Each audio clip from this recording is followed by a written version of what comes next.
Well,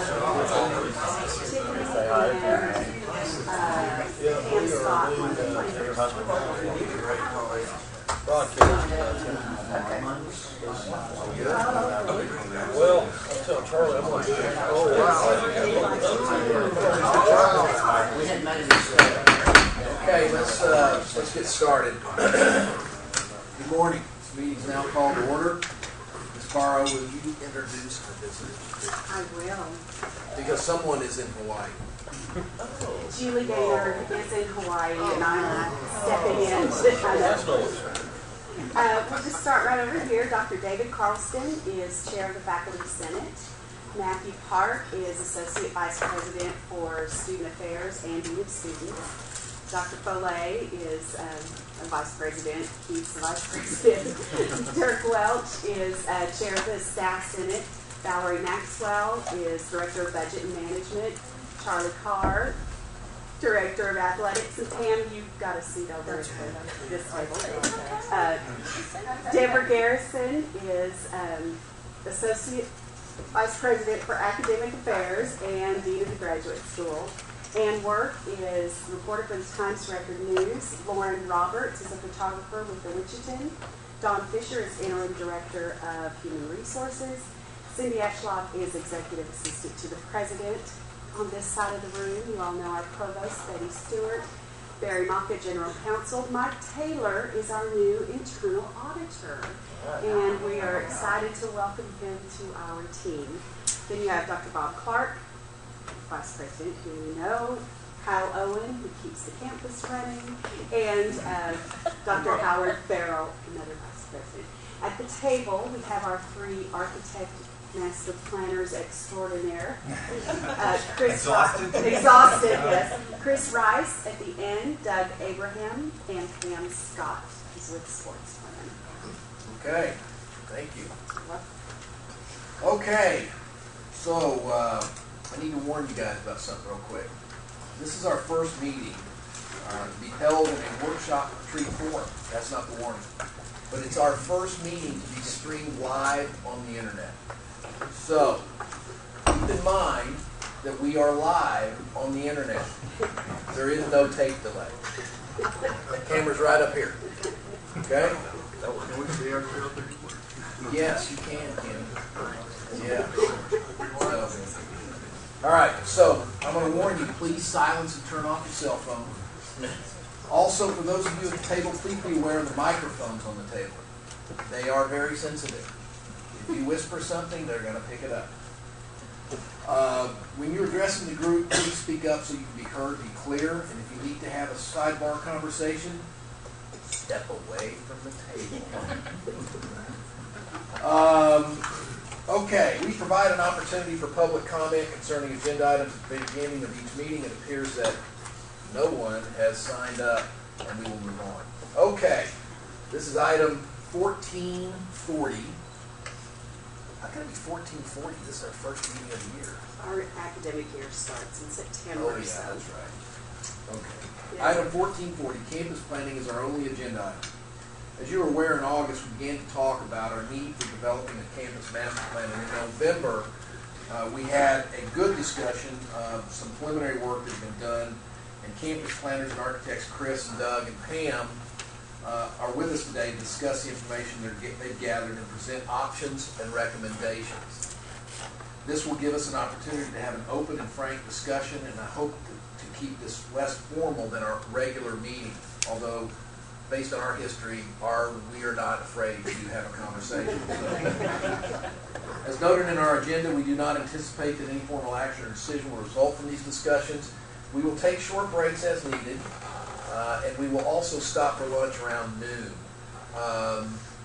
My guess is we'll be done hopefully around 3 o'clock, possibly sooner. It just all depends on you guys. So Dr. Rogers, you want to open us up here, and then we'll just get started. Just a few comments because we do have a lot to do today. And let me start by, I don't think I could really describe this, but the staff and our planners have worked 3 solid days to the point that we were brain dead one day and decided to leave. But I want to tell you, we have looked at every corner of the campus, and we have looked at those issues that we've discussed before. And I want to go over those in just a minute, I believe very thoroughly. And I want to thank the effort that the staff and our planners have been putting into this. I think you know them. They worked all over the United States on some of the most progressive universities, beautiful university campuses. And you'll see some of those pictures today to give you a feel for some of the possibilities for Midwestern State University. Now, I think you will all remember this, but I want to tell you, I get caught up in it sometime and forget when I look at it, and it looks a little bit overwhelming. We're talking about short-term needs for this campus, and we all know what those are. We must talk about dormitories. We do that because looking at the demographics of the entering freshman class from this past fall, and looking at the potential enrollment increases from another larger freshman class this fall, and where these students are coming from, we need to talk about housing and cafeterias and so forth. We also believe that there's a good opportunity that the state will issue bonds for us to make some changes, and there's serious changes in the buildings and on this campus in this upcoming session. We need to be prepared to write that plan and be prepared to know what we're going to ask for really in a very few months. So we've done that too. But remember, this is short-term planning all the way out to maybe 2025.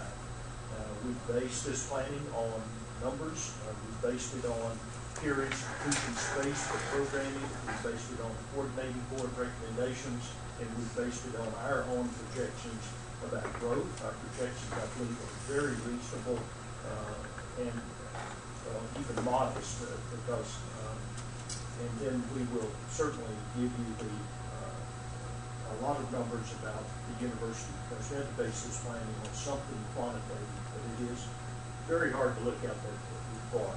Remember, again, as the chairman said, we are looking today at best options for the things that we need to do on this campus and the things that we can do. So these are options. We will have some specific recommendations from this meeting today for the board, and I think the board will have a good feel for this at the February Board of Regents meeting. So due to a changing university, we're here every day. We're here and familiar with the university every day. We don't realize how much the university is changing. So when we're talking about changing the physical appearance as well as our buildings, laboratories, and classrooms, we don't want to forget that there are so many variables that we must consider there. Is the program growing? Is there potential for this program to grow if we give them the right resources? What we teach, you're all familiar with the number of important new programs, graduate programs and undergraduate programs that we've added just in this past year that will attract new students, and it will change what we teach and how we teach it.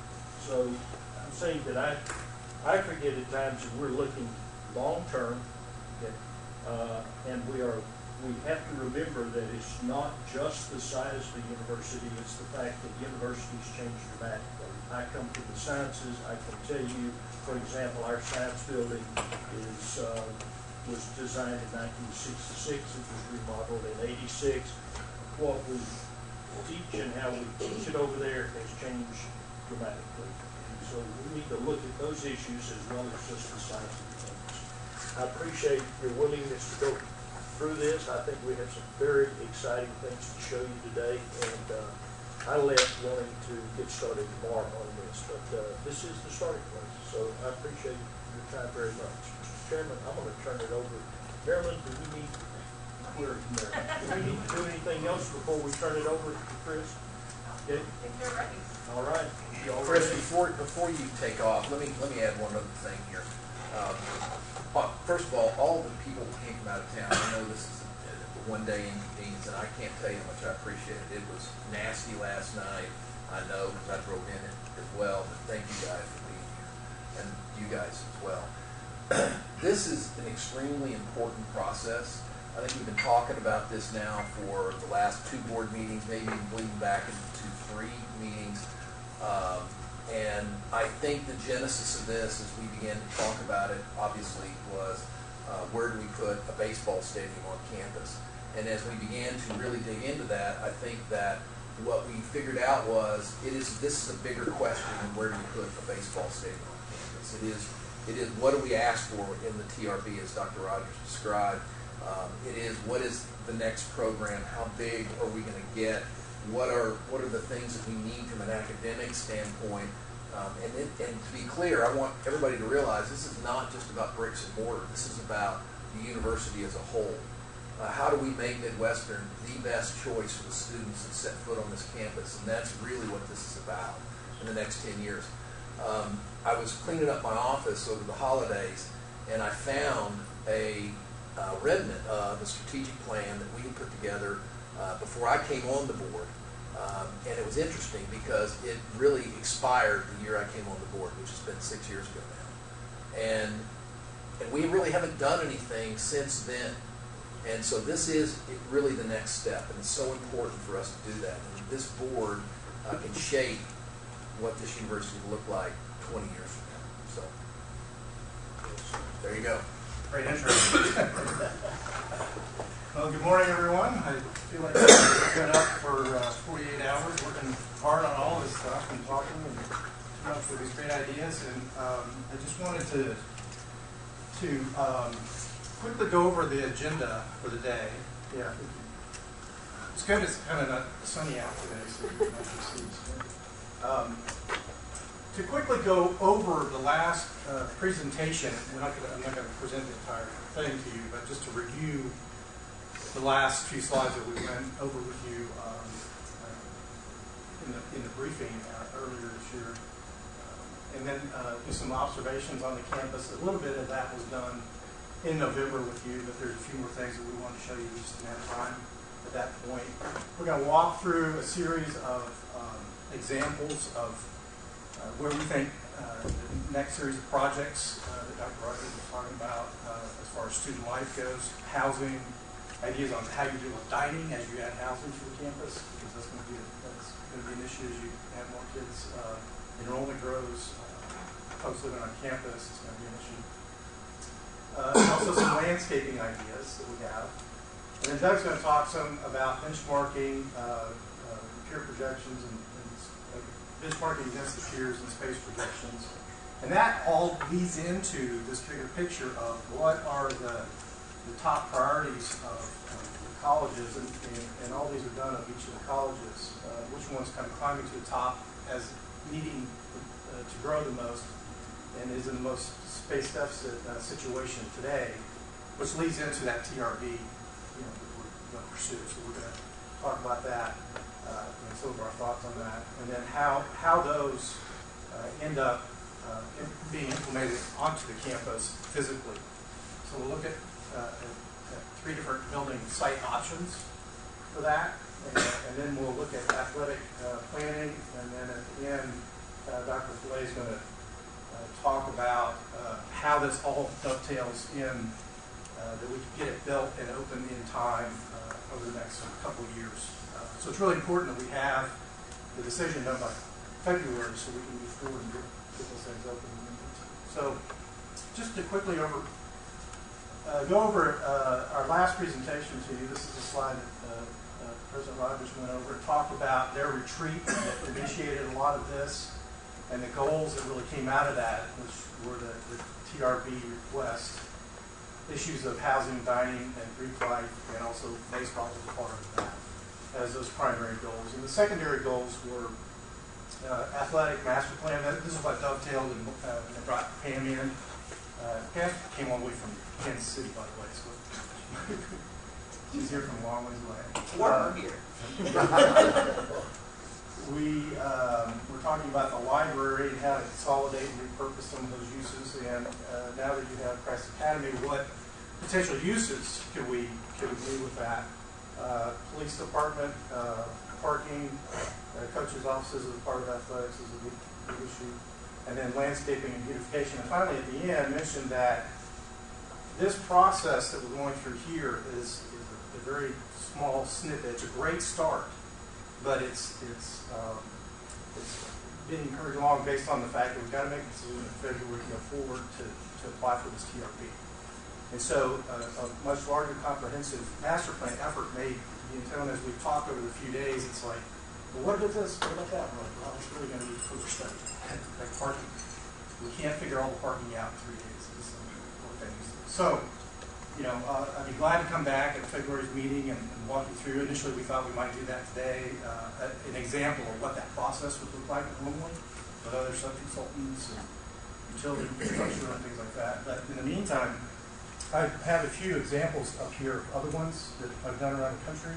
At break, you're more than welcome to come and take a look at them and kind of flip through them. Some of them are just brochures and marketing pieces. Other than bigger, thicker books are full-blown kind of comprehensive master plans. So we'll give you a sense real quick of kind of what's involved in that.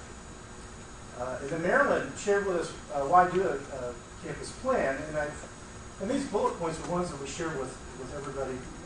And the top three are probably the most important at this point, is that we make sure that the decisions we make today aren't going to be dollars that we have to pull out of the ground and be spent somewhere else later. We want to make sure that what we do today isn't going to impact future decisions, and that the decisions that we make today is part of a longer-term vision. And that longer-term vision really comes more a part of these big comprehensive plans that go further on. And then we make sure they grow in an efficient and attractive manner, and some of these other pieces should cover it as well. I covered some of the initial observations, talked about, this is a map of the campus, Taft, just to orient. I'll orient you now, and then as we go on, all the maps will be oriented the same way. So here's Taft Street, Midwestern. President's house is down here, the student union, Hardin. And I think my initial impression of the campus, it's interesting. I hate saying this, but I grew up in Dallas, and I had never heard of Dallas State.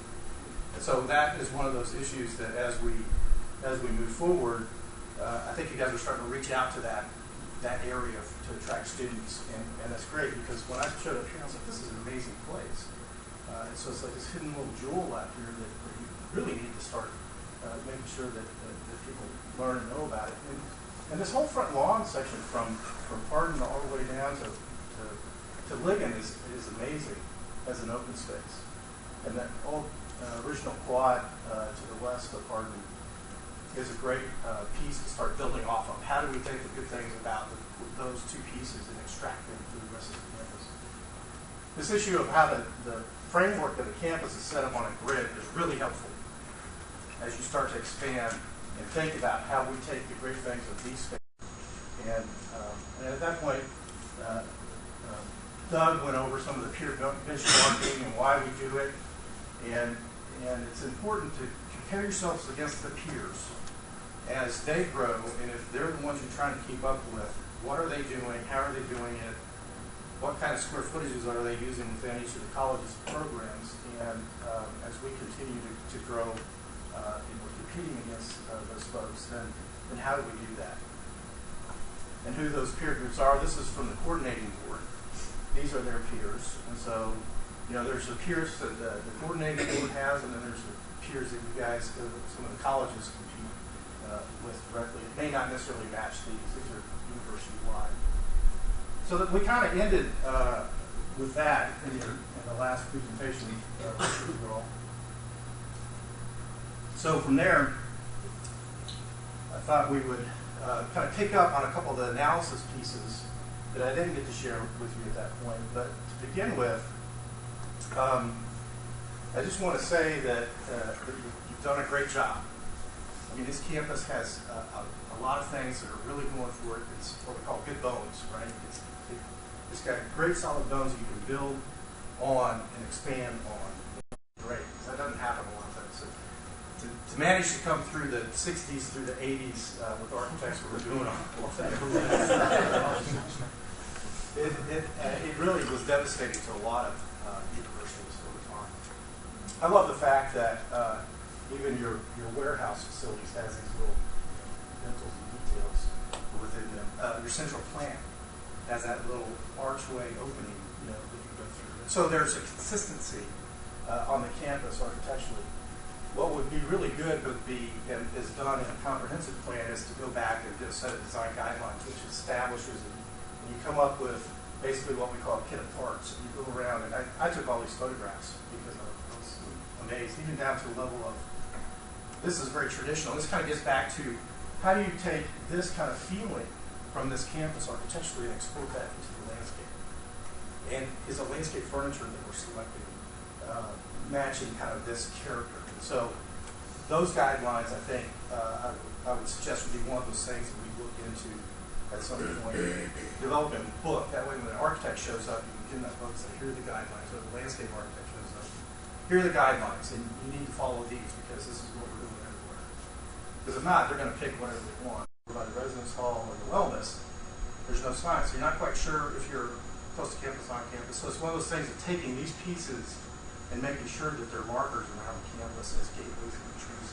So you've got to start. It's just a matter of kind of studying where the other ones might want to go. So as people arrive, if it's not really clear, they'll know. It's one of those things. So I said all the really great, nice things. And now it's time to be a little more critical of some of the things that we might want to take a look at to work on, which are an issue of pedestrian conflict with roads and parking. And I don't know that this is necessarily a surprise to everybody, but the infrastructure of the roads is great for vehicular access, service, and loading. It's devastating to students trying to get from one point, or faculty, or staff, or anybody that's going on campus. Any pedestrian that has to get across campus is constantly fighting these streets and the cars that are traveling on them. And then you add the parking lots on top of it. Right now, you have a little over 3,000 parking spaces. They're all surface lots. You haven't had to build a garage yet, which I think is okay. So this gives us a lot of opportunity to go back and rethink the location of where some of these are and how much you have. But if you think about the core part of the campus, not including the South Campus down here, is about 112 acres.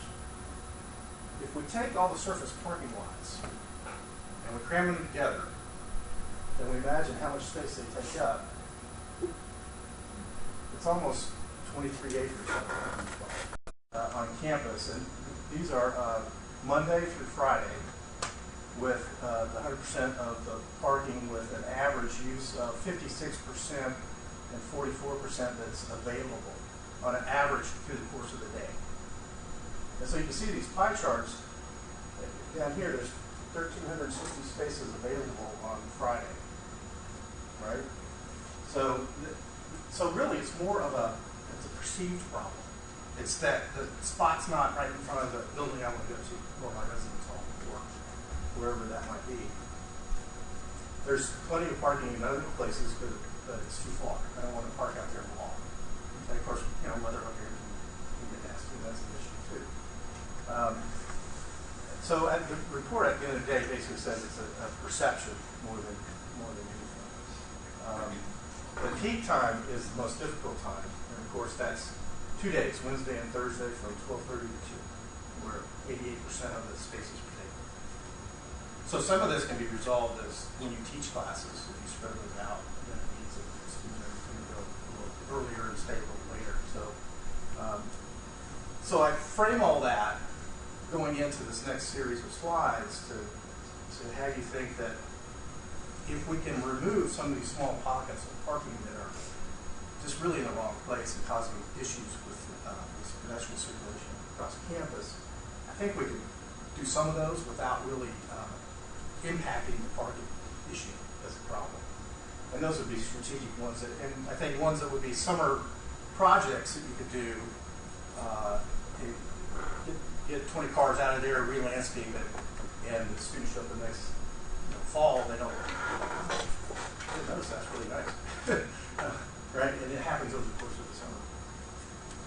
So in thinking about the student life projects, I'm going to walk through a series, and I'm starting with this diagram because it's a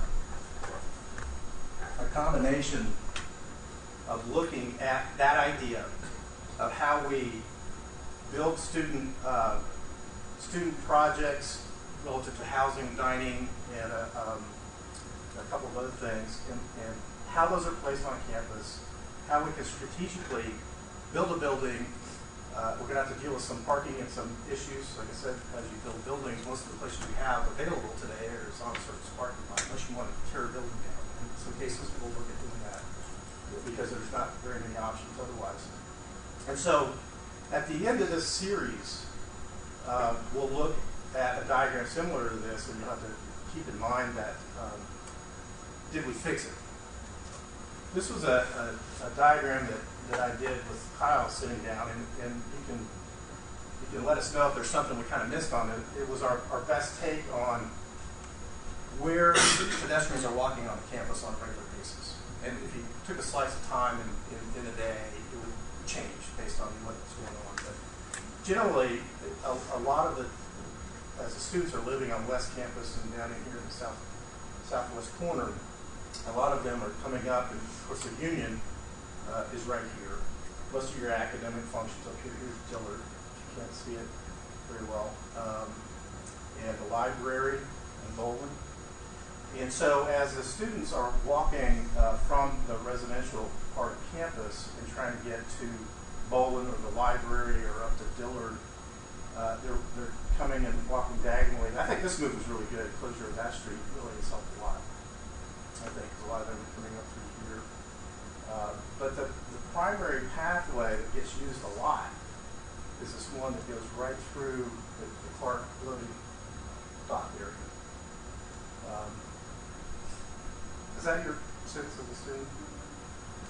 Is there anything that is on here that might be a little different? We didn't go out of town. Students are in the walk. Not really. I mean, in between the student center and Cultural Acre, right there. In between any break, there's a couple hundred students walking back and forth. Right. Are there a lot of them that come up through here? Are these lines as big as what it shows? Yeah. It seemed like a lot of kids are coming down and coming through the Union to get to the program. Definitely. Especially when the weather's bad, everybody goes through, the student center. Although Dillard is a business school, it's also the location for the majority of Jennings classrooms. Most of the other colleges are depending on that building. Right. For day-to-day education. Okay.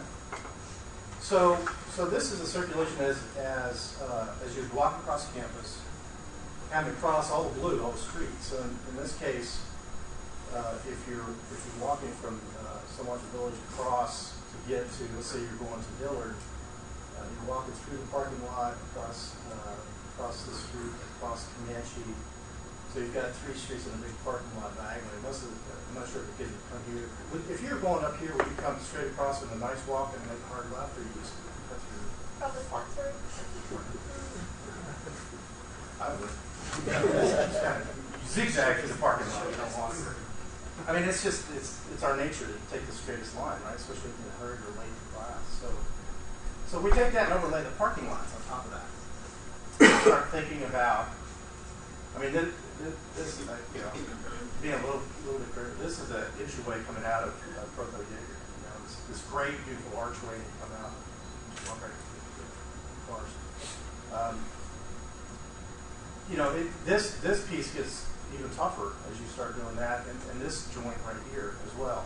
This one kind of remains the same because you're not parking along there. There's one up here that I think would be great if we could fix that coming out of the west side of Hardin. Being a historic old main building, but you cross the parking lot and street at that point, trying to use the main line. And so this is. I had suggested as part of this workshop that we get out and take a walk. When that big storm blew in on Monday and it was minus whatever around, I said, that's going to be a little too cold. So we thought, I had a bunch of photographs. So here's starting at the Sunday.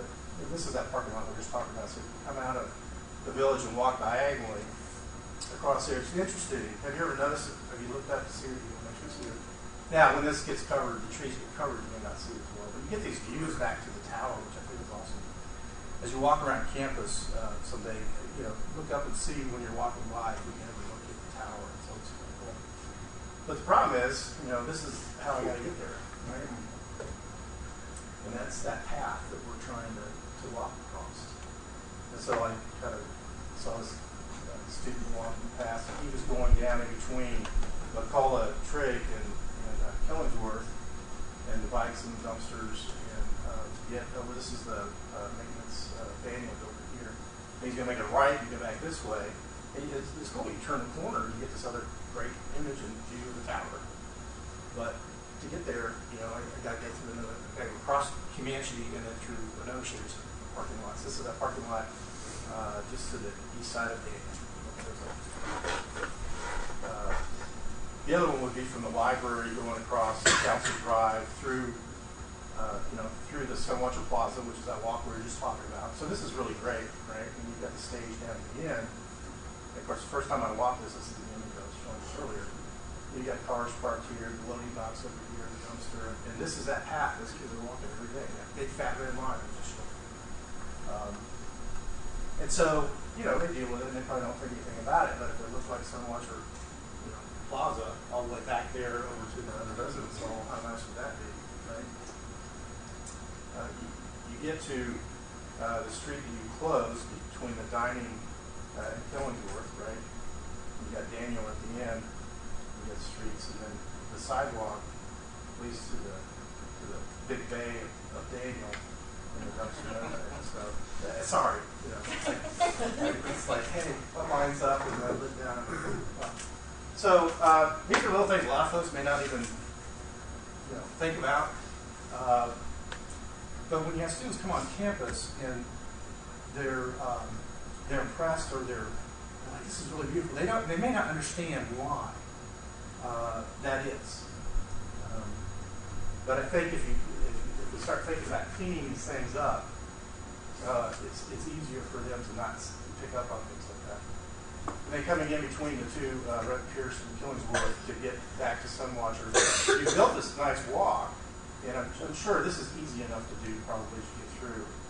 Some students may just be lazy enough to just walk right down the street because, as an architect, this drives me nuts, right? I guess I'm one of those classical type guys that I want things to line up because I only want from here and there. It would have been nice if we could have somehow figured out that parking lot to get this in line with the front door. And just make it easier for everybody. So when you see the drawings that I come up with, a lot of those things will all be lined up. Sorry. Any thoughts? I'm just going to pause right there for a second. I know I'm being kind of critical. This is nothing new on any campus we come to. This is always an issue. It's like, let's put parking. Can we get 5 spaces in there? Yeah, let's do it. Can we get 20 in there? Yeah, let's do it. So we put parallel parking on the streets, and then all of a sudden, because you need parking, but nobody thinks about how are we walking to get through the campus and those sidewalks with concrete all the way. And over time, it just becomes kind of a problem. Well, I will tell you that when I was here 35 years ago, parking was a problem. I used to park across in the First Presbyterian parking lot and walk. That was the handiest way to get here. It was a problem then, and it appears to be worse now. And obviously, if you have to park a long way away, like on the south lot that you said nobody's using, then that just compounds the problem because you have further to walk. The handy parking is pretty well used by the dorm residents. And the logical thing to me seems to be, it costs money to do, obviously, but to go vertical where the existing parking lots are located, near the classroom buildings rather than south where it's too far to walk, nobody's going to use them. I think one of the strategies we try to do in the planning effort, and a lot of it has to do with when you start going vertical with parking structures, you're dumping a lot of cars into a very small area, and can the road network handle it? And so that's what dovetails into, we kind of know what we want to do, but we should have a parking or traffic consultant come study before we decide we want to put a garage, up here. It sounds like a good idea. It'll provide parking, and we're going 5 stories, and it's going to be 750 cars. You're in a single-lane residential street, and can you dump out all those cars onto those streets, or we can sit in the garage going around waiting to get out? So let me make a comment about the parking. You're right. It is a problem. If I was here 40 years ago, it's a problem. But the issue is, I think, location.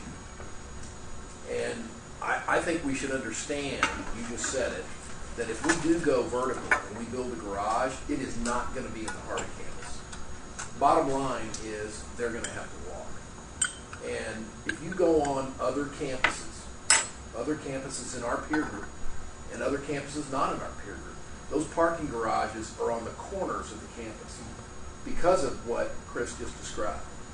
Those traffic flows are not going to be centered into, so that's not going to solve what seems to be the ultimate problem with parking for students, is I can't park in front of Hardin. I can't park in front of Prothro. They're still not going to be able to park in front of Prothro. It'll give us more spaces. It'll be more productive. It'll keep the traffic flows better, and it'll help what we just heard about. But it's not going to put them right in front of the building they want to be. And that's just a reality. Well, the comment, I think you're going to have several comments through today, because what the staff saw after 3 days is that no decision we make is going to be a perfect solution to everything. We have to put in priority order what we're trying to solve and then deal with that. So I am convinced of that this is an inconvenient campus for students to get from one place to the other. So we could cut their walking distance down with the plan that he's going to show. It would be more attractive and more convenient, not have to walk through parking lots and cross streets and so forth. I think it would be, as far as the student life issue, a really positive thing. But with that comes some hard decisions about parking. And everything we do is going to be like that, just about. Let me pile onto that for a second, Dr. Rogers. I've spent some time on campuses that are in our peer group and our size. We use the term inconvenient. I would argue that we're not inconvenient. We're not inconvenient when you look at those other campuses. And we're about the same, frankly. Are there some that are better? Sure. But there are some that are a lot worse. And I'm not talking about UT and Tech and A&M, which are just sprawling metropolises into themselves. I'm talking Tarleton, Mary Hardin, Baylor, West Texas A&M, East Texas A&M. They have their own issues when it comes to parking. And it's amazing to me that anywhere you go, parking is the topic of conversation. And, I would argue that we're not that inconvenient. Even if you parked on the furthest end of the South Campus, how long would it take to walk from there up to the quad? 5 minutes. I was really referring to walking across streets, through buildings, through parking lots. And I'm presuming for a moment we're going to solve some of this stuff. I mean, and to your point on the priority, I think it's a little, I'm just going to say this out loud, a little misleading by starting with this, because this isn't our biggest problem. Parking is an issue, but our biggest problem is big stuff. Okay, but you got to talk about this first to get to the big stuff. That's right. Big stuff relates to the space. Yeah. It's also the culture you want to create on the campus. To gain the camaraderie of the campus, to get the alumni support, get people to connect on the campus, you create the culture of people wanting to come onto the campus. In the past, it's been very much a commuter campus. People come on and leave. And our culture as a society has been very, very retail about that. You go to a store, you want to park as close to the front door, you go in and buy what you want to get, come out. In a commuter campus, you come onto the campus, you want to go when you want to get taught, you leave. But a campus that grows, and some of the larger campuses that you mentioned, and the traditional liberal arts campuses that have a strong alumni following, and the donor dollars that come back in with that, have a strong connection to the campus. And it's not necessarily about them coming in and then being able to leave right away. You come in, you stay all day. You don't go home to study. You go to the library to study, or you go to the student union to study. So you create the environment that promotes that. That once you're on campus, it's a very comfortable space to be. It's very relaxing to be there. And then that 5 or 10 minute walk back to your car at the beginning or the end of the day is not so much an issue, because you're doing it just once in, once out. I think you'll be pleased with some of the solutions that are possible. Just one off of 2 things that I haven't mentioned. One is when I commuted and I looked at other campuses, the issue is not the parking. The issue is that I went to parking lot A and it's full, and parking lot B is full, and I didn't allow the 30 minutes it would take me to find a park. Right. Yeah. So the technology we have today, we could, I'm not saying we do it, we could alert people to where the parking is available right now, so I don't get so frustrated looking for a parking spot. Right. So that's one thing. Right. Second thing is the issue really that students don't want to walk a block, or the fact that they don't want to spend 20 minutes finding their parking spot? You know, and I don't think you've mentioned whether that's really the issue. I'm looking at this. Well, I think the most, I guess, sought after parking lots are in the most, I guess, they make the campus ugly. It's going to be right there in front of Prothero Jaeger and then in front of the library. Right. And we just have that one side to park on. And then I guess in front of Dillard, but I'm not down there much. So you go look there first, and then Yes, fall, and and you people go somewhere circle else. the parking lots when they can just drive down here, down there, park, and get out of your car. Right. But they'll, like, it's like golf course sometimes, you have to be careful, because somebody will just turn right in front of you. Okay, well, Let's remember the big picture. We're looking for places to put new dormitories. If we're going to grow, we've got to have dormitories. We're looking for places for health sciences, updating the buildings and so forth, and those places are related to the fact we have 27 acres of parking that needs consolidating and made convenient. But to Linwood's point, that when my daughter was here, my youngest daughter, she just graduated a couple years ago. That's one of the things she said about parking was the circle route. Right. What Dr. Gibbons just described, going to one lot, then going to another lot, going to another lot, and getting frustrated by that. Linwood's right. The technology is available to us today. As soon as you drive into a lot, you can determine. I mean, look, DFW has it. They got little lights on there that says it's green or it's not, or how many spaces. I mean, Yeah, it's before you get to available. the deck, it has a number up there. Yeah, it's available to us. On my cell phone. could Yeah, tell me it's Yeah. cell phone. But again, we've got to have space to put buildings. If you had larger parking lots, you wouldn't be driving around to as many small places looking for parking. well, like I said, we all know that there's parking right across the street, but for some reason, everybody just wants to park right there in front of it. I think we need to move on. My only other comment about commuters is that I don't think you ought to treat it as they park their car and they go somewhere. Their car is their office. They don't have a dorm to go to or anywhere to go to. So they're back to that car all the time. So maybe you're thinking if there was a place where they can have more of an office rather than just try to have to carry everything all day. Those are just some thoughts that I haven't heard you bring out. Yeah. Well, we've been here for 3 days, and this is our observations. We're not necessarily to the point of, we have the TRV and all those other things we'll talk about today. That whole parking solution today is a pretty detailed study that you can go in and study what the issues are.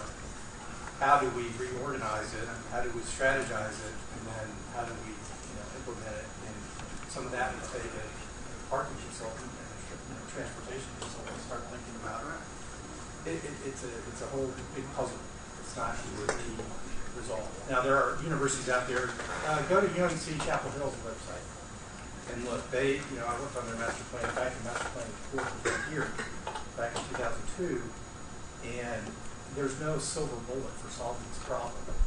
They have policies that if you live within a mile of the bell tower, you're not allowed to bring your car to campus. But they provide shuttles from remote parking lots just outside that 1 mile radius.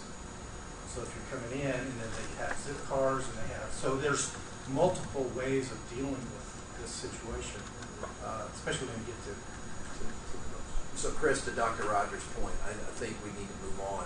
But I think where we leave this is that this has to be the beginning point to talk about how we find space to put the things that Dr. Rogers is talking about. But again, at the end of the day, parking has been a constant thorn on this campus. And that's why you got to start with it, because when you start taking parking, people are going to scream bloody murder. And we just need to be able to be aware of that as a board.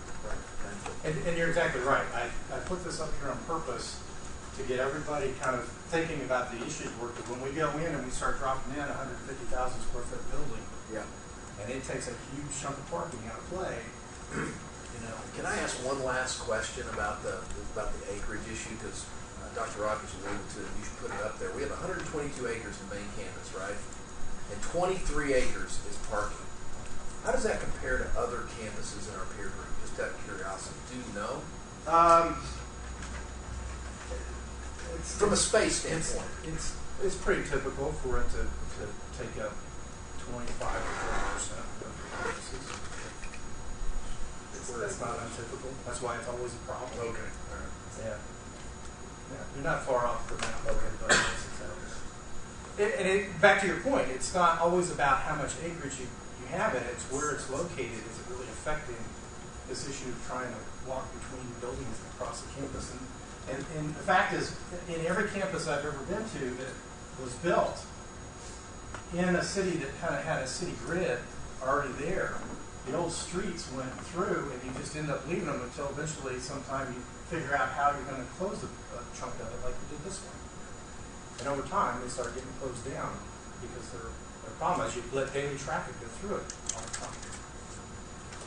Well, no, yeah. I want to, and if I'm jumping too far ahead here, tell me and I'll be quiet and wait. But back to Jesse's point about we have to have X amount of space to build dorms. One issue obviously is that we're somewhat landlocked. Yes. However, we've unlocked it to some extent by buying houses to the north across Hampstead. Which, how many houses do we own over there, Jesse? 5 or 6? Six. Six, I believe. Is that They're blocked in the upper left-hand corner up there. right? Even though it's not in the middle of campus, which is a bit of a disadvantage, that still looks like maybe a consideration for new dorms to go. Yeah, we're looking at the first 600 beds as part of phase 1, and then we've got a lot of other things we're trying to work out. And I think the housing, there needs to be additional say of where that might go in the future in the next 20 years. So to follow up on this, and I tried to overlay, and this was a drawing I'd done a while ago that finally got it mapped this way, is the Germain Quad is really the biggest part of this green space and this kind of American campus tradition that we have. And even though the roads break it up, there are pockets of other pieces. How can we go back and reconnect some of these together and make the landscape, take what we know and love about the best parts of our campus and export those down to the south and down to the west and across to the west, so we can start connecting with student housing better. So this issue of cleaning all these things up.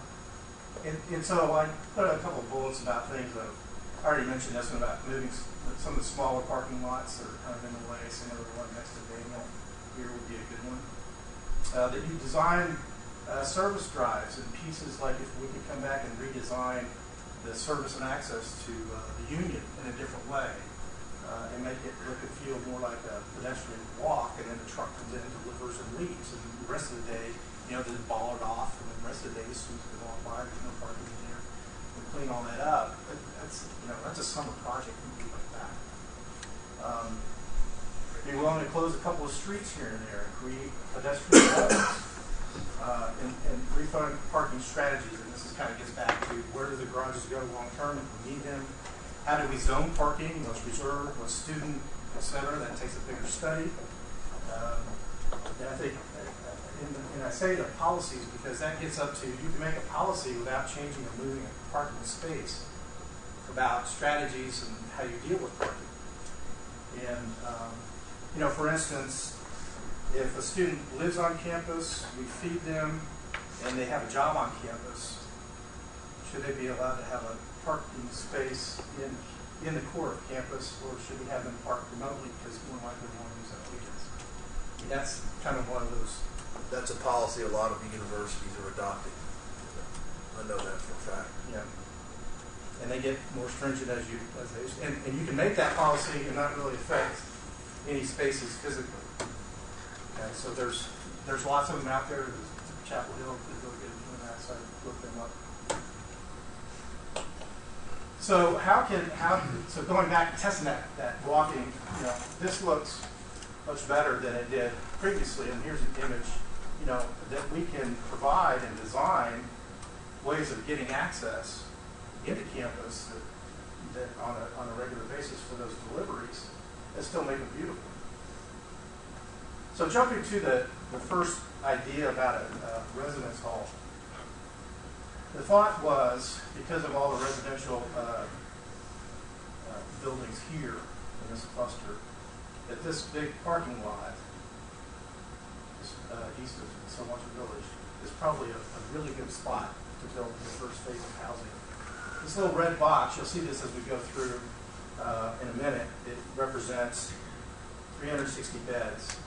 Now on that site, Killingsworth is 6 stories, I believe, right? So we're talking about a building that size and scale. It's tall. I think it's okay. I don't think it's... The issue is a lot of your buildings, and this building in particular, is a 1-story building. When you're landlocked and you don't have any place to go, you can't continue to build 1- and 2-story buildings. You can't afford to do it. You run out of space as it is. So we're pushing this up a little bit to have it match the taller buildings that it sits next to. And it would have, I mean, this project could go in and re-landscape all this. That would give a huge space for the students for informal play, rec, open space. And then phase 2 could come in later, or if the need, Keith is finding I told him I'd glance stuff over to him as questions come flying. But and so maybe by the time you really think about this, you might want to be building that whole complex as you go and doing that all as one project. The other one I'm going to propose, which will get us over the 600 beds, would be the idea of, I was looking at, is this Pierce? That one was enclosed, but thinking that you could do a similar thing to Killingsworth and maybe put a glass atrium over the top so that could be an internal covered courtyard or air-conditioned space on the other side. You could do that. That would still clean up the edge along with Pierce and not disturb that quad. So you could phase that in at any time. I think, of course, that would take further study with an architect to figure out how. 3 phases at 640 beds. 640 beds. And so that's kind of what we're proposing at this point.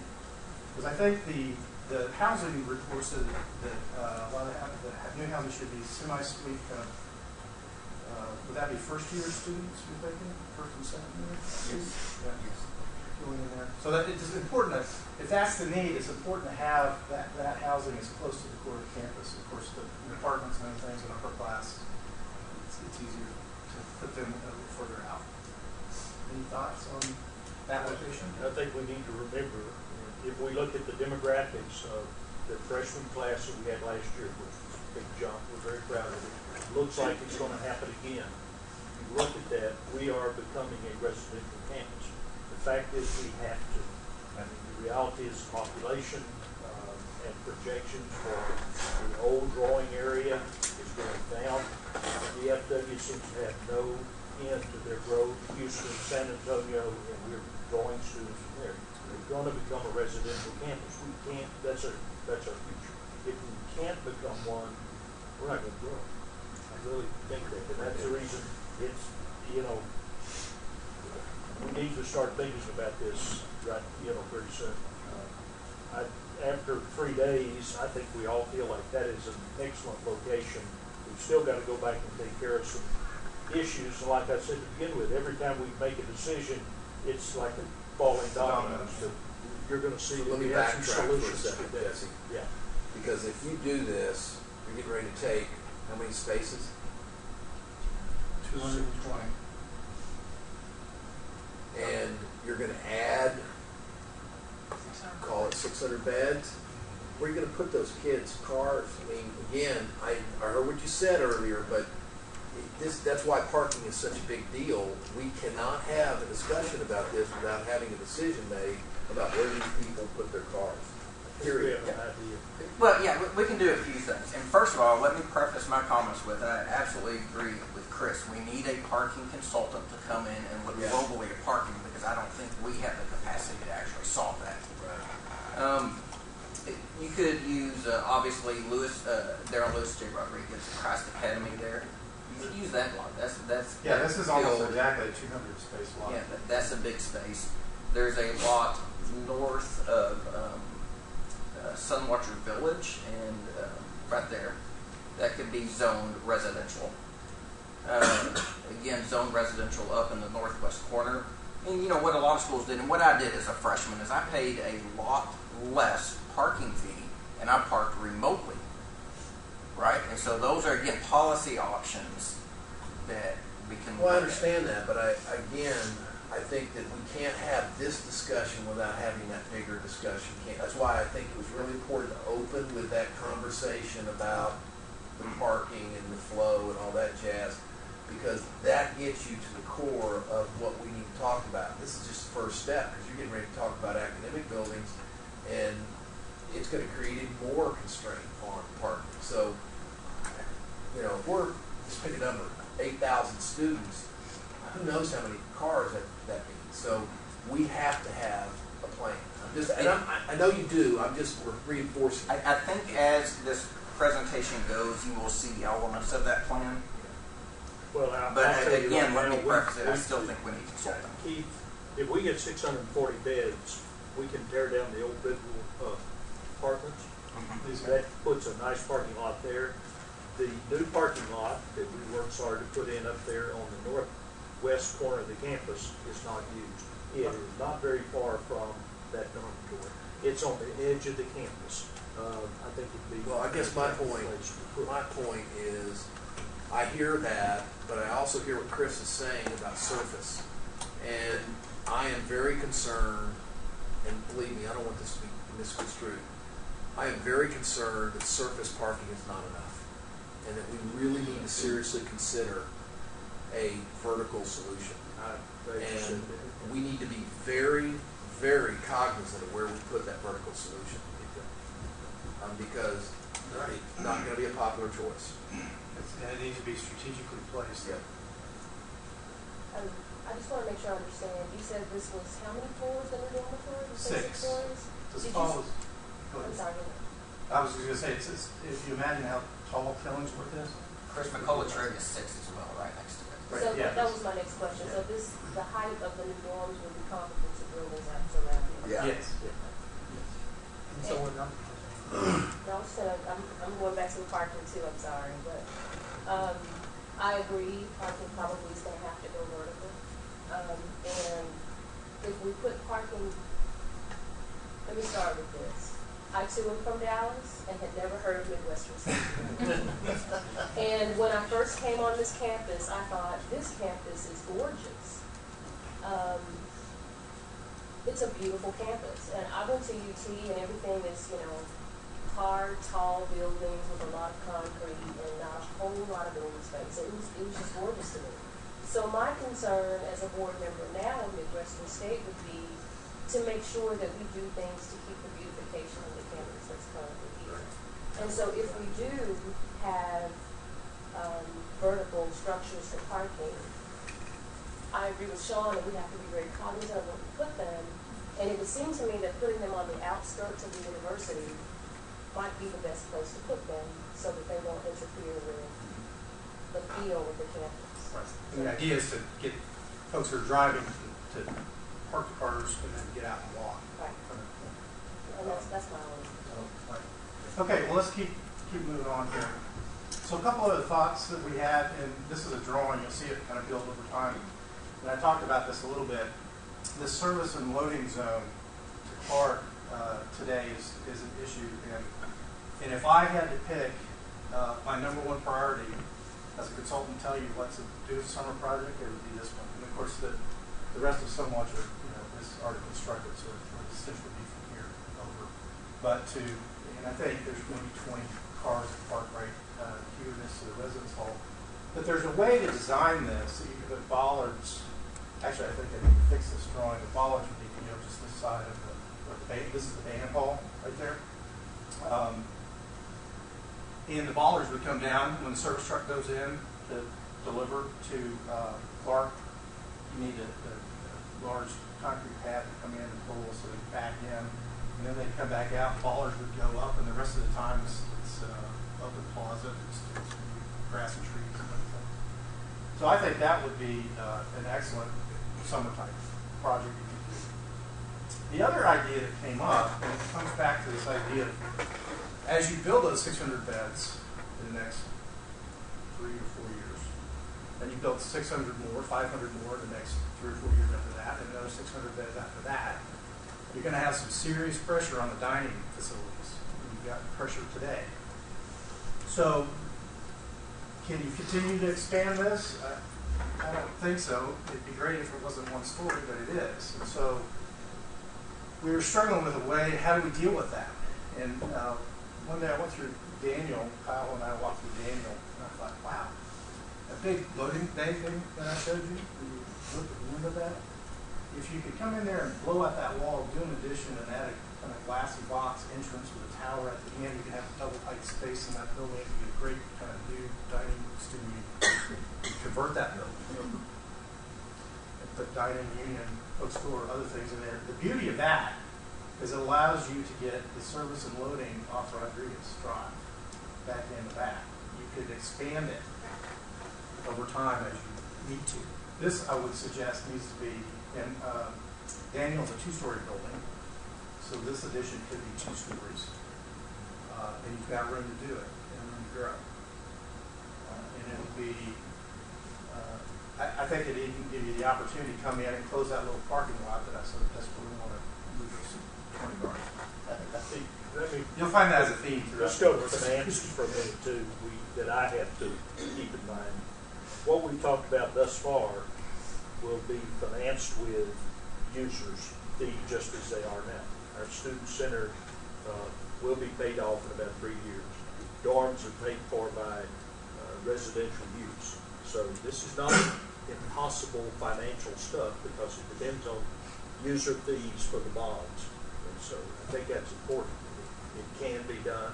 It can be done in our future. So it's financially possible without running the cost of. I didn't bring this up, but ideas like this, much like Sunwatcher, if it's a great opportunity for a donor to come in and donate some money, do some landscaping, all that, last name Plaza.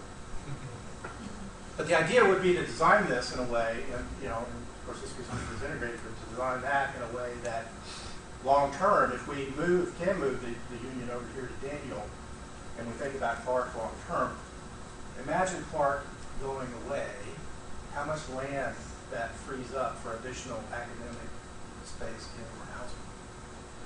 That plaza could still stay there.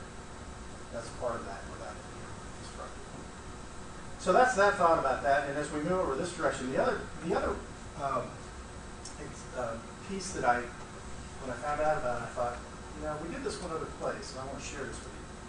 And this is kind of an out-of-the-box thought, but one that I had at a smaller school that I'll show you in a second. But in South Hardin, where the old gymnasium was, is this idea that maybe we can convert that into a welcome center, but it would take a little bit of work to do it and make it awesome. Which would be, here's an image of the old gym. We dug this out of the archives.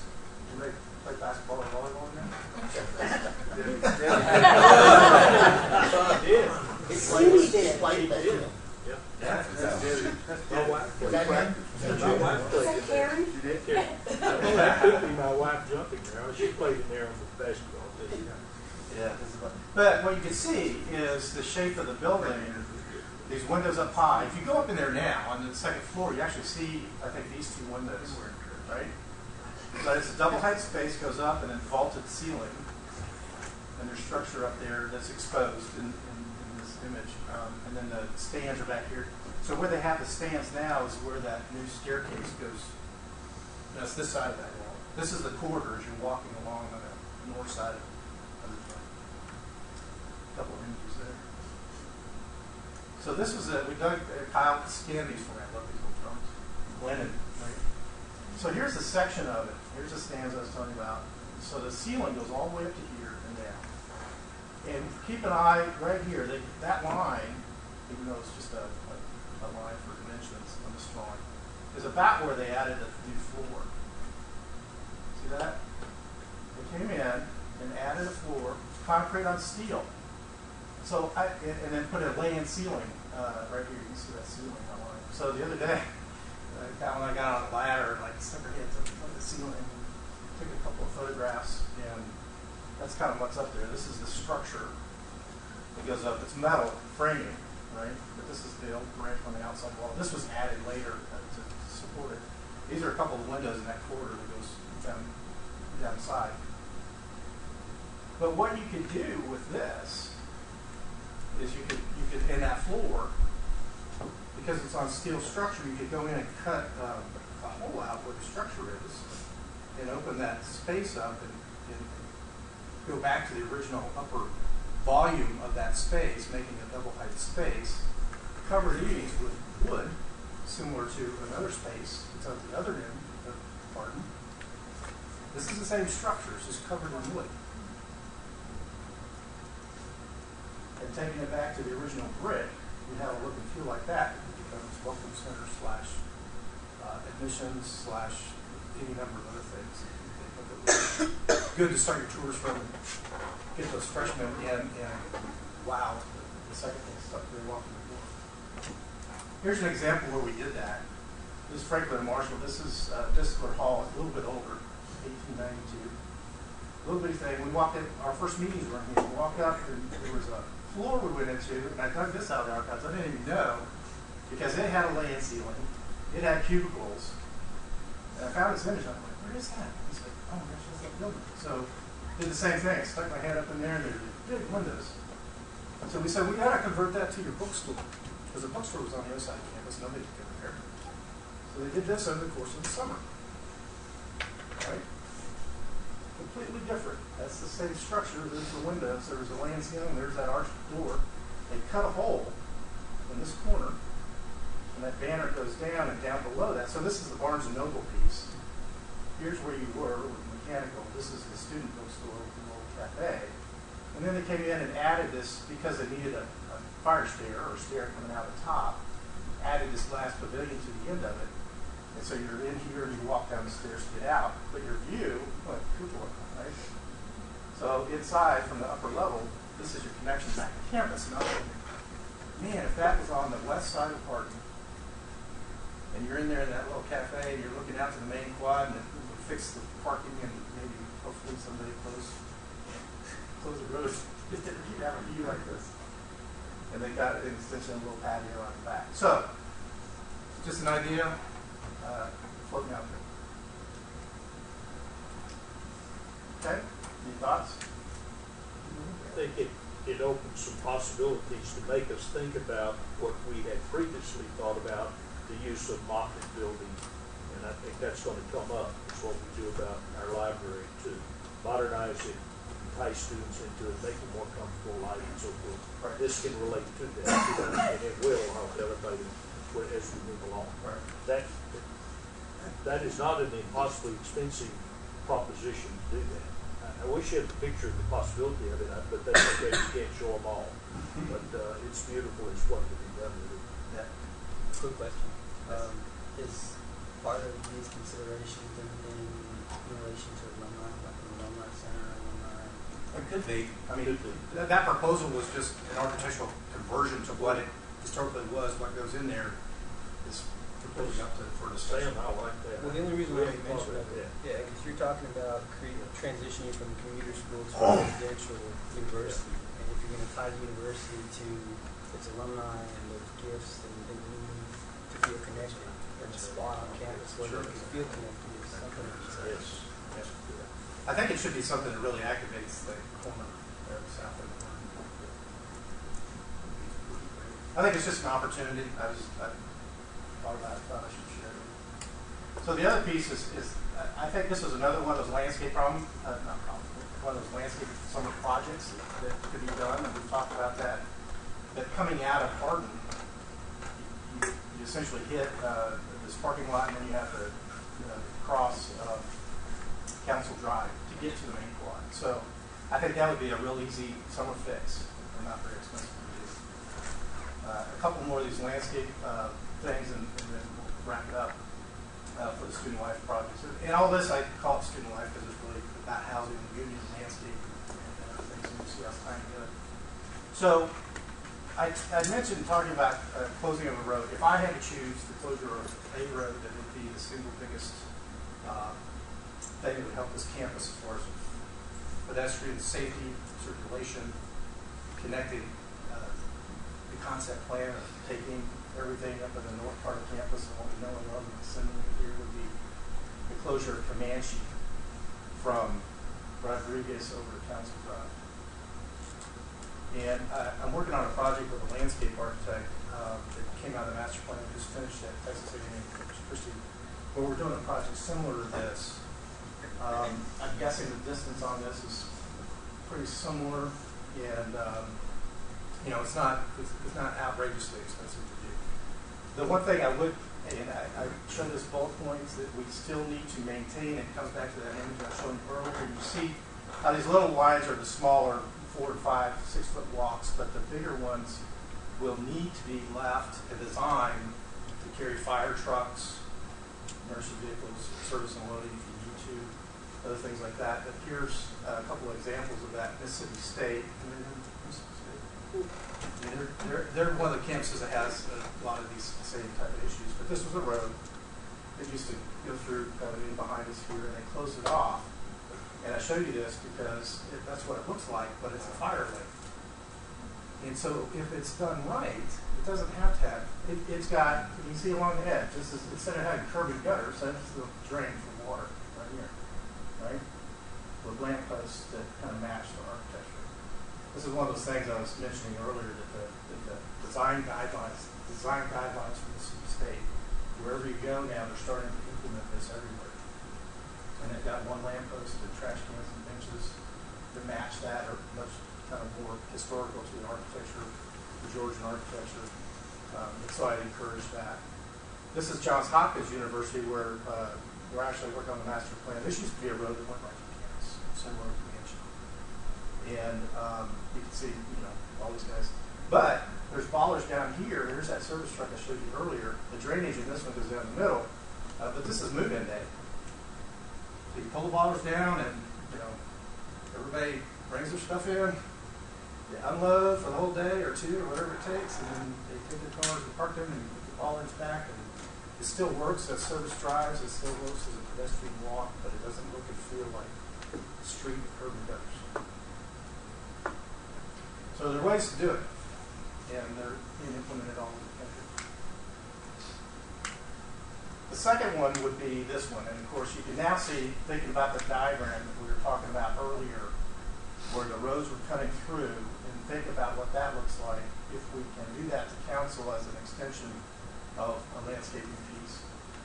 And the idea is that, and I think in all of this, I can't remember, we counted out how many cars would be, just to do moving it, including the housing, it was 400 and something cars.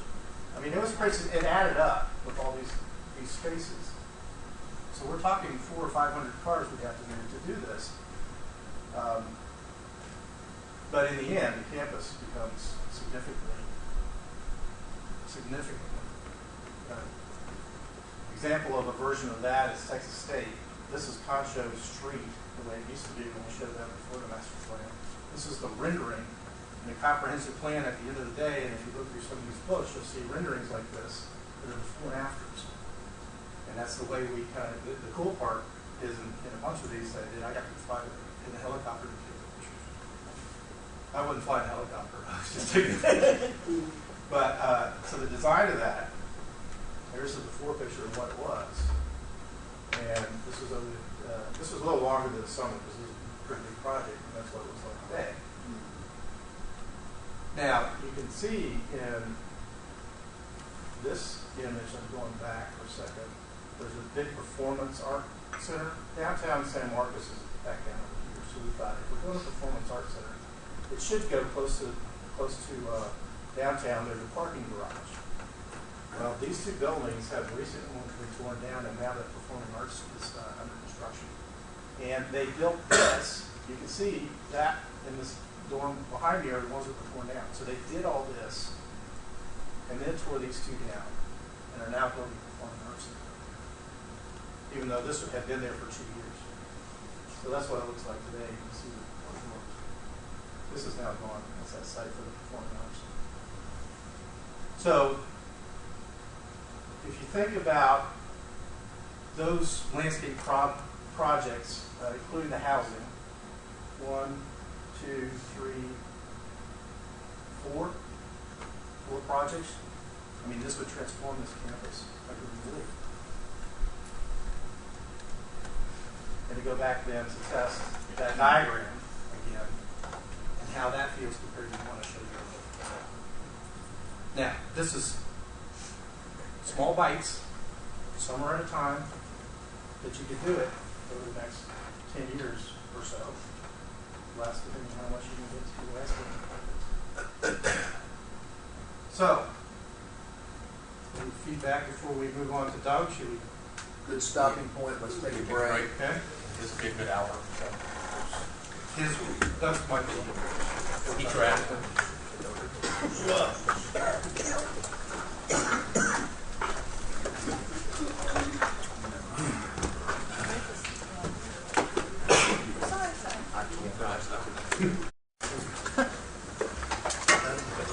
Okay, gather ourselves. Hey, before I forget, you guys have a little trinket in front of you. This is not a CD. This is a calendar. See here how it works. February. Well, I'm told that public information is responsible for this, but Howard will take credit for it, so. I will not respond. And on the back of each of the cards, it gives you a little information about the item that the place on campus that you see in the front. So, there you go. And how timely can this be, considering what we're talking about? Okay. All yours. Welcome back. I'm Doug Abraham. I will warn you, I am the numbers guy of this team. So my version of a pretty picture is a chart and a graph. So the accountants in the room can get perked up. I'll try not to bore you with the rest. Dr. Rogers did bring me in on this team to really put some meat behind some of the space projections that we all thought we needed, and in some cases those thoughts changed based on the research that I did. So I'll walk you through kind of the methodology of what we did and how we got there, and then we'll see some of the results at the tail end of this portion of the presentation. Chris showed you kind of a peer benchmarking slide earlier on this morning. That was a list of the institutions that the coordinating board considers are your peers. They have their own criteria for what that is. That is more of a snapshot in time of who you benchmark against today. This is a list of peers of who you want to be in 10 to 15 years. So when I ask the deans, and in some cases department chairs, who are your peers? They're the peers that they compete for students with. They're the peers that do what they want to do well. They are the peers that people look at when they're joining a college of whatever nature it might be. So that list of whatever it is, 12 or 14 institutions, all were listed by at least 4 of the 6 colleges on the campus. So when I do a university-wide peer benchmark, it's based on this list. When we get to the individual colleges, it'll get a little bit more detailed, and you might see other universities plugged in. And you can see they spread across the entire state of Texas, and if you're familiar with that list, they range in sizes as well, and we'll show that as well. So this is the 20-year historical growth of Midwestern State University. It's at its peaks, it's at its valleys. I will tell you that when we're going forward, we're changing this graph. This graph is going to, the culture is going to change. This is what it looks like. The solid part is the same part as Midwestern State. This is that list of peer institutions that we're now benchmarking our future programs and the growth of our future programs against. So you can see quite a bit of them are larger than Midwestern State, and quite a few of them, in fact almost all of them, are growing at a very significant clip. Well, you say, okay, we haven't shown a long history of growth, why are we banking? Because they're going where you want to be. These are institutions that are dealing with the spatial problems that y'all are starting to deal with. because your enrollment is now bumping up and exceeding the capacity of the buildings, at least from the benchmarking and the boarding report. So, you know, Texas State, which is, you know, way up here, and I don't know, Texas Tech, you know, they've gone through a lot of the issues, and they have all the same programs you do as well. So let's use them as an example of how they solve some issues and the amount of square feet that they put to a specific function as kind of a benchmark of where we think we ought to be in by 2025 is kind of our outside window. So that's 12 years from now. So we look at all of those. There are two tracks that we're doing, both the benchmarking and the space projection. The state, if you're familiar with the Texas Higher Education Coordinating Board, has a space model. That space model is based on the number of students you have, the number of programs you have within each one of the colleges, and the students are broken down by level, so the more PhDs you have adds more square footage and whatnot. And that all gets, you know, into a big, long, drawn-out calculation that then comes out with a number that, based on, these are fall 2012 numbers, based on your enrollment and your academic makeup, you should have a certain amount of square feet. The blue bars for each one of the universities is what they have today on the ground, and you're listed here as well. And the red is what the state would say, at least under their model, what they should have. So for Midwestern, you're short about 25,000 square feet. You're right about where you want to be from the state standpoint. You can see some of these others, Texas State, Texas Tech, UT Arlington, UNT Denton, there's a vast difference there. So they're dealing with a lot of the issues that you're going to be dealing with if you don't start building additional square footage in the not too distant future. One of the benchmarks we use throughout these graphs is square feet per full-time student equivalent. So a lot of times when you hear about enrollment on a campus, it's head count. It's the number of bodies that are coming on campus. But if half those bodies are only part-time students, that's half a full-time student enrollment. So depending on the level of student and undergraduate, if they're taking 15 student credit hours, that would be 5 3-hour classes, that's a full-time student. If they're a graduate student master's candidate, it's 12 hours. If they're a PhD student, it's 9 hours. I'll add all those up, that's the full-time student. So this is a graph of the amount of square feet, ENG square feet, that each campus dedicates per full-time student equivalent. And then the bar, the yellow line going across, is the median of that number. So as compared to the peers, today, Midwestern does provide more square feet per full-time student equivalent than its peers. That's going to change because we're going to be growing.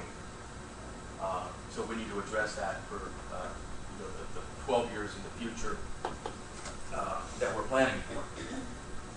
If we look at it by college, so these are the 6 colleges that are within Midwestern State University. The blue is the square foot per full-time student equivalent, and the red is a representation of the median of the top 5 peers in those areas. So you just built a business building, so that's not unsurprising at all. Or not surprising at all. College of Fine Arts, of course, they're a very big space user per full-time student equivalent. If you've been on this campus enough, and obviously if you're dealing with the administration, College of Fine Arts has a lot of space issues. What we're finding is it's not necessarily the amount of space they have, it's the type of space they have. They also have a lot of legacy Aiken Theater is a fine arts space. You also have another large theater in Fane Fine Arts Building. Not a lot of universities of this size have 2 big theater halls like that.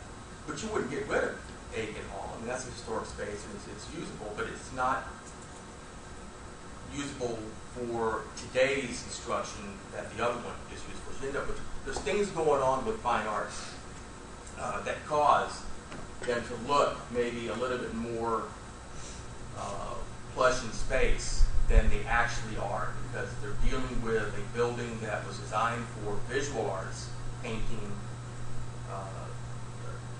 sculpture, the arts that you see, and they've got now in at least portions of those wings mass communications, music, and whatnot. So those programs are in spaces that weren't designed for them. They don't function well, and in many cases, it's just not the right kind of space.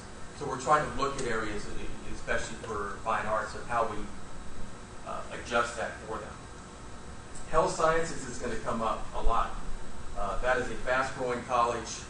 They represent about a third of the student credit hour production of the campus. Health sciences is nursing, it's the allied health programs, it's interestingly enough criminal justice and social work, athletic training, exercise physiology that are there as well. So they are growing as part of the student enrollment, and it is also one of the forefront educational issues across the state.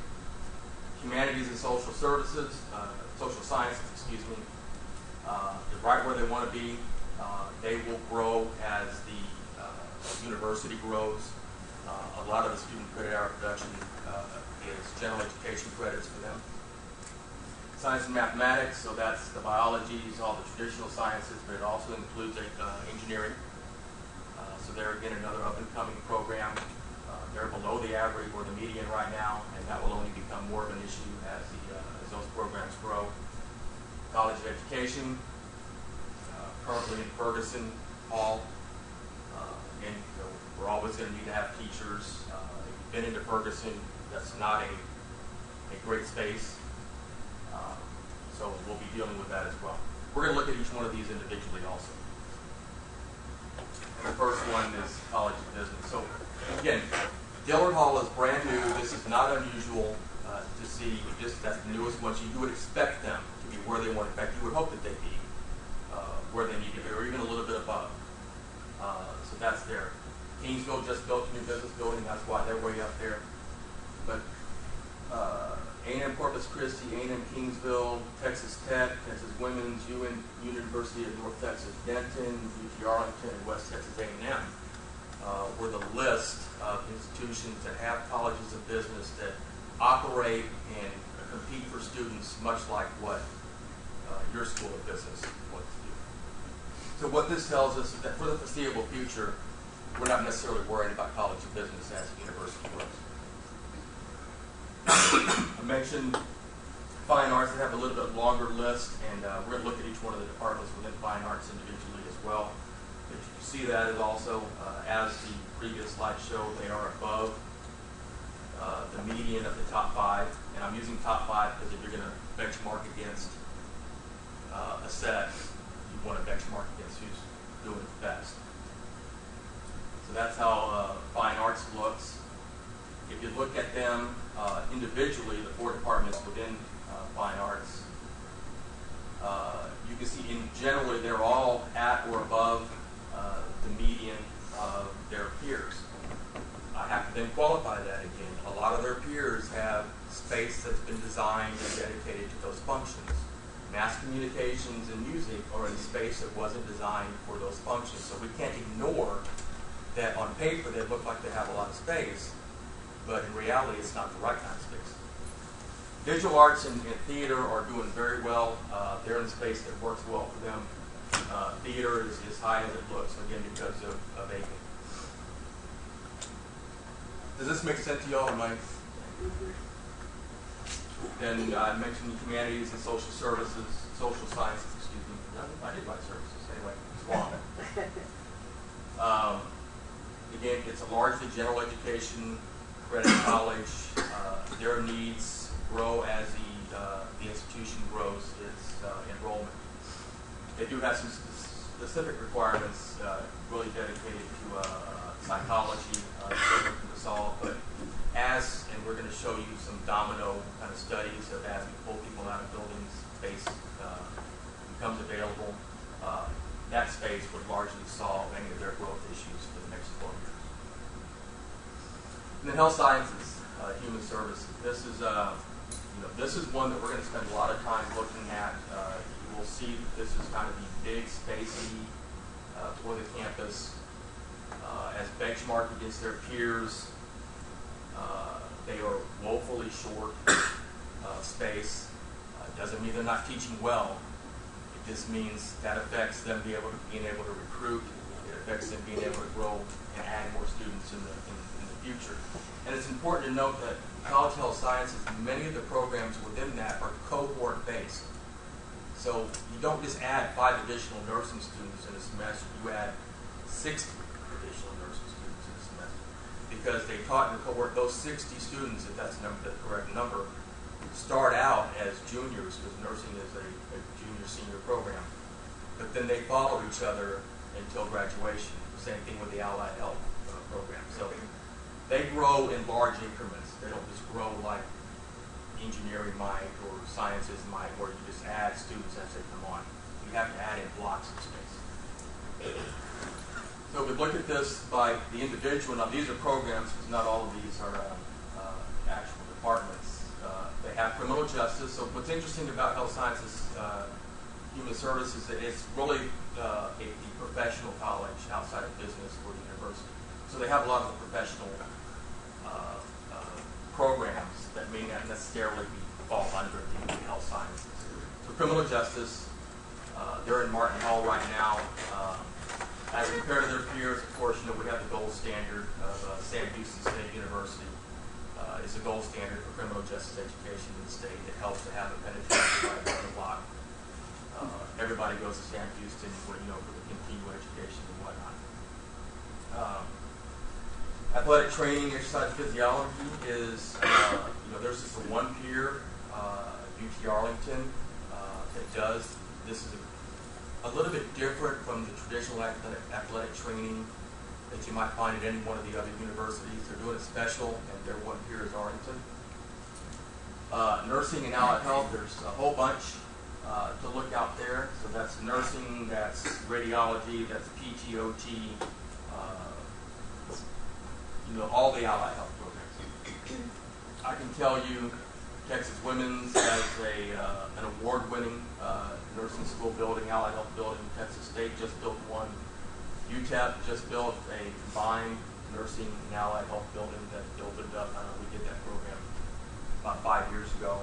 It opened up a couple of years ago. UT Arlington as well. And then social work as well. A lot of universities do that. But in general and on average, every one of the departments or a group of programs within health sciences is below the median of the top 5. Science and mathematics, this is the college as a whole. We're going to break out engineering separately in a second. But again, if you're looking at their peers, Angelo State, Lamar has a huge chemical engineering program.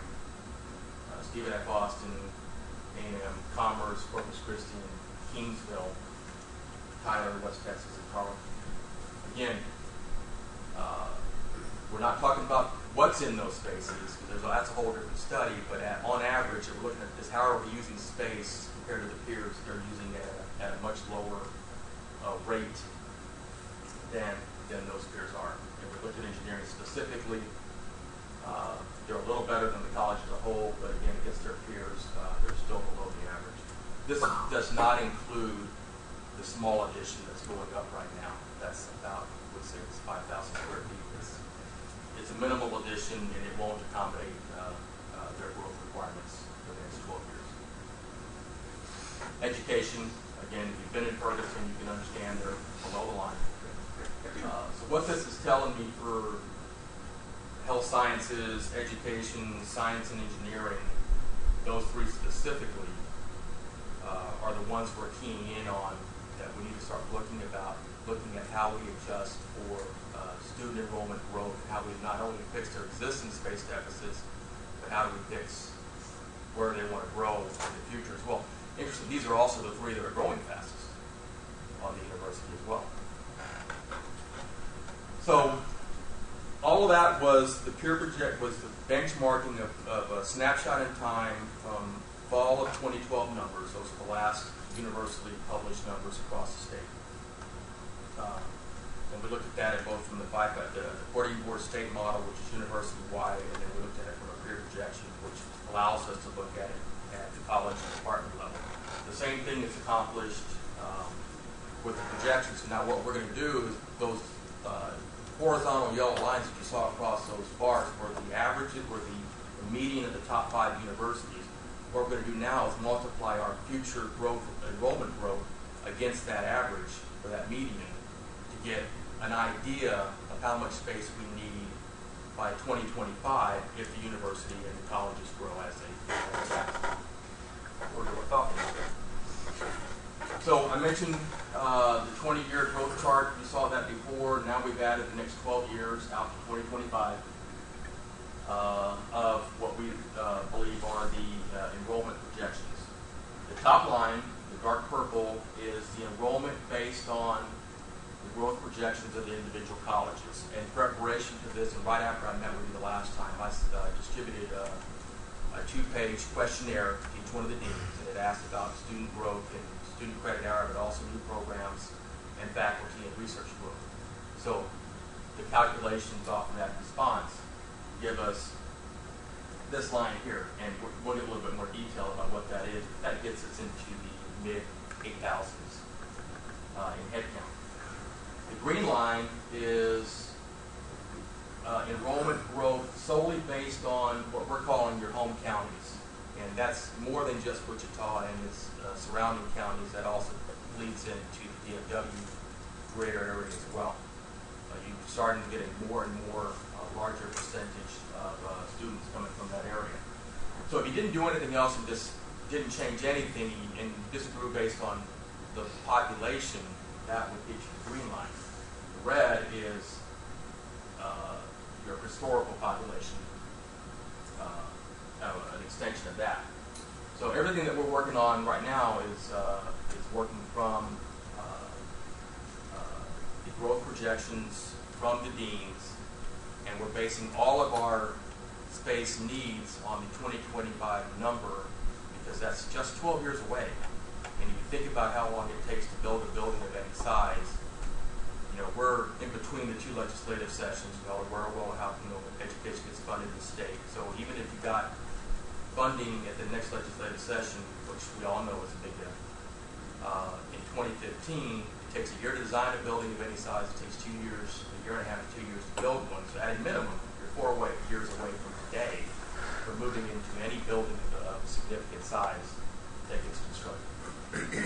And that only takes you halfway to 2025. You wouldn't build a building that's full the day you walk into it. So we looked at enrollment growth. The 2 bars, the shorter of the 2 for each one of the years is full-time student equivalent. The larger of the 2 is the projected head count. So when we're basing square footage for academic needs, we're basing it on the full-time student equivalent. When we're discussing needs for dorms and parking and how big the student union needs to be, you base that on head count because bodies use those. The amount of classroom space you need is how many people you actually sitting in the classrooms themselves. So as I said, if each one of the colleges grow the way they project, Midwestern State will be at 8,600 square feet, 8,600 students head count in just 12 years. That's not out of the question. A lot of universities are growing at a much faster rate than that. That roughly is about a 5% per year increase in students. And then if we look at it at the individual colleges, again, we're from this year to fall of 2025, you see the big 3, science and math, health sciences, and humanities and social services. You can see the rate of growth within each one of the colleges. That's what's generating our square footage requirements going out. I mentioned the 5-factor model. So the state has its projection of space. It's basically, like I said, on enrollment. It's based on the type of programs you have. It's based on the level and number of level of students that you have. So it makes a difference in that model whether you're all like undergraduate, graduate, undergraduate, and PhD programs. I will tell you that the coordinating board is adjusting this model. They're in the process of adjusting this model. This is based on an instructional pedagogy that is 30 years old. So as Dr. Stewart will certainly tell you, how you teach science education 30 years ago is not how you teach science today. The same with any of the other programs as well.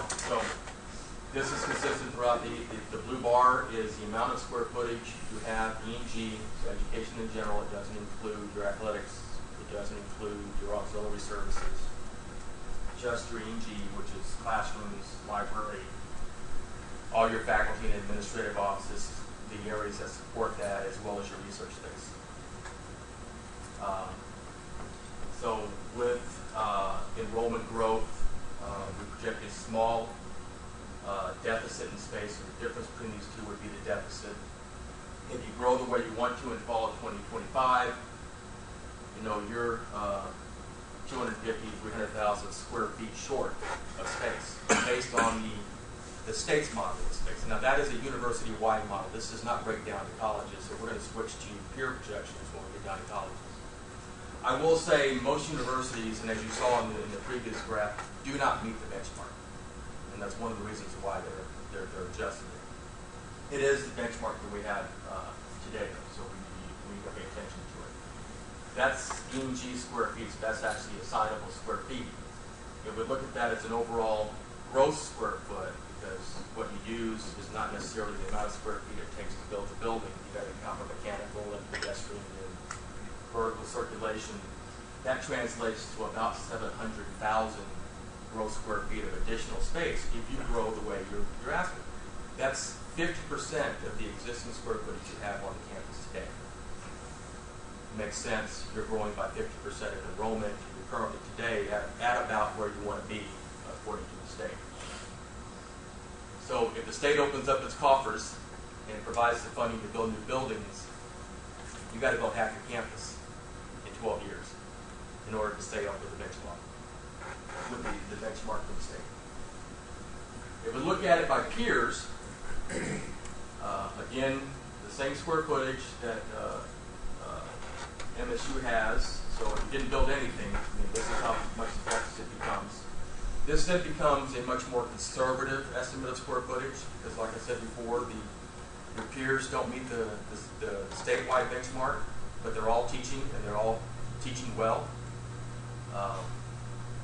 So how do we then benchmark these peers? Of course, you're below that. We knew that, but then again, as we grow enrollment, there still will be a deficit of space in 12 years, and that translates into about 400,000 gross square feet of space.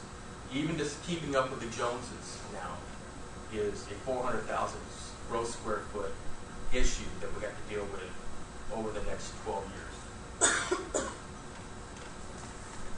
These I'm going to list same as before, so we're going to look at them in each one of the colleges. We know about College of Business. You know, we project as a small need of space. Again, I don't think you would ever add this 8,000 square foot addition to the 130,000 square foot Dillard business, but you know, they would show a deficit of space. COFA likewise. Again, what I've said before is the issue with COFA is not necessarily the lack of space, it's the type of space. So they do show a need, and we have some options there that we can help them out. And that's broken down by the colleges. So really, the issue is with music primarily, and mass communications also. Visual arts has a large space need, but they're large users of space. As a percentage of what they have today, that actually becomes smaller. Health sciences, we again spent a lot there. They become a big user of space. So you know this is assignable. That is 50% larger than Gridwell is as a whole gross square footage today. So this actually translates into 3 times the size of Bridgewell. They need 2 additional Bridgewells to keep up with this threat, based on our projections. And that breaks down by the individual programs within that nursing and allied health is the big issue there. A lot of the competing peer institutions are building new nursing buildings, they're building new allied health buildings. The nursing students that come here are being wooed by those same peers. If we're going to stay in that, in Dr. Johnson's issue there, if we're going to continue to compete in the nursing environment and provide the programs we're providing, we have to compete with these other schools to do that. So, you know, nursing is by far, nursing allied health, I should say, it's not just nursing, is by far the biggest issue there. Even though criminal justice is not insignificant, it's a much smaller program, and their space requirements are much smaller as an overall comparison. And then community social services, again, as the university grows, they're going to have to grow as well, although they're fine now, and you know, there's obviously some flexibility in this as well. Science and mathematics, if we're looking 12 years out in the future, we're looking at another 60% of Bowling Hall as a college. And if we look at it from the engineering standpoint, you're building a assignable, this is assignable, that is probably 3,000 square foot addition assignable to McCoy Hall right now. You need 4 times that to be able to accommodate their 12-year space requirement. And then education, they're not a big user of space because so much of education is done in general use classrooms and out in the field. But they have their space. So this is, as an assignable, is about twice what Ferguson is today. So it's another Ferguson Hall. So what we're going to do is these are ordered. This is then, you know, okay, well, what are our options to solve this? You know, if we would never, having just built Dillard Hall, we would not recommend building a new one. But, you know, that 9,000 square foot deficit would translate into 15,000 square feet gross, would be, you know, in 12 years what that addition would have to become.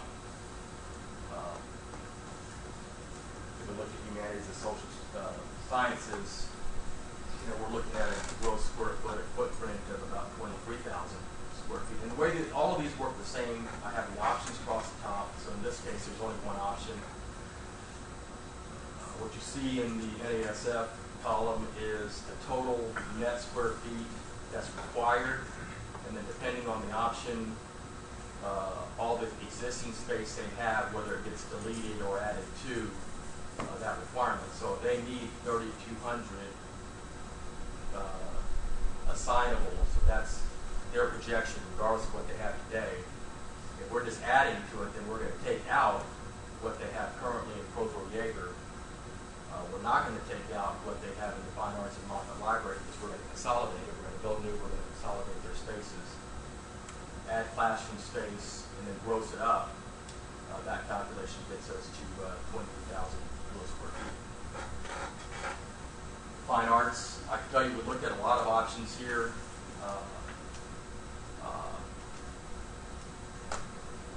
And we don't necessarily have the answer yet for Fine Arts. Fine Arts is going to take additional study on Fane and see what we can do. Our recommendations going forward, at least in the short term, is creating ways to move some people out of Fine Arts, specifically would be mass comm and our projection that will show you, that then create space for use it to grow within. Science and mathematics would be the next one up the line. There's several things we can do. Science and mathematics is currently in Bowling. So if we look at science and math separate from engineering, if we just made an addition to Bowling, we're looking at about a 48,000 square foot addition to Bowling. If we were to pick them all up and build them, put them in a new building, it would be 135,000 square feet. Engineering is in McCoy. If we were to continue to keep engineering in McCoy long term, we would look at a 22,000 square foot addition to McCoy, less the 5,000 that you're building now, so that's 17,000 square feet. If we were to pick up engineering and say that's not the long-term answer for engineering in McCoy, they would require 40,000 square foot building to accommodate their enrollment growth 12 years in the future. And then I mentioned education. There's really one option for education when it comes to the college as a whole, and that's a new building. There are several reasons for that. Ferguson is just not a building that you would want to add on to. It's also at the wrong spot. We'll talk to you about why that is. But you're looking at an education gross square foot requirement of about 28,000 square feet. We look at kinesiology a little bit different. They're currently in Ligon, and they want to stay in Ligon. So their growth requirements would be satisfied there. And then the big one, which is health sciences and human services. I mentioned Bridwell right now today is about 50,000 square feet. It's less, a little bit less than that actually. If we were just to add, and then you have the addition, so you know about the health sciences, they have Bridwell, they have space in several other buildings, Ligon, Martin Hall, Procure Acre, and then they have the Sim Center, which is off the campus altogether. If we were just to make an addition to Bridwell to accommodate their growth, you would have to triple the size of Bridwell to get that. That would not be our recommendation to you. Why would you add something 3 times the size of a building to get there? And then, given the numbers that we're looking at, why would you not move the Sim Center back onto campus and create the synergies with the rest of the programs in there? Currently, the only program that uses the Sim Center is nursing.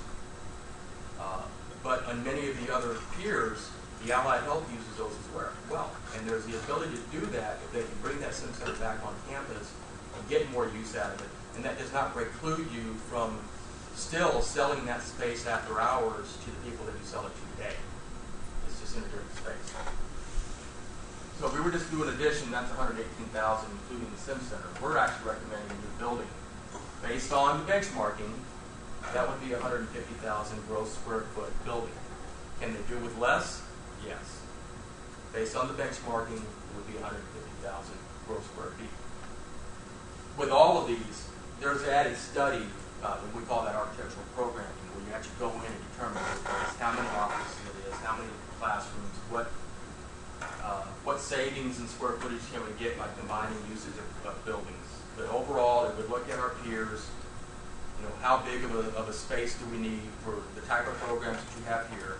We're looking at about 150,000 square foot. And then we look at athletic training and exercise physiology, that's another 32,000 square foot on top of that. That's more closely aligned with athletics, and we have options for that as well.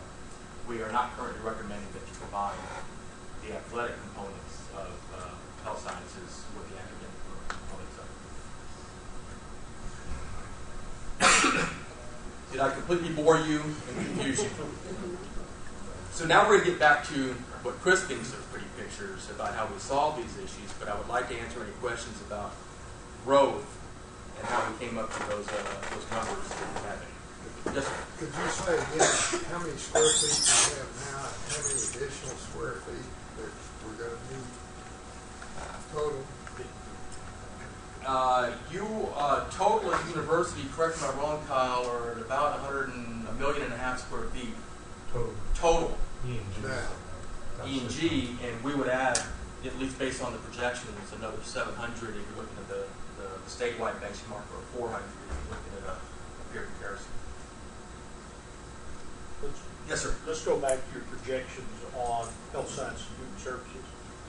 In that number, and you made it very clear about it, athletic training, exercise physiology, and that's an important pedagogical, programmatic thing. Their subjects are athletics in their research lab. I think everybody should recognize it. So it's still an academic program. Yes, it needs to be close to athletics. Okay, your projections then for the building that we need, and we need now, we're short now, as everybody saw, included bringing the Sim Center back to campus. That would be this column right here. Now, this is not defending anything that we've done, but everybody needs to recall that we were given about 6 months to get out of the simulation center. And by the time we would have a building ready to bring that back, we will have gotten 6 or 7 years of use out of that building that we did figures for. So I really like the idea of getting that center back on campus. We had no options at that time, and got very inexpensively and used it very well. I'm sorry, I just wanted to jog everybody's memory on that and say, golly, we just did it, we're gonna bring it back. But we had to do it, and we're gonna get a lot of years of use out of it before we get back on campus. But that is a great idea. I guess my question though is, in those numbers, did you include the 2 human services programs, criminal justice and social work? Yes, Are sir. they in that, okay, in one building? They're currently in Martin Hall. So we have an option of leaving them in Martin Hall and needing a little bit smaller building for it, and that's a decision we need to make. Of course, they have growth requirements as well that Martin would have. Yeah, that's true, okay. Thank Yes, you. sir. But going back to Charlie's question, it sounds like you're projecting a 30% growth in population, but recommending over a 50% growth in square footage. Is that right? Based on the statewide benchmark, based on the peer projections, it's more of a closer to the line to the other. More like a, but it's still more like a.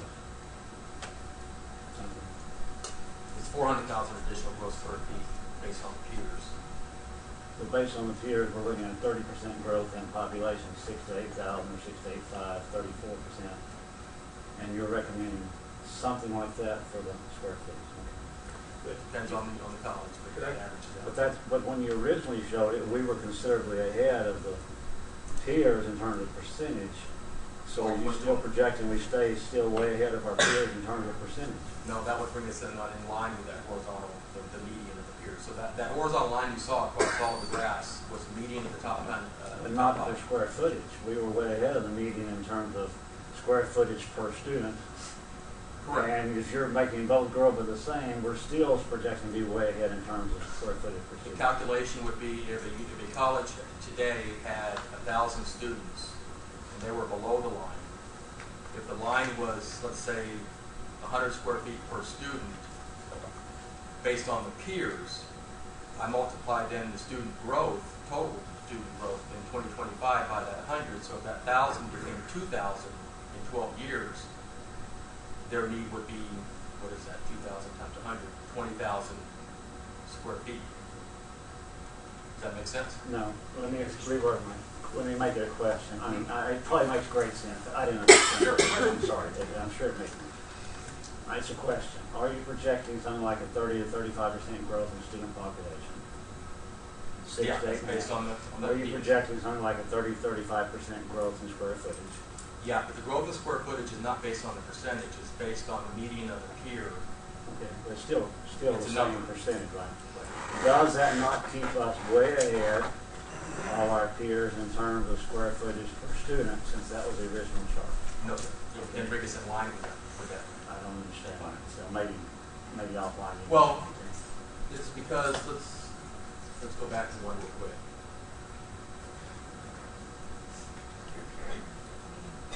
Right. So let's just say education. This is a number. So this is 78 square feet per student. Is a median of the top 5 of these guys. Right. I'm going back to your very first chart where you showed us way ahead of the average. Right. But that way ahead of the average is because of things like this, where education is way ahead of the average as well. I need to get offline with you. Okay. Because I don't see how you make those even when the others grow by the same. Okay. I'll be glad to explain.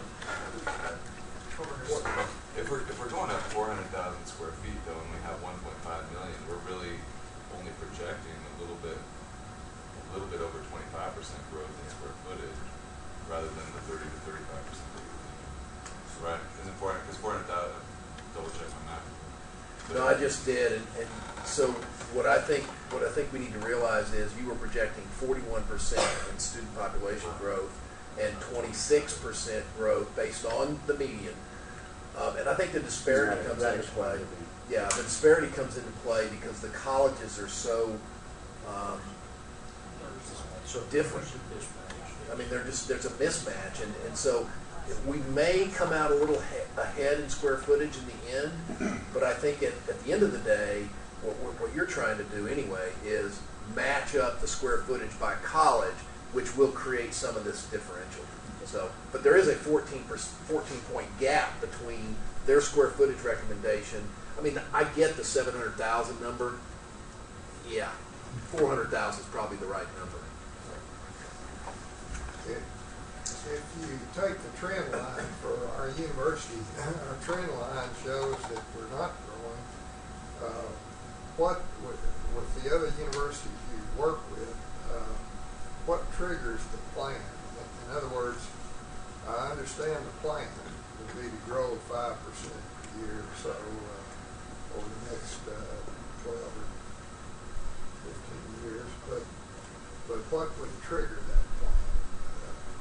Because if we try to build for the future and we don't get the enrollment, then we're in trouble financially.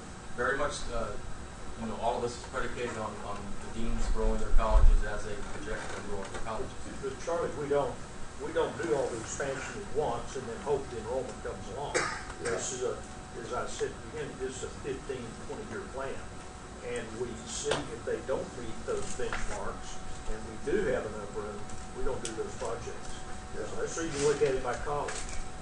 Space is not space. Every college needs something different.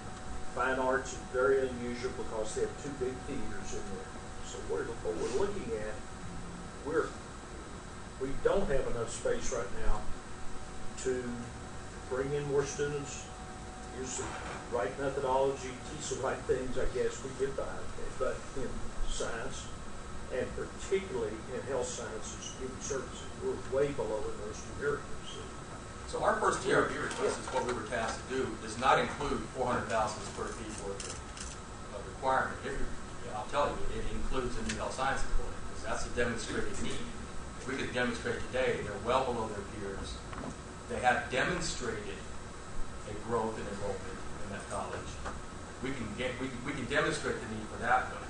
If we build that building, that allows us to accommodate either from vacating other buildings to growth of other needy colleges, but also allows the university the time to then prove the need for the others as well. And we're below the need in science, mathematics, and engineering. We're below our peers. We're below our need as far as the capacity to have a higher technology laboratories, different design laboratories, so forth. So there's a quality issue there as well as a number issue already. And I think I thought the same way you did every 5 minutes this week is, my gosh, what happens if we don't? Well, we're not going to build it all at one time and then hope it comes. We're going to say, here's our projection. If we meet it, this is what we need to do. Okay. Does that make sense? Yeah. One thing, Charlie, that helped me kind of get through this, as I've been thinking about this a lot, is it's really a staged process. Yeah. I mean, and I think, I'm not sure if Chris said it or Doug said it, one of them said it, we're 4 years away from seeing this kind of come to fruition. We will have trend lines at that point. In fact, we'll probably be hurting if those trend lines become real. And at the end of the day, if that student growth happens the way we think it's going to happen, or frankly, the way we really believe it's going to happen, 4 years from now, when we're kind of opening the doors to some of this, it's going to be a blessing, because it's just going to be, but if it's not, then we can all kind of back off and think about the next step. Because again, for me, it's a staging kind of concept.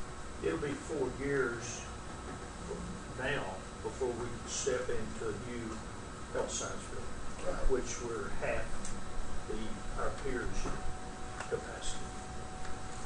So I hope we have no problem.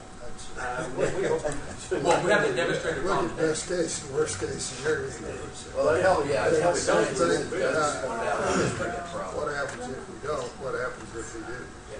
We're going to be parallel. We're going to be paralleling the knowledge. If we don't make it, we're not going to be out ahead of ourselves building a larger building. Yep, I think that's it. But I think Charlie's question that I hear is the other competitive universities, I'm asking, not them, seem to be, they came, we need to build it.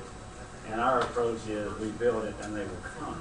And No, I worked with several of those universities. They had to demonstrate a need before they built one. but let's look at their growth. Was their growth a fallout of making it available so people could come, or was their growth triggered by something else? And I don't feel comfortable that I know that answer. They had growing programs, growing university, inadequate spaces that generated us building new buildings. And their projections going forward were, okay, if we're building a new building, how can we do it that then we can create additional programs beyond what we're doing? Right, but Even their growth was driving it, is what you're saying. Their growth is driving, but that's why we're keying on health sciences, because within although the university's been flat in enrollment, health sciences has been growing in enrollment. And regardless of what we want to say about what the university will grow or not, they're in a building that's half the size that they need to be based on their peers, and they will die if you don't add space.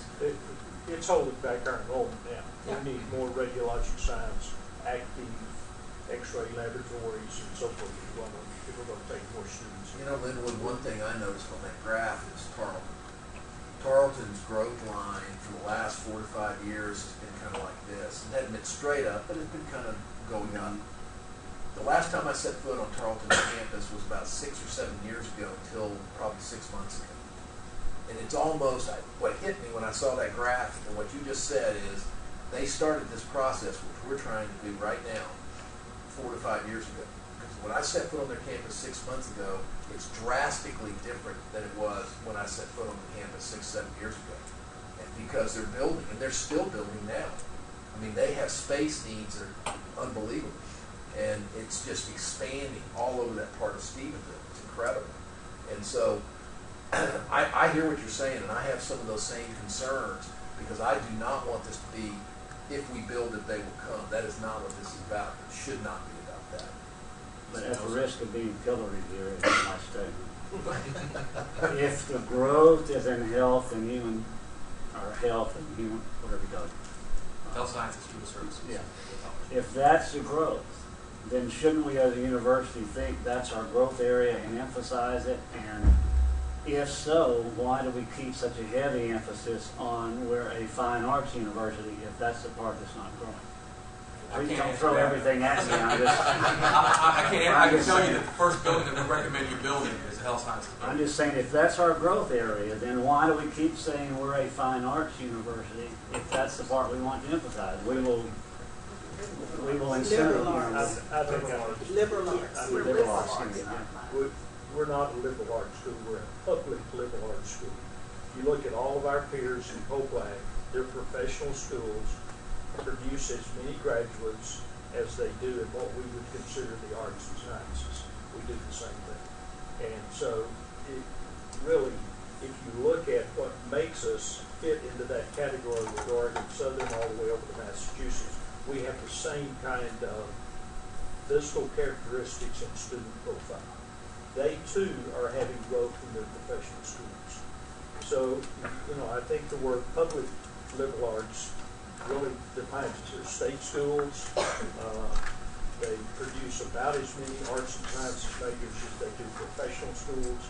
But I think in engineering, education, health sciences, the economy, the job market out there is going to push more and more students into majoring in those areas. So we get back to the educational issue. What are we going to do with those students? Are we going to make technicians out of them? Are we going to have engineers who understand, who can write, who understand literature and enjoy it, who have that kind of background, who can work with people?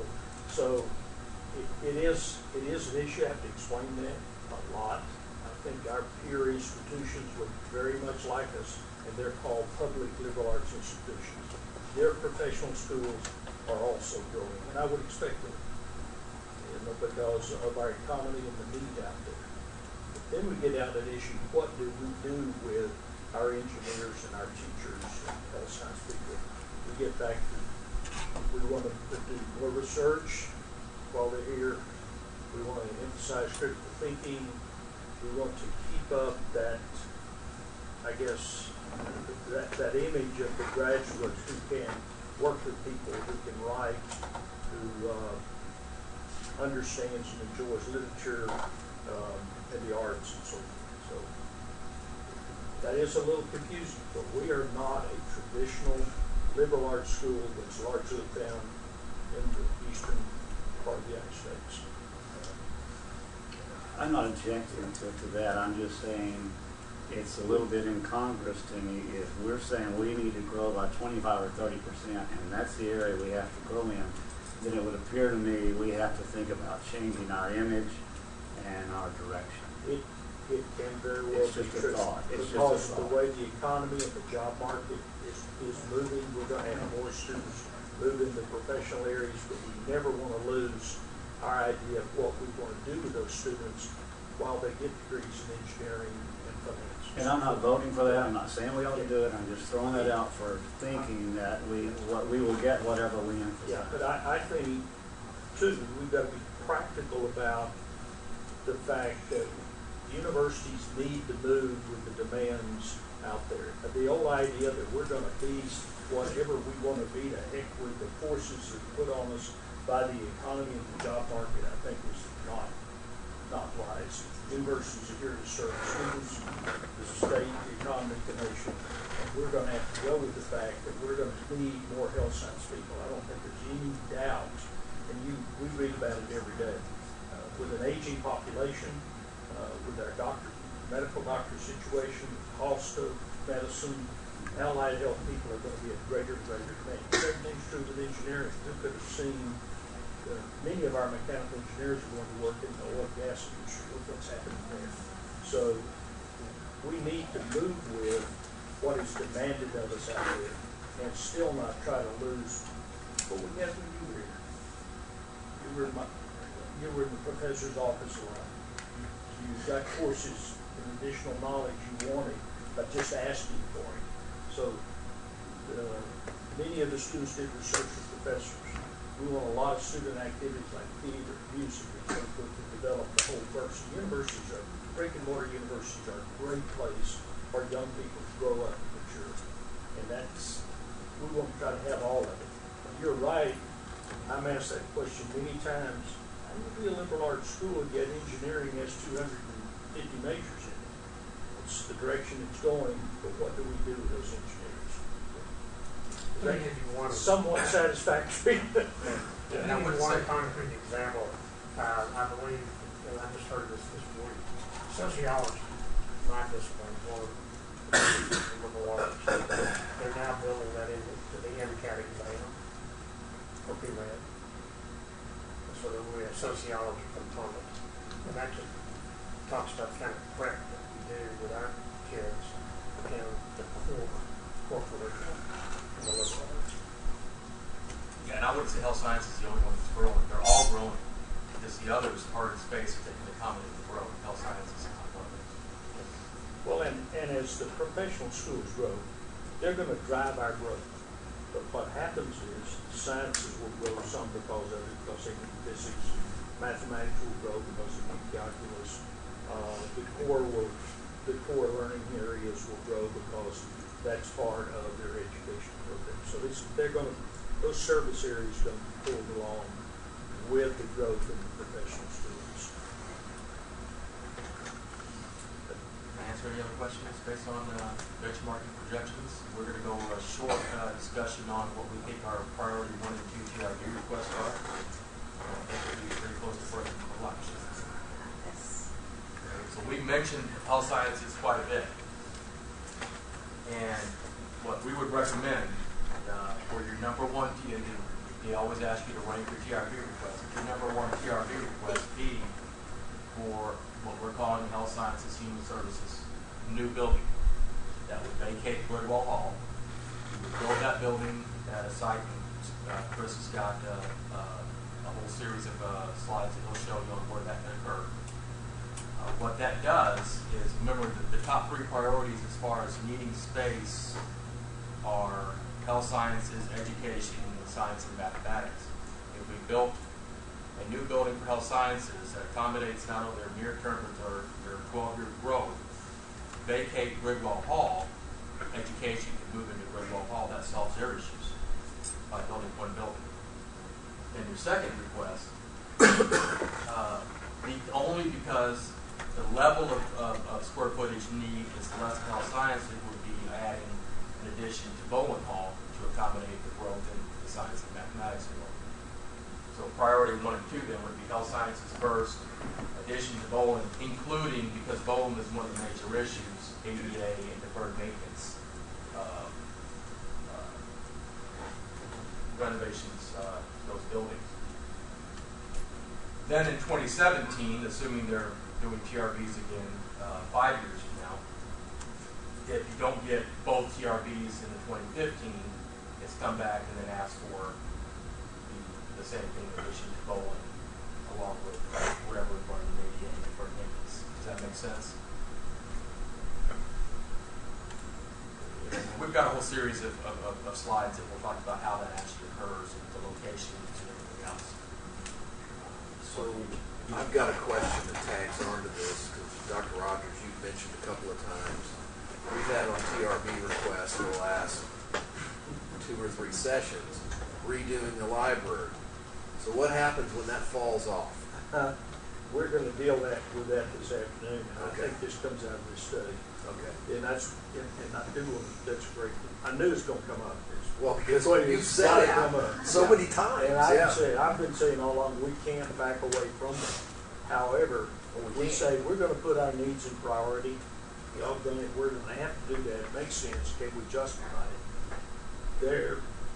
There's some new issues come up. We need to renovate the library, but rather than condensing it to the level we thought we might, I think you're going to hear this afternoon is that we renovate it and renovate the interior of it to be what's the word for the new kind of building you're building?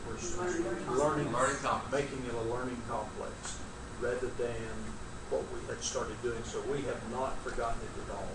But you know what? I'm going to have to answer that question when we go down there. If we go with this priority, I'm going to have to answer that question. What happened to that? Well, we're going to take a little bit different tack on it, but it's got to be redone. Well, I guess my question would be, couldn't we, and we can talk about it this afternoon, couldn't we make that a TRB number 3, making the library a learning complex? Then it doesn't fall off. And the state loves renovations because you're not adding square footage, yes. Well, again, I don't want to overburden it because at the end of the day, I don't know the politics of the TRB request, so clearly the health science should be number 1, but again, something. Okay, the presentation beyond this gets into locations and how we implement that, and that's going to be more than the 15 to 20 minutes we had before lunch. So it's a good time to break. It is, actually. It's 11:35. It's a little bit early, but if this is a good breaking point, it probably makes sense to do that. And rather than try to break up your presentation, I'd rather keep it continuous. So, you guys okay with that? We just need to call and make sure lunch is ready. Oh, you're providing lunch? Yes. Wow. Bonus. Sure, just call. They just made $20. Yeah. Well, that would be 5 for me. Everyone in the room is invited to join us for lunch in the Kiowa room. It's light deli buffet. And that gets back to Lincoln's question. I saw S&M would grade me on my answer to his impossible question.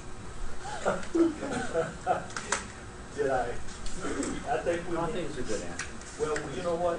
COPLAC right now is involved, and Betty are really leaders in that. They're trying to think of better ways to describe what a public liberal arts school is at this very time. Because of the real movement into the professional areas, because as Charlie said, because of the job market, and it's going to happen. Our job is to look into the future and say, what's that job market going to look at? So we all read a lot of economics, we watch the job trends, we look at the industries, we look at automation. So, we try to keep up with looking ahead. We have to do it so we don't get caught behind. And Charlie, Chris reminds me that I'm on live TV here. We have to record over the room, so I'm going to qualify what I told you. there's a lot of study that goes on here and what that ultimately becomes. I mean, we will show you this afternoon that could actually be could be two different buildings, a very large building and a much smaller one for athletic training and physiology. The point I'm trying to get over to you, this is probably not a $25 million TRB request, and it's not a $100 million TRB request, but as she said, the average TRB request in the last session was $52 million, and we're going to be in that range. Dr. Rogers, I have a question. Are there any statistics on how MSU and our community compares to other communities as far as donor base? Are there statistics of such a thing? Actually, it's a compliment to everybody in this room and to our alumni and our donors here and afar. Just to give you an example, Commerce on an average brings in a year about $1.5 million in private money. We range, as you know, from 12 to 13 to $14 million a year. Actually, and again, it's a compliment to everybody in this room. We have people from other colleges, universities, our peer group, and I'm not talking about the Texas Techs, but the ones in the Lone Star Conference that come to our campus to see how we do things because of the private money that we bring in. A long answer, but we are up here compared to the actual number of institutions that our role and scope, the ones that us at home. It's just what we couldn't have done what we've done. We wouldn't have the business buildings, we wouldn't have engineering. I can just go on and on.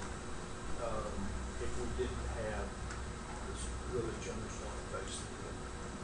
So, And for this new building, the legislature will indeed expect us to have donor support, public-private partnerships. So, in the last session, they were saying, well, we'll give you a TRB, but it'll be for 20%, or you'll have to come up with 20%. So, it's something that Dr. Rogers will be very busy, getting that private support or using the partnerships. And health sciences is a good opportunity for businesses to come in and help with the SIP center and do some things like that. So. Sam, you had a question. When you get your question answered, they say the food's ready, so we'll cut out of here so you get the last word. Yeah, I'll go quick. It was actually just a wonderful comment to Dr. Rogers' description of a well-rounded student. I'm a very, very, very wealthy, well-respected, well-known client in the science world. Brilliant. And he founded 5 or 6 companies all over the world, and he talked about who he would hire. We were just having a conversation one day, and he said, "You what I'm really looking for is a second Renaissance student. That's somebody like Leonardo da Vinci, somebody who is well versed in science and expert, is a genius, but can also read poetry and have a conversation and relate to individuals." He's like, that is the person that I want to hire. And I know him when I meet him, because I don't know how to make him. I don't know that that's a good description, but I will tell you that when you were talking, that was very, very prevalent in my mind. Those are lofty goals, but that's what we have. Very technical, and he said, I've been a genius since I was a kid. I don't know why I was a good genes. But he would tell you, it's very difficult for me to have conversations with people about things that I don't know. He goes, so I spend a lot of time after school, out of college, educating myself on those types of things that make a difference, that make life rich. Just a comment. I appreciate that, and one comment. Remember, the Southern Association Quality Improvement Enhancement Program that we put in to get research, to get students with individual faculty to do research, to stand up in front of other people and give those reports and attend meetings and deal with their peers. That's all part of it. What it comes back to, what Linda was saying, we have, as a council of public liberal arts colleges, we really want to be part of that group, it's a great bunch of schools. How do we describe ourselves to people out there who have the same logical questions? We're going to go with the job market. We need to do it. How do we tell people what we are? we're not a traditional, I'm not repeating myself, liberal arts school, okay? But we want that sort of liberal arts attitude connected to our professional program. And we can work on that with our curriculum. And how do we let the world out there know that that's the type of school we are and the characteristic of it? That's a great point. I don't have an answer for that one. We're working on it though. And doing a good job. No. I see Midwestern a lot in Dallas. Oh, I know what I was going to mention. I'm sorry. Is we didn't make a big deal out of this, and I loved it, and I didn't either. Is our ranking of what's the ratio of beginning salaries to the cost of the university? Yeah. What's that called? Well, I'm sorry. I meant to bring that. Yeah. We're nationally up there, way up there. Statewide, we're way up there, and it's because we turn out. Their Return on investment. That's okay. Yeah. You think The that value that of is the really- way they described it. But, you know, the reason for that is pretty obvious. Look at our graduate profile. They are people who start at very good salaries, from nursing to engineers to, you know, people in all of the areas, versus the cost, as a ratio of the cost of going here. That's something we're really proud of. And I think it kind of reflects what we're talking about. Okay, that's a good note to end on. Lunch is in Kiowa. What time? We should be back at least an hour. So let's try to be back. Let's try to start gathering around 12:45, and then we'll try to get started shortly thereafter. Okay? If not sooner, if you're quick ears.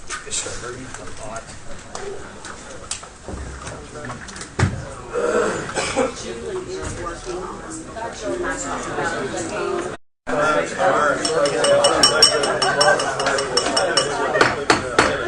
Here we go. I'm not ready. Get ready. Do we all need to run up and down the stairs to get rid of that cobweb? I'm gonna get some cookies.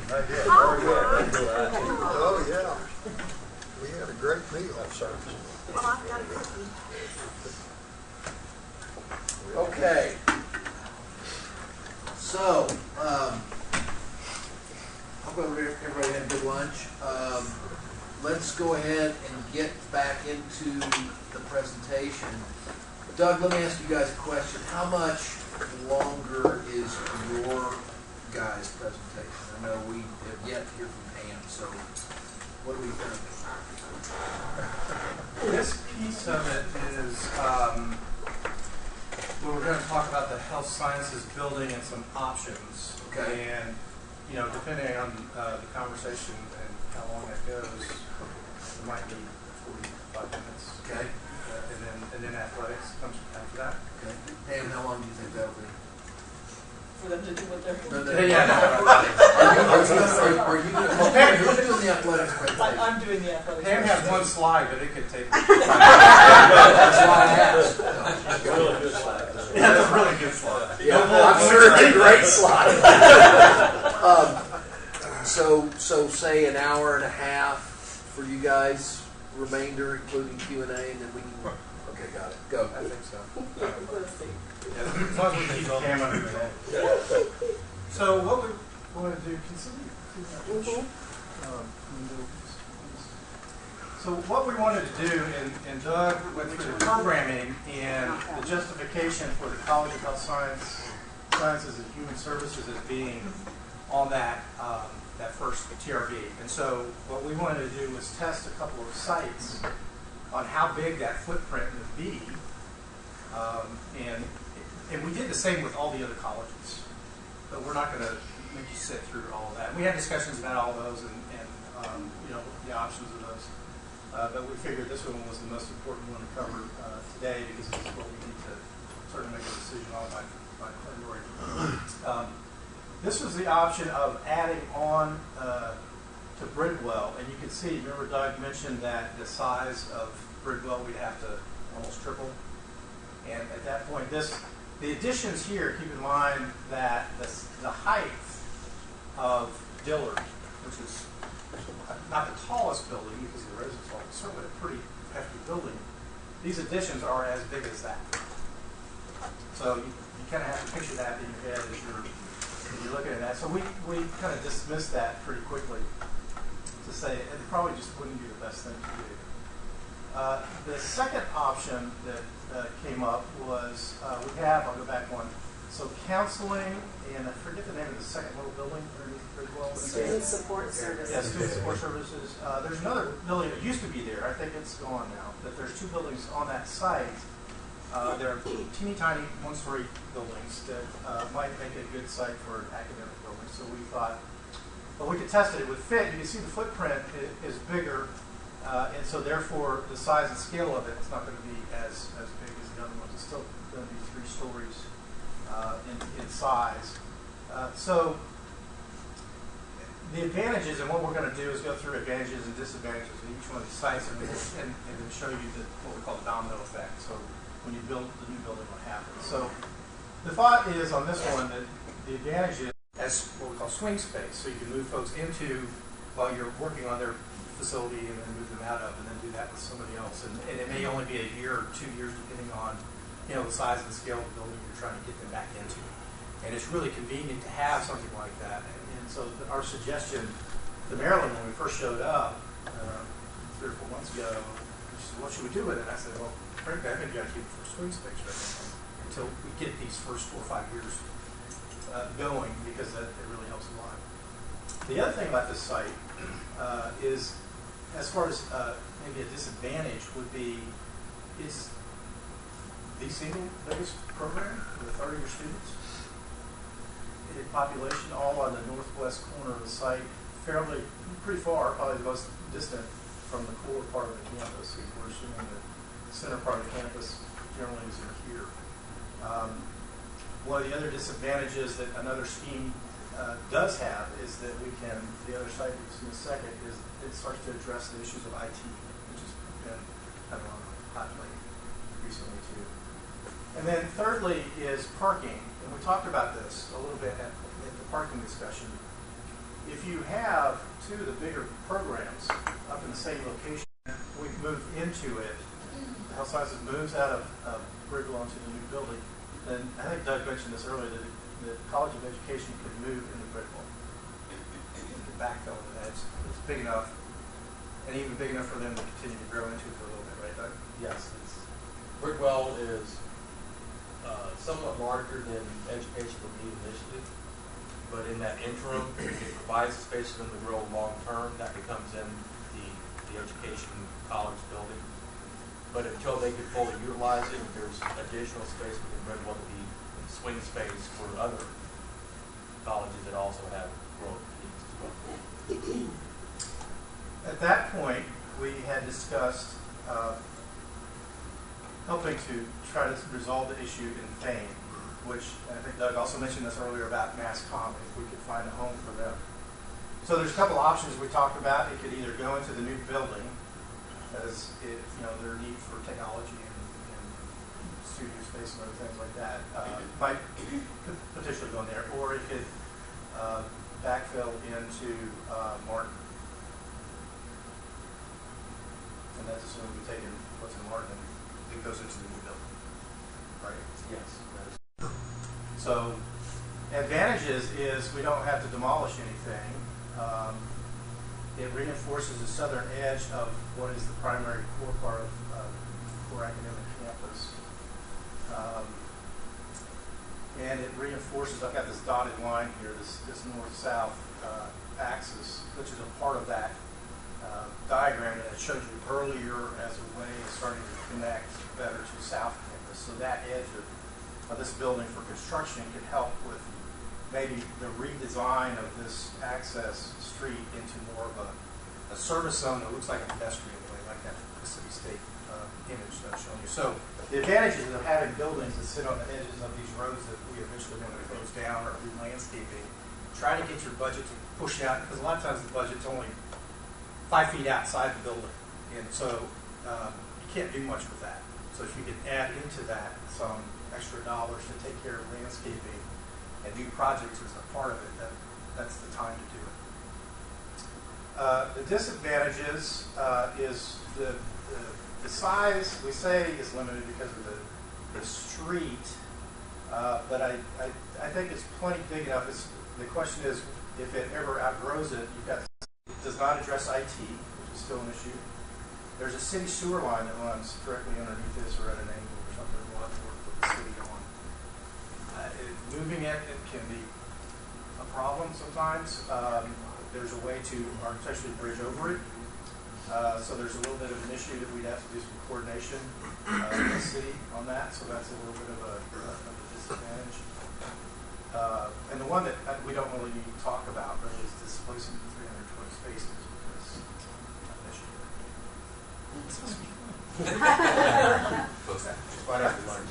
Yeah, it's right after lunch. They're all asleep. So that's one that comes into play that lands squarely on a pretty significant lot, and one that I know you circled here today trying to find a lot. For what it's worth, on the displacing 320 parking spaces, if I'm not mistaken, that lot just to the south of it is the one that's always got space in it. So you gotta take care of yourself there. Well, especially if you have students that are on the class here to go to the spot there. Just an observation. Yeah. I want to ask something. I want to go back to option one for just a minute. Because, okay, back to my comment earlier about the houses across the street. That We'll sacrifice that. Yes. Sacrifice the river courts, and then so that could then be a surface parking lot. You could expand the one that you just did at the police. So that one, in some ways, may be easier. I get nervous when we go in and acquire houses in a neighborhood, tear them down, and build a surface parking lot. I mean, that is not a great way of building relationships with the cities and your neighbors. So I'd be careful about doing that. But that's not going to be any different here. I mean, if you did that and continue to build a really big surface parking lot, I'm sure these folks back here you're going to hear from. So it's just something to consider as you start thinking about your edges.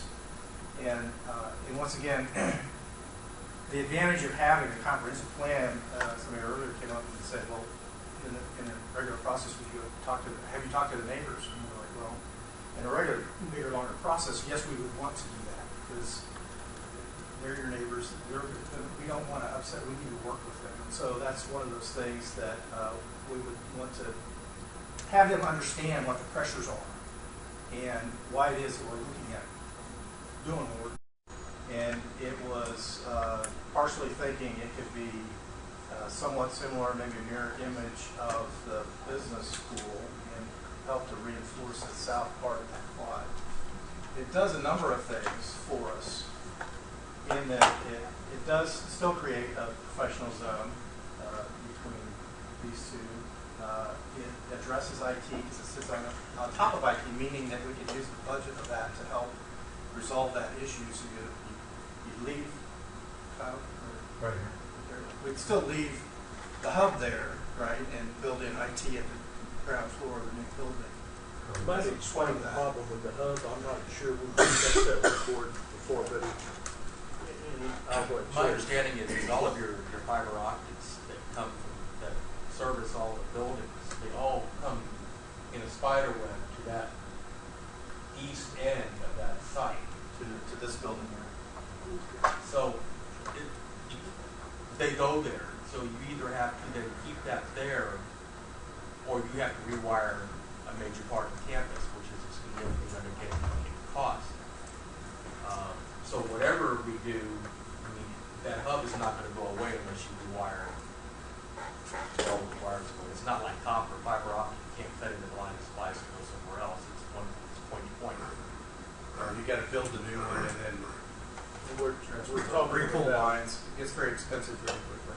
We've heard everything from $6 million to change it to $12 million. Maryland, Kyle's going to do some work with our IT people, Bob, to really get a number on that. But it's going to be an expensive proposition.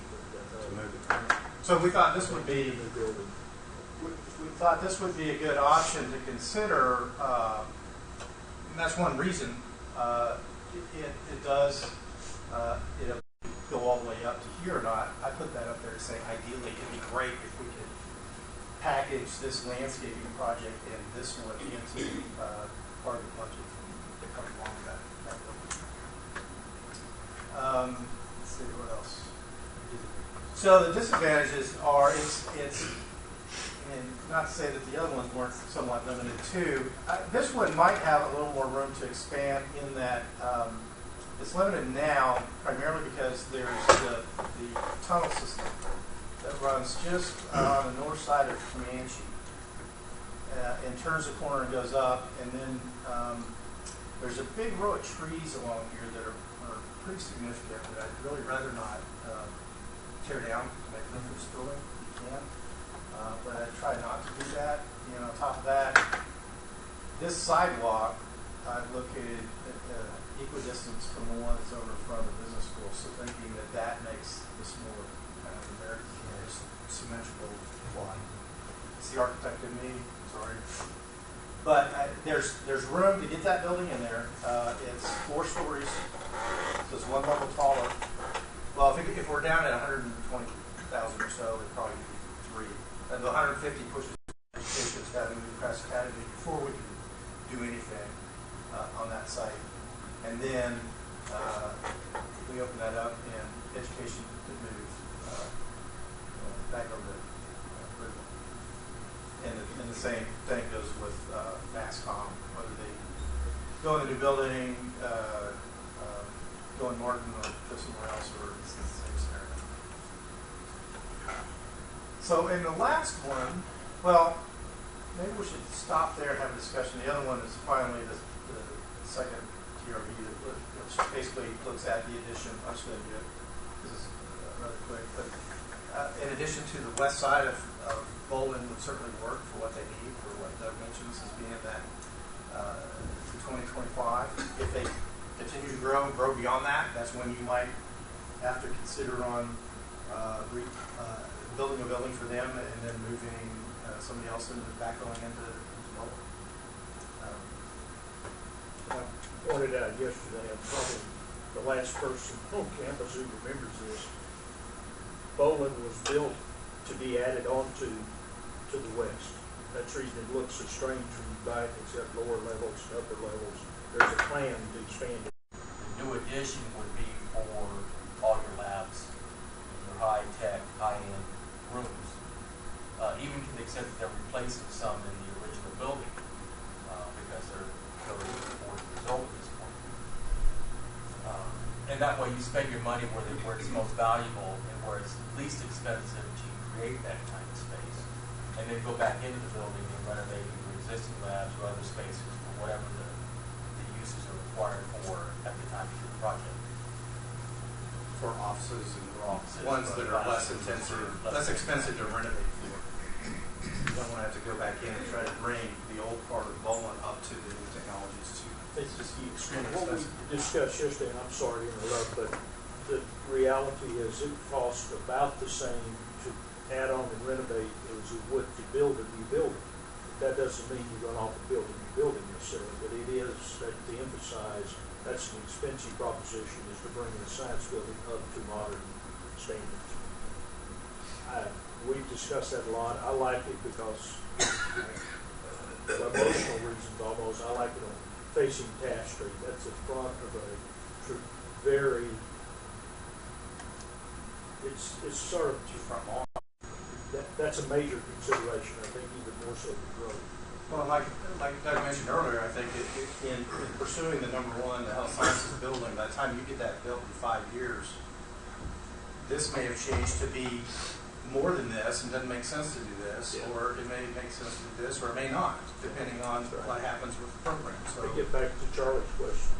You know, do we do this, Matt? You know, right. That will be at a time we'll know, Charlie, when we take on a project like that. At least you know what potentially could be coming down the line. So we at the end of the 3 days, frame freeze and everything, we came back and suggested that we come to you all with these site options to have a discussion about that. We've had a lot of discussion. I think our collective advice as a group and committee would be that this site in our minds probably has the biggest bang for the buck in that it reinforces that quad It deals with IT. It does a lot of things for the landscape and doing things for the core part of the campus. It keeps a lot of students in the center of the campus. It activates it. It can become a portal. It can do a lot of things for you. And so that, we'll kind of leave it at that. That was our sense, but we wanted to have that conversation with you all about the 3 sites, because we didn't want to show up in February and say, well, this is our choice. Say yes. So what we can talking about for. So Are you guys going to comment on the library, how this changes what we've been asking for? There was some discussion about that. It's not. There's not any more. Okay. Sciences and Human Services, or does that take care of this plus Bolin? And then how much is the library? And I know you that is a big, big question, but I'm just curious because, if we're going to ask for money, I think we have to ask for the whole thing. I think we have to go forward and say, this is what we think we need to get to the next level. And, Well, I think, I'm not overly familiar with how, TRBs are judged and awarded, but it seems to me, and I mentioned this to Marilyn, if in the sheet that's sent as part of the TRB, you do let them know that this also relieves pressure in a lot of other programs that we need help in. And to do that, we're going to have to go back and do some renovations to bring well move education, the cost of moving one and the backfilling of others, and moving education into Christ Academy for 2 years. And, we say move them over there. It costs money to do that. I mean, we got to pick them up and move them. So, could the argument include cost for doing things like that? Well, one of the things we were thinking about in that number 2, I don't know if it's been explained, you notice it was ADA, deferred maintenance, and Bolin addition. Right. There's a lot of ADA issues with the library. Right. There's ADA issues with this building. And then Bolin, there's the staircases are in the center of the building, and the fire marshal really wants us to take care of that. So we were going to try to wrap all that into one request that would address some of the renovation of the library, address renovation in addition to Bolin, and then even the hardened thing is what the fire marshal is saying is we need an exterior staircase. And just like Chris showed, we can open up that space and add that exterior staircase, build your welcome center, and it addresses the fire marshal issue. So a lot of the things that we talked about today are going to be in that We can request. wrap that up in that number 2 All request. in one. In the second, Number 2. In number 2. Yeah. Yeah, that's what I meant. Number Yes, two. number 2. Let me try number 1. And your question is good. So we need an IT building by the state. That's got to be thought about. So building a building on that place takes care of IT because you just make it part of that building. So really, it takes care of 3 things if you just got one. If we got the ODA and the second one, Could take care of like it'd 3 more buildings. be wonderful. So the other piece we didn't go into a little bit, and Pam will probably get into this a little bit, exercise science and athletic training are also part of Health Science College. And not only would we ask for this building, we're going to ask for another building, a smaller building next to Ligon. And that will leave the pressure off of Ligon, and we can move the football, I'm stealing some of your thunder, the football offices. So the one TRD will actually take care of more than what Chris is showing. The second TRD is going to take care of it. Okay. So this building, we're about to get to this. I just Yeah, skipped I'm over. stealing your thunder, I'm sorry. That's but- fine. You're bringing it up. It's a good point. But the thought was that if we could get this function out of Ligon as a part of that number 1 TRB because it falls under the Health Sciences College, and then that reduced pressure inside Ligon. And then you get The difference that you're looking at to make it. I don't know where the point of the sign cost is. Yeah, I mean, Part of the project. it depends. Well, and if you ask a landscape person, they'll say, well, depending on what type of material you get out of. It's kind of like you want to do it out of brick, or you want to do it out of party plank. So, you know, What you're suggesting would encompass the cost of doing that. So there is an estimate of what we guess. Yeah, you'll have to establish that to submit it. Well, Sam, I got a bigger question than that. It's really not for you guys, it's for you, Dr. Rogers. What if the state doesn't grant PRBs in 15? I mean, you know, here's the concern I have. We're sitting here talking about growth in our university, and we're hanging our hat on something that we don't know if it's going to happen or not. And we need to have a plan B. And that's my biggest fear is we sit, it's great to talk about this, absolutely need this, get it, okay? Because we know we're going to grow. We know that's going to happen. The things that have been happening on campus the last 2 semesters vindicated that. My concern. I have a sort of an interim building plan that you all said go ahead and do it. So we got a contribution to pay off Philip. We've been putting heat money in the bank. Next September we'll have 1.1 million in the bank. Next year we have about 1.5 in the bank. We're using the rest of it to upgrade our equipment and so forth. We could, you know, and I don't like this is just too spur off the moment. This is a hard question. Don't forget we are saving heat money on our own. We couldn't move as fast. I would like to use that money to do some of these summer projects that we talked about. I was just thinking, wow, that's going to be nice if we were to get the PRB. Without it, I think we leave there's no doubt we leave the Sim Center where it is. We're going to have to make some room for a laboratory and some offices in Critical, and we could take care of that with our heat money rather than use it for something else. So we could put together a plan to get by so we don't stymie the growth of health sciences. And that's the number one thing we need to do. Ultimately, we're going to have to take care of the science field. Because, like I say, what we do there and how we do it is important. And yes, we do need a backup plan because we need health sciences. So the IT center, the real problem, we're just going to have to go in there and probably fix a few things. Not the best situation in the world, but we need better security, just better environment. Yeah, we need a better environment, better officers, better security. So we're going to use our heat money to save it up a couple of years and do these things like that. Get by. It's the best I can do, but it's great. It's a great question. I have thought about it, and it's certainly existence. I think it's foolish to say, well, we've got this, and we don't until it's voted on. I have 2 questions about that spot. And you said that this was your preference, and it looks like there's more advantage bullet points on that one than any other, so that would stand to reason that that's maybe the premier way to go. 2 things on this. One that wasn't addressed is the impact on parking spaces neutral, I assume? And secondly, what are the politics of moving fame?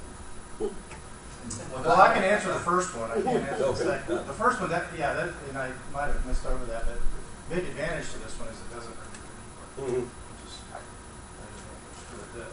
I can take that one. I think politics is probably the wrong word. The reality is it's not. I'm not in favor of removing our sorority chapter rooms out if we don't have another space to put them in. With every project, then we can make it perfect. Okay? But I think Keith does, that is a real issue, but I have confidence in Keith that he can figure it out. Twice as big, right? I mean, we talked a lot about the science field. I can't emphasize how much we need to modernize the science field. There's some feeling Betty and Jesse would really like the science building on those. That's where we're recommending you all, and I'm going to recommend to you that we put the L science building. We just have to look at the reasonable data and say, you've got to go with it, not just sort of an emotional wish. So every decision we've made seems like there's some negatives with it, but we have to live with it. It's a problem with an older campus. this whole thing together, though, really I find very exciting about the future of the university, the way the campus can look, the way it can flow, the buildings we need. And I think by doing this study, we have really solidified in our minds what we need to do. Now, we've got to wait on, is the growth there? Will the state fund it? But with us not doing this, we would be caught really short-handed. Sciences, and now the biological sciences are the things that are most likely to be funded because we see the future of research, teaching, and demand in our economy for those areas. And believe it or not, that was in the criteria last time, is what kind of building you're going to build. So the priority is, I'd say you think top still priority, I mean. Yeah, I think probably it's really a toss-up between engineering and physical sciences and nursing and the other allied health sciences are the top priorities of the study. I mean, I've got a lot of vice presidents here that might have a different opinion. Let me just clarify, it wasn't my idea. It was this is you all's plan, and we came up with this final solution as a group. So our consultants to give feedback, push back ideas, but ultimately this is your plan, it's not our plan. Okay? And so we're here to help you go through that process, but I don't want anybody to think it was just my idea. And we have a lot more thinking to do with you all and with the staff and the faculty and the dean. Is that going to be, at what point would we include them? Because obviously they're going to pay a good chunk of it. Yeah. Student government, we talked to them about it once or twice, and we talked to the faculty once or twice saying this is coming, but we still, between now and February, we need to talk to all the university about it, get their input on it before we come in with the recommendation. And I think though this background is going to give you what we're going to have to use to make a recommendation as well as what we find out.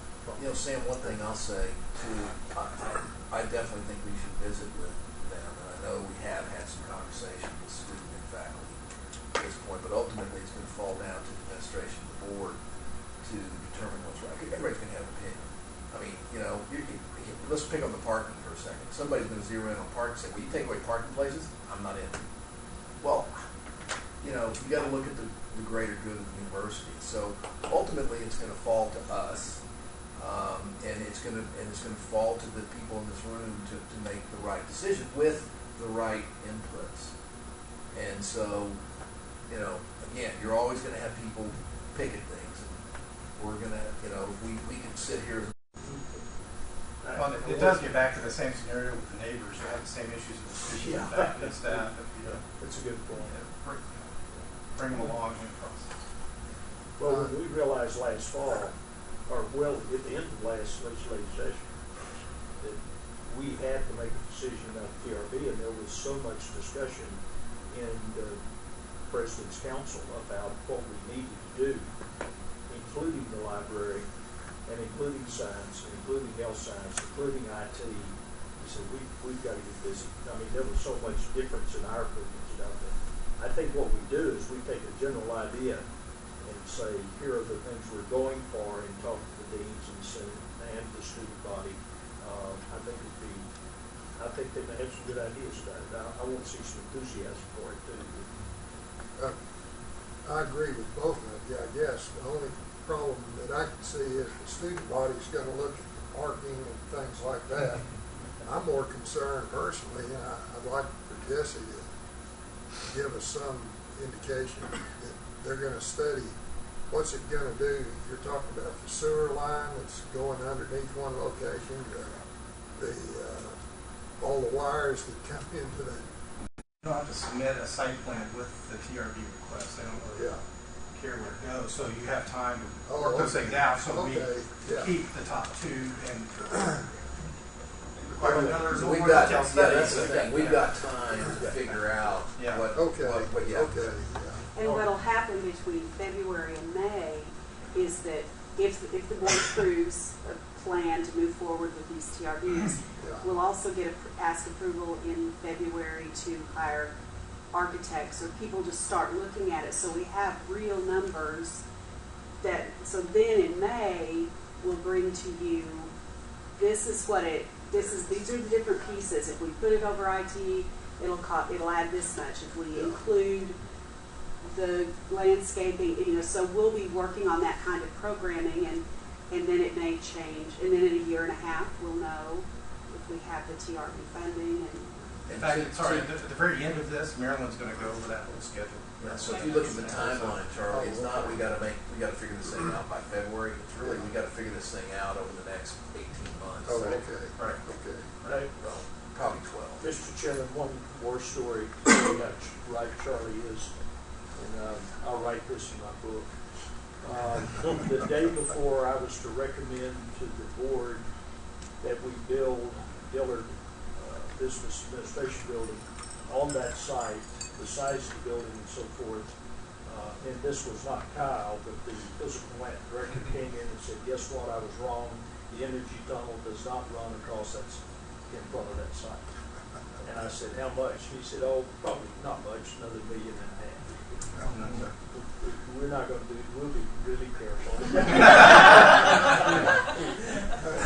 Kyle, you hear that? That's what we're talking about. Better get that utility stuff mapped. Okay, should we? Athletics, let's go. Should we play the fight song? Is address what we can immediately, if we can do it immediately, like pressing needs right now. And that's what this represents. Secondly, it was longer term. What do we need longer term in terms of the growth of your programs or the elimination of some of your programs or whatever, however that would go. And then thirdly, what do we do with baseball? What do we do with everything else if we do baseball? What if we don't do baseball? Would we make any changes and that sort of thing for the long term? So this represents what's possible in the short term, I believe. I don't know if you recall, last time I said the two most pressing problems that you have outside of football offices, which we hadn't gotten to that yet, but that really is pressing, getting your football coaches into some offices. But for your athletes, the most pressing thing is athletic training and the weight room. They are both at least partially academic spaces. Athletic training, of course, is part of athletic training and exercise physiology. The weight room is also part of, I believe, education. The physical education classes, in fact, happen in the weight room for weightlifting and that sort of thing. So both of those spaces are shared with academics. And we know that inside of Ligon, as great a job as was done at renovating that, it does have its walls, and there is more space that needs to be had for athletics to work optimally than there is space in that building. That's all. So there are two spaces in that building that are that are a question mark, and one of them is large enough, and I've shown it here as athletic training. I believe that nearly doubles the amount of space you have in athletic training. If you move athletic training here, and that's where it, up there is where it is now, if you close that, get athletic training out of there and make it into the weight room, then you have nearly 10,000 square feet of weight room and almost 7,000 square feet for athletic training. What's in the athletic training now? What's in it? Yeah, what's there now? It's the. Oh, in this space, it's Yeah. just an open space. It's like It's that open courtyard. Oh, is it courtyard? Yeah. That's a no-brainer. Well, and actually, you have to understand that it is a no-brainer until you actually go over there and look at what that space does. The Coliseum roof, about a third of the drainage from that roof goes down into that courtyard. Okay. So There's some water. If you ever get rain again, there will be some water issues. Don't have to worry about that. I've been saying I've never been anywhere where I'm not too worried about drainage.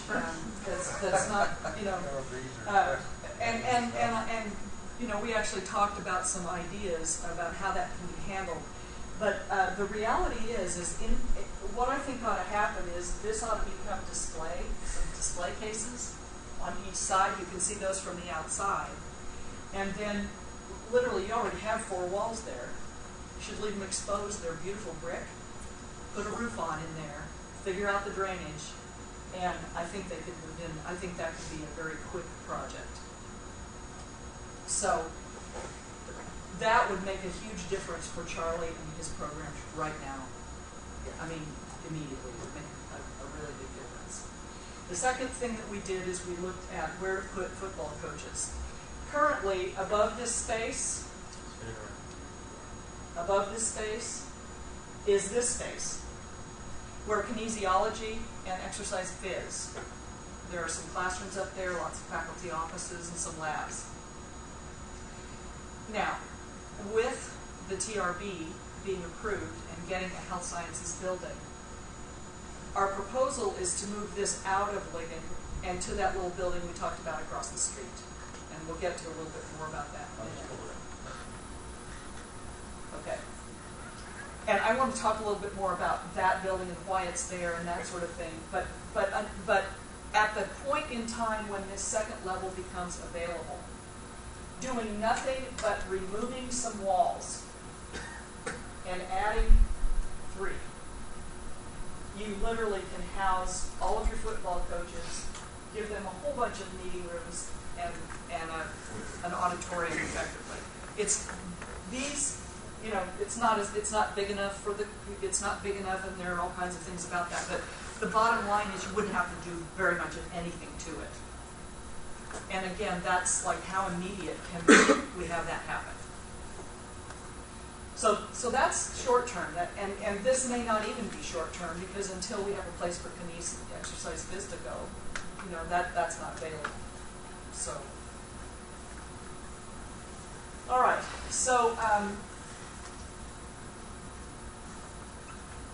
when we went through this exercise before, there was a suggestion that football wanted to be on campus. So when we looked at football being on campus, we actually packed the football field, either of them, and it's straight across the street from Ligon. So this whole site, for the most part, is clean. And a small building could go there. It could be then incorporated into a future football stadium. It's called mixed use. It happens in a lot of different places. It's how academic money is used to assist with some athletics kinds of things. And it seems like a pretty reasonable, I mean, at least there is space nearby Ligon where you really could add some significant space. Now, there's another thing that's happened here, and that is with the water. All of your fields. Well, let's just stop a minute and add, if you have any questions about the buildings, about those things that I've discussed so far, I welcome that and I'm happy to entertain those. One of the prospective spots for baseball, wasn't it there? We're going to talk about baseball in just a minute, if you can hold that question. Oh. Thank you. In fact, that's just a really great lead-in. When we looked at what to do with baseball, we didn't want to give up anything for all the other programs. You currently have 1-2 practice football fields for the football team. You have 1-2 soccer fields for the soccer programs, plus a stadium. And of course, you have your softball stadium. We were trying to not have you give up anything. Didn't want to take anything away from a program to make room for another program. So we went through an entire exercise about what was going to be the best way to do that. Where is our baby? Is it the next one, Chris? No, I dropped in the field discussion. All right. let me just tell you that what we looked at is baseball makes much more sense down here because of solar orientation and a number of other things.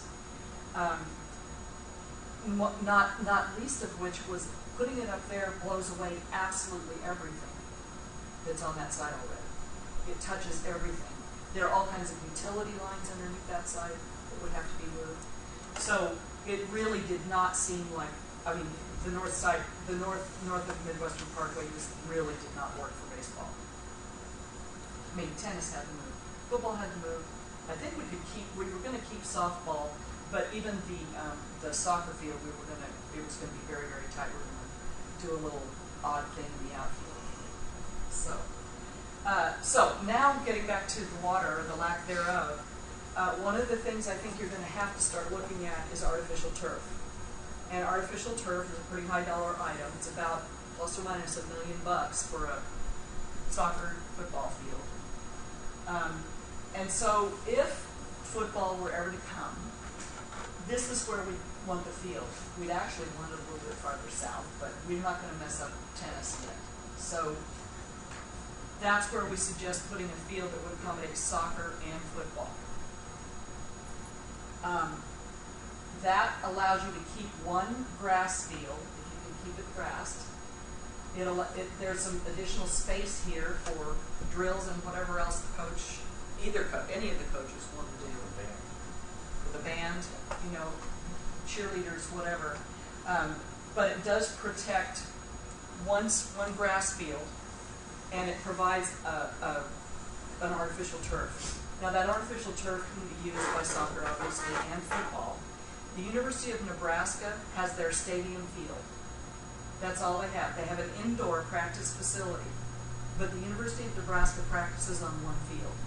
So while you all have two great fields, having one artificial field is not, it hasn't been done. It's a pretty high level, so. And I'm sorry, I know we can make a presentation like this in a lot of detail. I don't mean to interrupt, but I think it's important. The one remaining football field is on deep sand, so yes. we can water that field with our water. Yes, well water. Even though it's salty, that type of field can stand salt. Exactly. It's fun to make it, so we can water that field. Long-term projections, I don't know how scientific people believe in earth science, is that this region of the entire United States will be drier for the long-term future. Somebody in the board's already asked, do you all have a plan for water? That is not a bad question at all. Because we've got to do something about our fields being maintained. And I really agree with her when she said we need to start thinking about artificial turf. Pam, I got a question for you. That field that you're showing there, is that a field or is that a stadium? Well, when? Whenever. It can be. Because the footprint of the stadium is different than the footprint of the field. That's why I'm asking the question. It's a good question. Let me just very quickly, the football stadium, and should we just, where's the picture of the football stadium? I can't go there yet. I'm just going to tell them. The football stadium can go right here. And no, this really needs to go right about there.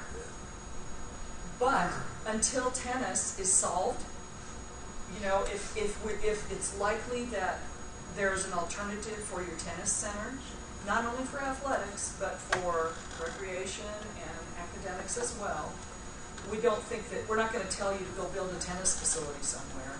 I don't think that that's the best use of your funding. And it may be worth it for you at some point, but we do know that there are a number of tennis facilities in the neighborhood, and that there may be some possibility that you could either partner or make some other arrangement that you can use those facilities, and then these would not be so critical, and they could be gone. And they need rebuilding. And that I sort of skipped over that. They're due to be rebuilt in any case, and that would be about $80,000 to $100,000 a court if you're going to do post-tension courts, which we recommend that you do, because then you can resurface them kind life expectancy of AstroTurf? They will warrant it for 8 years. A lot of people keep it in for 12, 16, I've seen 20-year-old ones. I wouldn't really want you to do that, but Charlie, do you have a different experience? So far. The length of time that turf lasts? Everybody says 10 years. Yeah. Do we They have don't enough? warrant it longer than 8, but they usually last at least 10. You're talking about field turf, not AstroTurf, right? Correct. Well, artificial. Well, we're talking about new infill. I'm talking version. about infill Yeah, I know. artificial turf. Yeah. So to answer your question, the second part is that football, you can see, football's much narrower a field than soccer. I don't believe, and we probably need to check this, but either you would have to come down on the capacity of your stadium to allow for a soccer field in there, or we'd have to eliminate soccer, make it a football stadium, and then you could go ahead and increase the capacity of your stadium in terms of its seats, the number of seats. Right now, fairly easily, you can get probably as many as 15,000 seats in a football stadium on this site. 10 to 12 is what has been talked about, 10 to 12,000. And the way I've been looking at it is it can be phased, so that if you want to put in 6,000 or 7,000 and then come back and add more, we can do that. But that'll be a design problem that happens when you really think it will happen. Charlie, what's our average attendance at football game? 8. And it's all the way out there, so it may be that you would have more. I would expect you would have more, wouldn't you, Charlie? 10 would be. 10. I mean, for your ring here, 10,000 would be perfect. It's always better to be a little crowd. Yeah. Well, and your campus enrollment's going to be growing as well. Well, I tell you another fact. I think that's right. I think the stadium that you showed there too is pretty exciting. Its configuration. Well, the only reason I'm going to jump in that is I've just had a few series to build up, like the other ones. Yes. Right? And so I can get in Tampa and stay up here while I do this. But we want to have that discussion about physiology moving out in the beginnings of that and what that might be and impact in the discussion of the field and turf and those things, because the water's an issue. This is coming back to that diagram that we began with. And so, again, the last 2 or 3 slides, if you hang in there, to think about that discussion that we had of how we take what we love about the core part of the campus and the landscape and talking about increasing that and expanding on that. And this was the other diagram that I did. At that point, I had cut it off about right here. You probably saw, but this is that center line that we were talking about. This is also that line, and I think one of those other really great reasons to deal with the service and loading and remove a few spaces out of here and close that little section off to parking.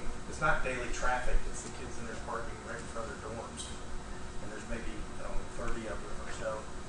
And then redesigning that. And if you could do that, that starts to knit all this stuff together. And that notion of extending that, and this is that zone that we were talking about, and because of that relationship, being able to exist between the existing soccer stadium and softball, that width becomes a dimension you could put that field in. If you get to the point of putting a soccer size stadium in there, then that expands and starts bleeding over into the other soccer field over here. It just gets that much wider than some of the issues. You see down in here the dotted line, which was the notion of where a baseball field could fit that Dan was mentioning earlier. This is that drawing going back to our open space, and let's just imagine for a moment, we asked you on those sheets that we emailed you, the donor comes in and you do everything you want to do, including all this landscaping, and imagine what that campus might look like, and to extend the idea of that open space network all the way down the South Campus. And thinking about Earlier, I gave you the dimension of the core part of campus down to here, but if we break the 60 acres up, to think about that site is 18 acres out of 60. It's in the 2 squares. And the utilization of, when you come in and split way around, it's a really wide dimension. We can take that idea, still keep it, just narrow it somewhat, give us enough room to get this second soccer. And you can see the dotted lines for football. So there's 2 football and/or 2 soccer practice fields. And then we overlay that into a plan that could connect that spine into that baseball stadium if it was to ever come. You can see I narrowed this up a little bit, lined it with trees, and of course what you see is green means that it could be landscaping trees. It could, you could potentially put some parking in this zone, an additional building could go on either side of that as a part of this. Notions of taking advantage of the back part of this to do additional parking. One piece of this, and we checked, Kyle checked with the city about the nature of this. This is a powered easement that really, we can't cross that. A lot of times in powered easements you can put parking underneath the one you don't build and they can get access to the power lines, but this has other issues, so we're pretty much staying away from utilizing that for parking. This is one thought, and we hadn't really talked about this when we talked about the union. Going in Daniel, what do we do with Kyle and the facilities and grounds and all those guys? Well, this is one option that we thought about that would be off campus, probably would work. It would give room for the trucks and other things to come in, purchasing and other things. So that would be one option for them. And that's something that we think about. So that's baseball scheme. You could still keep soccer stadium and softball. And eventually you could imagine a stadium going in here. Right? But you're taking tennis off the campus. Well, at this point, if this is still... No, I mean when the stadium. If the stadium comes, the tennis goes would off. be impacted, yes. That's naturally right. If you say 10,000 people in the football stadium, and half of them are students, so you've got parking already for the students, where are the other 5,000 going to park? If you go with this one. We have almost 4,000 parking spaces across campus. Well, he's already saying a lot of those. Okay, first of all, yeah, everybody doesn't come in one car. I mean, you don't, Well, 2 it's not people one in the for car. one. Let's We just normally say- use like 2.5 to 3 people per car is how it usually shakes out. So you need another 2,000 parking spaces. Well, there's parking all over campus on Saturdays. Well, and I know that you've already got a relationship with, I think, a church across the street. First Creek. It's no different than a lot of other places. People find a place, and it's not unusual for any athletic facility of that size, where you just find a place to park. What do you have out at the stadium? Usable. Those parking lots they're hard to, you can get lost in one of those holes. But I really don't know the answer to this ample. Well, and I see a lot of the kids are tailgating and never go to games. Yeah, right. There's something wrong with that. There's a lot of older kids in there. Yeah, so Charlie, Guilty. I was talking to somebody the other day about this, and the question I got was the same one you just asked, where are they going to park? And, you know, I've been a season ticket holder at TCU for 15 years, and people park everywhere. I mean, there are people parking at the Tom Thumb parking lot on the corner of Cart and Barry. People sell their front yard. Yeah, they're selling their front surprised. yards. Yeah, seriously. Because TCU has the same issue that we have, it's just a bigger scale, right? So you got 40,000, 45,000 people coming to the game, and they're all wanting to park on campus.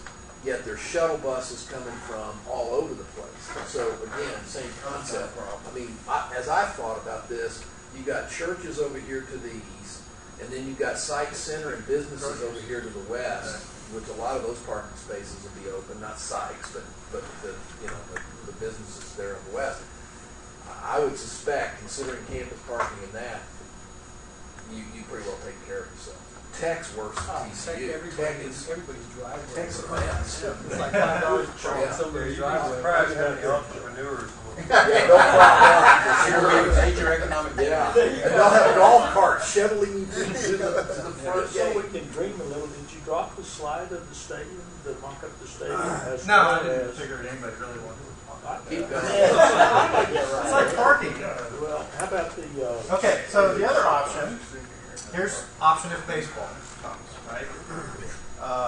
If baseball goes elsewhere or never comes as a program, here's another option, which would be to take softball. And Charlie might talk about the issue of the rain that we've been talking about, but apparently these fields are pretty in dire straits today because of that issue. They're not sand-based, Right. so they really can't handle absorbing and child better descriptors. They can't take the raw water. It's not as salt. So they are in dire peril as we speak. Right. Water rationing precludes you from using municipal water on these things. So you're on campus wells, or you salt Yeah. So anyway, that might be an impetus then to build softball down here with the turf. Well, Field, potentially. well, but here's the other thing you can do is, depending on our timing, and it gets a little complicated, but this field right here, the football field that's right there, both of those football fields are on 12 inches of sand. We're told that. We haven't done soil tests, but it's a PGA sand-based field, and it's 12 inches of sand. So I think that sand can be reclaimed. But if you take this, if you put that in and take this out before you're ready to build something else, whether it's softball or something else, where do you put the sand? I mean, that would be timing. But you could get sand and move it over, and then you'd have a sand-based softball field of grass. So again, you know, it's when these things occur. the important things to remember, at least I do, if we can convert soccer, softball to sand-based, I mean, it's what you said, $250,000, we have the water to water those fields because there's an aquifer over there. I forget the part per million dissolved salts, but I understand that it's fine if it's sand-based. There are some things you can do. The idea is to flush them every once in a while with non-well water, which if it would rain, that would be awesome. But if you can't use domestic, then you are going to get some salt buildup in there. There's some chemical things you can do about that, but it's far better. I mean, obviously you can use water, and it makes a difference. It'll make a difference. So, moving softball, and if the soccer shifted over here for a while as a curve, to move that eventually would free up that space for what could be 10,000 and tennis finds a home. And one of the things about this that's actually great is when this gets pulled all the way through, you've got entrance to football, entrance to soccer, entrance to softball, all off of one major pedestrian way. It could be a walk of honor, it could be pretty awesome. Yes. What consideration has been given to the property south of the museum? This little piece. Well, there are about 3 or 4 things we'd like to do. Put education there temporarily. Parking. Look at everywhere. It's parking. That was just so public. Yeah, sand mountain, there you go, sand mountain. Yeah, Yeah, sand- talking about We did talk, I mean, there's a couple of things you could do. We talked about that as a remote lot, as a part of the parking issue. Some things with, Well, the other thing, just one sec. The other thing about this is you'll note that we added some spaces here to the rec center. If you are going to grow, like you say, you're going to be increasing your student population by at least 50% and maybe almost double. Your recreation center made a big difference on this campus. It's been open for what, 3 years? 4? And okay, and you've grown since then. So that is a big part of student life. And for students to be able to go in there and be able to get on a machine or whatever, what have you, is important. So as your student body grows, so will your need for recreational space. One of the things that we understand is these little buildings down here on the point, I call it, of the lake, are housing storage. We were told spinning, although I saw them doing spinning in the rec center the other night. And the outdoor pursuits or outdoor adventures programs, as I understand it, are down there.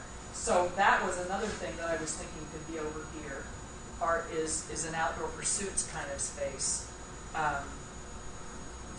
that would be associated with your recreation center.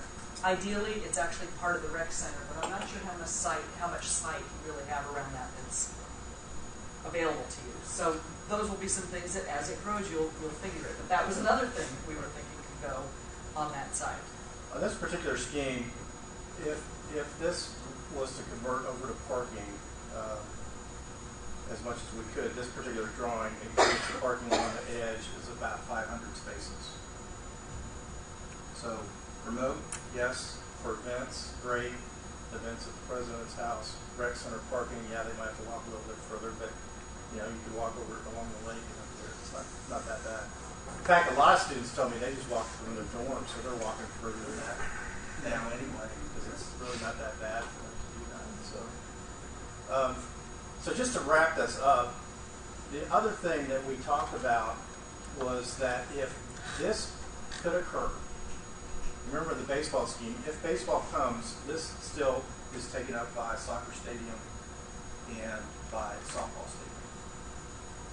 Big advantage to this particular scheme is that if baseball is elsewhere, that it frees up and it gets back to that 18 acres I was talking about. Now we're talking 9 acres of land plus some up here that could be used for parking in the interim. We could do surface parking there, knowing that down the road it becomes academic, housing, any number of other things. So now all of a sudden the core part of campus starts to extend down here. And this is a variation of a couple of residence halls. Thinking that as you come down the spine, if we could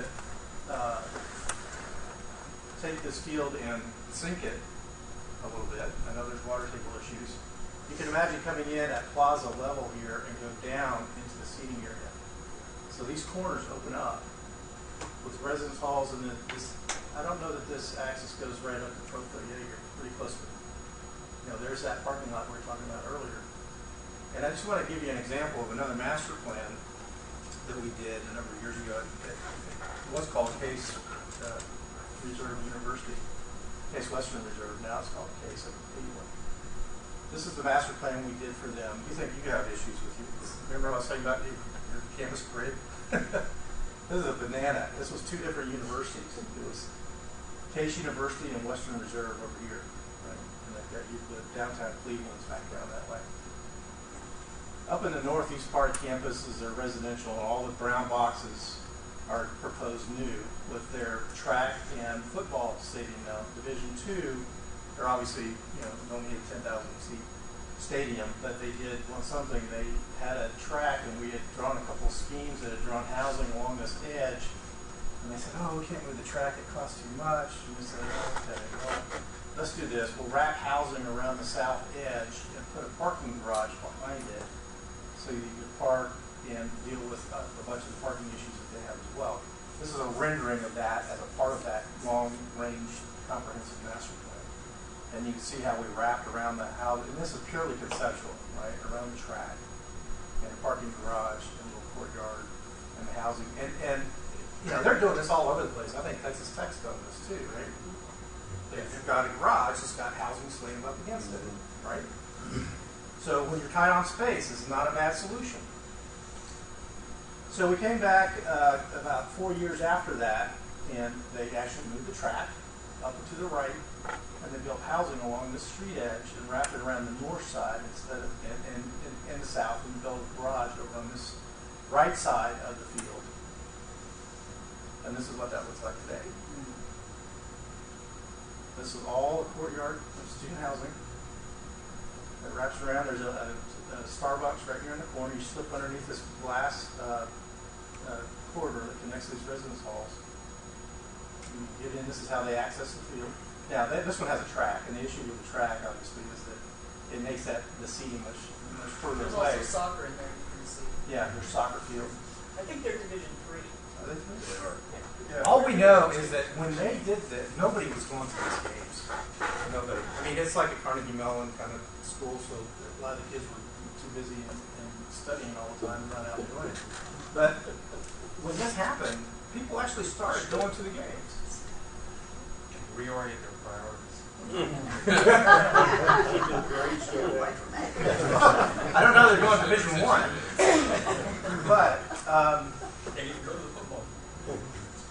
but you know they took the garage and they put their and I'm not suggesting this for you guys. I just think it's really interesting. You know how they integrated the stands and the press box into the garage. So you park in the garage, come out, get out, drive, go home. They never impact this. We actually hired one of our architectural interns was going to school here, and she was living in these dorms. I was like, oh, how was it during the games? She goes, oh, the games are awesome. Yeah, they're so great. She goes, the only downside was Saturday morning when I was hungover, all the little Pee-wee guys were out here playing football at 8 o'clock in the morning. That was the only downside. So, so this is what it looks like on the ground. The stadium that wraps around. And they reserve the end pieces of those facades as study carrels. You know, if we had a football stadium, a track, we have to consider a track. It's a great program for Lone Star College. A lot of kids want to run it. It helps with football recruiting. We lose some players, I think, because we don't have track. A lot of kids want to run track. Be a good time to do it. Okay, it won't fit on that site, just so you know. That's what I yeah, it's too big. It would, I mean, if we want to keep that access, that connection back to the main core, it won't fit in that spot. But of course, it would fit on the site. It seems to put you too far from the field as a spectator. Yeah, the field, the game's kind of a rumor, but for football. Yeah. Well, and you see the stadium. Actually, I didn't tell you this, but the stadium that I dropped in here is very tight to the field, and it is a little modification of Princeton Stadium. It's actually an aerial photograph of Princeton Stadium. I squished it a little bit based on Pam's dimensions. So one thing I'd like you guys to do is take a look at Mary Hardin Baylor Stadium, the one they just built. It's hard to get an aerial because the aerials are a little old. I know, but this thing is awesome. I've been there twice this year. It has 2 levels on the home side, and their new student center is attached to the visitor side. Right. It is an incredible stadium for a Division III school. It is awesome. I think Coach told us about that earlier. Yeah, it is incredible. Yeah. The thing about this, and going back to, there's a little red box we had shown you earlier as a part of that first phase that gets tucked underneath as the stands go up and could be designed to carry the supports and other things, is that in the end, this more than likely would be the home side. Yeah. Versus the west side. But it doesn't mean that you can't tuck functions underneath that side of the stadium. One other thing I'll point out about the Mary Hardin Baylor Stadium, and the reason I know so much is because my daughter is an administrator at Mary Hardin Baylor and is a season ticket holder. Her and her husband are season ticket holders. She said that this year's first year stadium's been open. Campus life is so different now on the weekends. Their president has been quoted in the papers as saying he's never seen a transition on a university such as this. I mean, they had a stadium on campus before, but it was just a stadium. This is really nice, and it's not that fancy, but it's nice, and the kids have flocked to campus on the weekends. Well, and the other thing about that, though, too, is with academics in this building, and with the opportunity then to the extent that Charlie is going to need more space in Ligon, it makes sense then to put football over here. Not just the football coaches' offices and meeting rooms, but the football locker room. Eventually. That opens up space for Charlie to have locker rooms for the expanding cross-country and track teams, which you'll need for your gender equity and, all of that sort of thing. So, and then the other thing is, like Chris said, the Starbucks, the student center, an auxiliary bookstore, any number of things can be part of the perimeter of this, and it really is mixed use, and so it becomes part of student life instead of, that. If you imagine what I show here, be it housing or academic, imagine what happens over here and what a liner of something underneath the stands there is a part of whatever happens over here. Also, as another separate dining facility. There's also the opportunity under there. What's that? Greek Greek life. Greek row? Greek village. It's on the other side. I don't think you want your home team facing west, though. I'll defer to the No, professional. we won't. We don't want the home team facing west. That, Gotta let Chris do his thing, Yeah. though. Didn't you say that's where the so what goes on this side then? Well, we have to design it. Okay. You didn't do that already? You've had 3 days. You don't want the home team piece right. You want the home. Yeah, no. You want the home donors facing into the sun. The cool thing, actually, if you could sink this down, is in the interim, if you build stands on either side, and these are berms, the students can hang out in those end zones on the berm before you have to invest in the seat, kind of like UVA. If you're at that. Right? Let's get back to reality for a minute. Let's talk about parking. Let's emphasize, okay, the building is really important because of academics and what's in it. We need space. They need space. Yes, That 32,000 program has square huge feet of potential. space. Yeah. We need coaches' offices. That's taken care of. Okay, we put down a turf field there. We could put it down because that would relieve our water situation significantly, would it not, Charlie? Okay, so we could just get that down in the next few years. It could take some pressure off of us. Then that is eventually converted into a football area.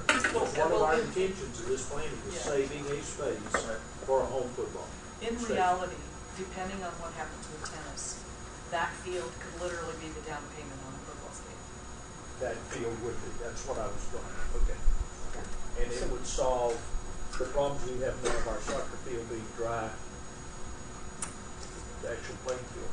Okay, now, I've asked this before. If it were, the stadium were there and it had a turf field on it, is it possible to play soccer and football, and could you schedule it? I mean, would that? Yeah, you'd have to design it for soccer. Design for soccer and football to Which play. will make it a little bit Wider. wider. And were we assuming that when we put that here? Well, what we would want to do is actually go through that exercise with you, because there's a compromise. When you put soccer in a football stadium, you push the sidelines farther away, Yeah. and we would have to put fewer seats on the sidelines if we're going to stay within that footprint. Okay. Now, in the interim, again, it's timing. In the interim, if let's say it lasts 10 years, if you think you'll get a football stadium here before 10 years, then we'll need to think of it one way. If you don't think it will be here for 10 years, then we put the field in wherever we need to put it in, because you're going to put a new one in when you build a stadium anyway. Yeah. But right now, we need a turf field. I think that would be a really good idea. Right? And we need it now. For a lot of And it needs to be lighted, Okay. and it needs to be able to accommodate both football and soccer. Right. Practice, football practice, soccer, and that's what needs to be lighted. Well, the other thing is, see, your recreation and intramurals use those fields, and your academics use those fields for everything that they do. Yeah. So you have them during the day, you have athletics in the afternoon and early evening, and then you have intramurals late at night. Right. And you need to have lights, or you have no place for your intramurals to take place. schedule that night. Your schedule, I mean. Yeah. All right, thank you. Did you already address this? And I was not, or are they Wait. bringing it? Last week. The access to water, you call that an aquifer? Is that what we're calling that? Okay. Does that make a difference in the position of these fields? Not, It not does. really. Right now, there's a well here, I think, but there's no pump for it right now.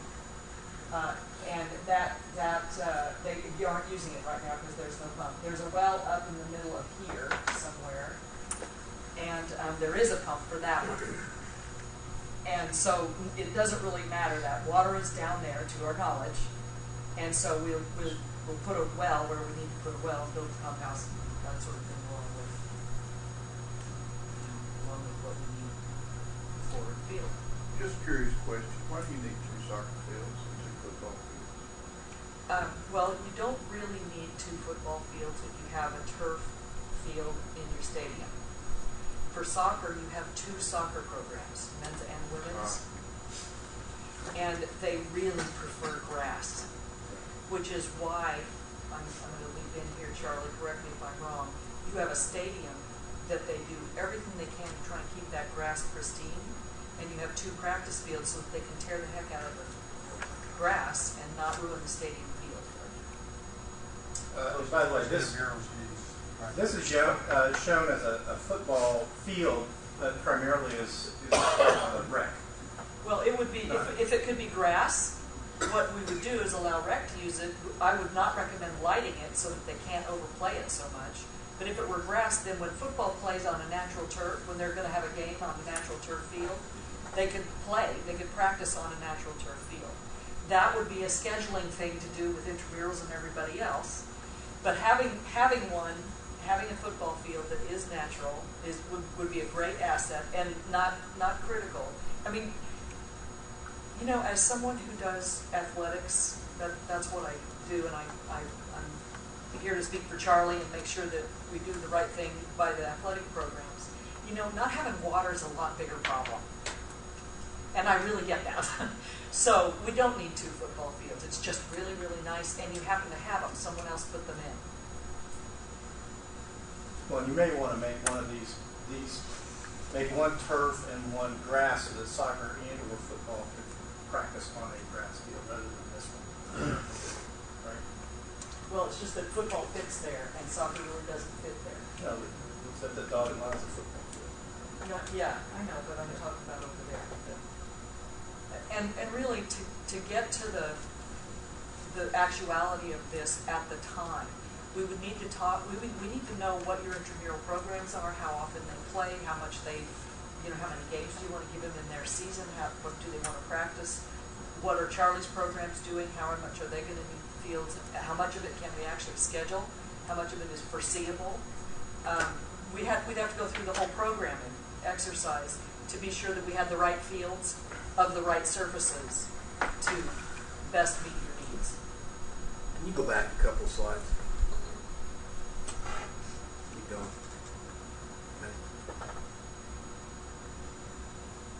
Okay. Now, that same stadium would fit in. I know. You can see what baseball does there. It eliminates Well, a lot of the other thing it doesn't do, things. it never gives us this land back. Well, but I guess my view of it is that that's what started this whole conversation. This whole day started with this. And what I don't want to do is ignore that. I don't, we spent so much time talking about that last slide. I don't want this board to ignore the fact that this is why we started the conversation. And the only thing that this is different from that last slide is we don't get that piece right over there. Everything else is the same. Yes. Correct. And I don't know, in my view, that's that critical for me, at least. And I just want to make sure I can visualize Well, it. and it really won't until you have a real need for more sites. Right. For More housing. Housing. Right. Housing is Right. probably the big one. And just to go back to the housing, we only showed you the first 5 years Well, of housing. agreed, but if you, what I saw was some additional items on the north end of that end zone. Up there. Yeah, up there. And really nothing over here yet. That was just like for 25 years out. It's pretty open-ended. You could put surface parking there until you started needing to build residence halls or other things. Or you can leave your, Or you could leave it like this. Leave it the way it is. Yeah. Okay. I just want to see it. The issue will be if your soccer stadium fails, if your soccer field fails, and you're going to spend money to replace it, that would be the time to say, do we want to replace it here? Where it is now. Yeah, do we want to replace it where it is now, or do we want to commit to not having baseball on this site, opening up that site? Do we want to commit to that? That's the only thing that might occur at some point with some urgency. The same would be for your soccer stadium. Those buildings near the soccer, Charlie was saying that he thinks that there's a way, and I need to double check, but to add sort of an auxiliary training room that would service the soccer teams and softball. That would relieve some pressure on your training room in Lincoln. And that would take a little something because those buildings they're not great. Okay. In any case, so what money would get invested in trying to replace or save those fields or move something over into the soccer buildings? You just have to know that if you thought something like that other slide would work, that would be a throwaway at some point. It's the same situation as the Sim Center. Get our use out of it and then move. There's too many variables here. I think we all recognize that. If we don't get some significant rain this spring, we're going to have a plan, a backup plan for that soccer field and softball. Because we can't water them down. We can't play on them if it's, I don't want, it's kind of a negative game to play that. But you got to recognize if we don't get some to build those lakes up, we can't get permission to do much building, and we're not going to have a place to play. So we've got to have some alternate plans. Is it not possible to put a football field up there because of the need to have a soccer field to the right where the red box is, where it was in the last slide? Is it not possible to put a football stadium there because of the need to have a soccer field? No, what we're saying is eventually there would be. Go back, this go to would be the an last interim slide. thing. Keep going right there.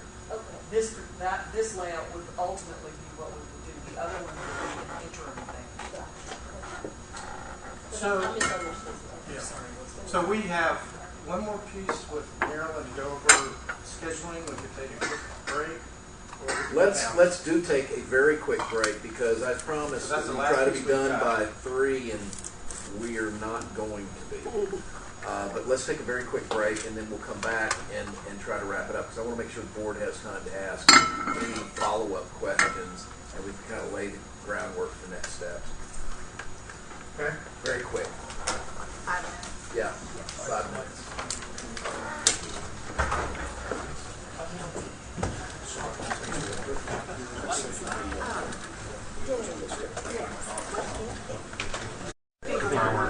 Where that is. And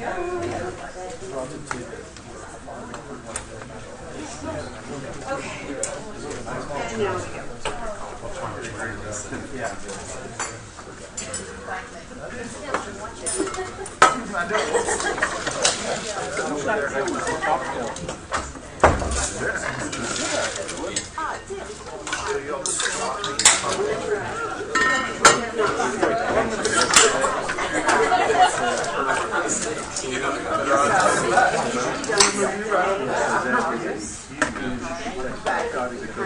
You're asking about dress. We were actually here together tonight. Another life, yeah. Students did something there. I go the other week, so I don't know. But as soon as we got into we missing any? Yeah. Oh, there he is. You can't see the whole Okay. television website. I appreciate you waiting on me. Marilyn? I just want to say that I was given a pin earlier, so you're not going to be able to get rid of me very soon. It looks good. And if you all want one of these little calendars, you can have one of those. I want a pen. Okay, you want a pen? There you go. You gotta ask the right person. It's like a student loan. I've got a big one. I'm still working on it. He's got a senior in high school. Oh, Brandon's gonna have one soon. Is it forgivable? Not yet. As we were talking about our master planning, you know, I'm such a planner, and I want to know when you're going to do stuff and how we're going to finance it. So I went ahead and started drafting up a schedule of the timeline of the two biggest things we've been talking about today. One is a residence hall, and the other is the TRV project, whatever it would be. Okay, so just to give you an idea, and I can walk this through with you. To the very far left is the fiscal year. Next, that is the calendar year, and then of course the months, and whether there's a board meeting that month, that year, and whether an action would be required by you, the board, at that meeting. And then you've got the two projects, the residence hall and the TRV. And then next to each of those is the bonding that would be required, the financing. Obviously, the size of these projects would require us to get bond funding, okay, some kind of debt service. The residence hall, we've mentioned, would be funded as a revenue financing bond, which is funded by the fees the student pays themselves to go through Texas Public Financing Authority to get those bonds, okay. The TRV is funded through what they call tuition revenue, but it's actually state appropriations. The state guarantees the bondholders through the state's tuition that they pay for it through appropriations. Okay, so we don't have to come up with the money, and that's called tuition, but we still have to go through the TPFA, all of those approvals and meetings. Okay, so those are the two schedules. If you look at the residence halls first, in February we would be proposing to approve the master plan for these projects in general. Okay. At that point, and we'll stick to the residence halls first, we would do an RFQ for architect and/or proposals. Now, I say proposals because there's a lot of universities that are going through the public-private partnerships, and there's companies. What's one of the names of it? Collegiate. Capstone. American Yeah. Campus Community. Yeah, campus communities. They would actually come in and say, we'll take care of this for you and help us with the design and the proposal. So we wouldn't necessarily be hiring an architect, we'd be hiring this company to kind of partner with and do the work with. So what we would try to do is go ahead and start working on either way y'all want to do, exploring what our options are. And then in May come back to you and say, here's what we would propose, is either let's hire an architect to do it ourselves or do a public-private partnership, and then work on design. Now the design's pretty quick, but if you're doing kind of a standard suite style, nothing fancy, I think you could probably whip out the design pretty, especially if you go with one of these public-private partnerships, they've got kind of off-the-shelf kind of plans. If we had to go out and do the bidding and awarding the contractor, you can see when you all would have to approve the design and award a contractor. The target, though, is to move in at the beginning of a academic year. You know, it's not going to help us anything if we get a residence hall done in November. Okay? The kids don't move in. We don't have the financing yet. We've already had to house them someplace else, maybe with them in apartments and move them over. But the big thing is we got to start generating that money right off the bat. So the timing is really important. So the absolute soonest we could probably get a residence hall built would be in August of 2016. To 2 years from this August, and we would not be able to miss a beat to make that deadline. Okay, that's really fast. Would you say? Oh, that's the absolute quickest. That's the quickest we could do. How many beds are we short term? Short currently, we were short, I believe, 93-ish this last fall. I don't know how short we will be this next fall, but we're projecting about 200 short based on current numbers. Marilyn, can I make a comment about this real quick? Before you go off on the TRB. I would love for you to keep this format consistent and give us an update every board meeting. And basically add some columns to this for the individual projects, the residence hall and the TRB separately. But like status, to give us an update, just so we can see it in black and white. And then dollars, expected dollars, so that we know. And then when we get the project started, so we'll know how much is expended. So we can keep track of it in the same format every time. It's something we're going to see every meeting. So that and we actually will need to add more. I mean, if we do something with athletics, Oh, I understand. parking. Well, I think what you do is you have one of these in this format for each of these, not one page, one for each. Yeah. So that it's become something that we are. If we're going to do this, let's do it right. So the board knows what the status is every meeting. And I've actually done these like on the construction where you actually have a drawdown schedule. Yeah. So even though you have like, okay, the residence hall $17 million, so you get $17 million in, and then how much we've been paying out. Right. So you kind of have a running balance of how much you spent to date. Yeah. Yeah. That's what I'm talking about. Yeah. Could that be combined with what Kyle? Sure, was- absolutely. I thought that was very. These are obviously major projects, and what I've seen, the major stuff is the minor projects. So we could do something with the major, the rest of them I miss that. Don't worry. It's going to get just being a smart ass. Just say yes. So the other thing you want to notice on the bonding, I have to call TPFA and find out timing-wise. I would talk it over with Valerie and Gail because they've got a lot of experience with you all on the bonding pieces and when they have the meetings and stuff.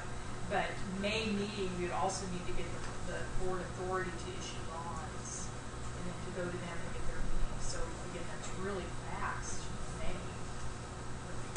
So TRB, again, approve in February the concept of what building we want to go for. We will go ahead and do some programming, and that was your question, is how much we're talking about. So we would need to get somebody in to help us program that building, and then based on some standard square foot numbers, back into what the ask is going to be. And then at the May meeting, you would go ahead and approve the TRB request and the dollar amount.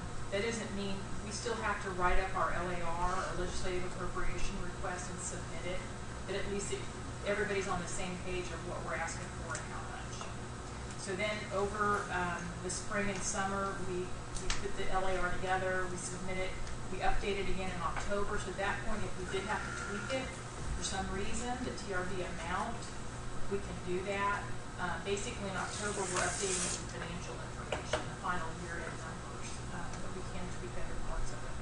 The session starts in January.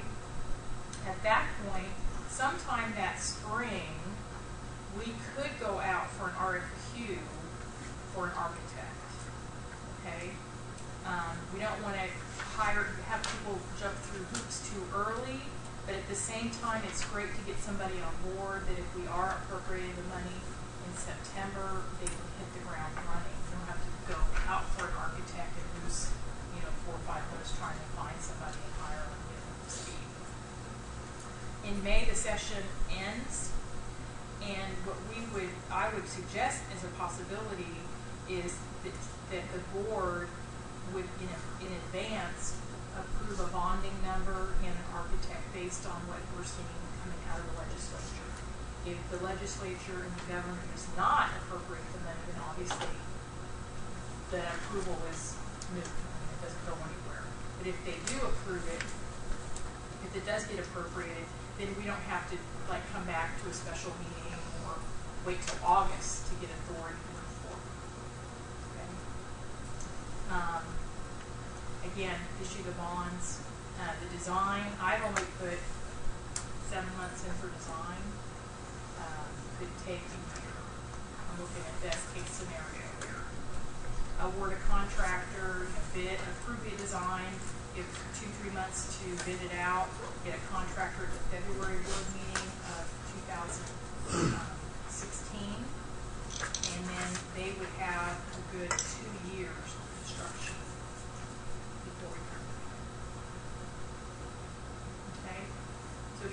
these are the fastest possible timelines.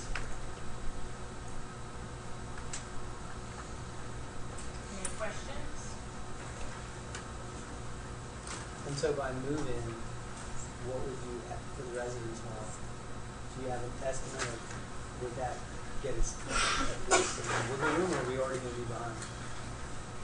No, that first 600 beds would likely give us some wiggle room. What we're projecting in 16 to be short is about 400. I think we were going to build 400 or I thought it was 340, 100, and 180. Is that not right?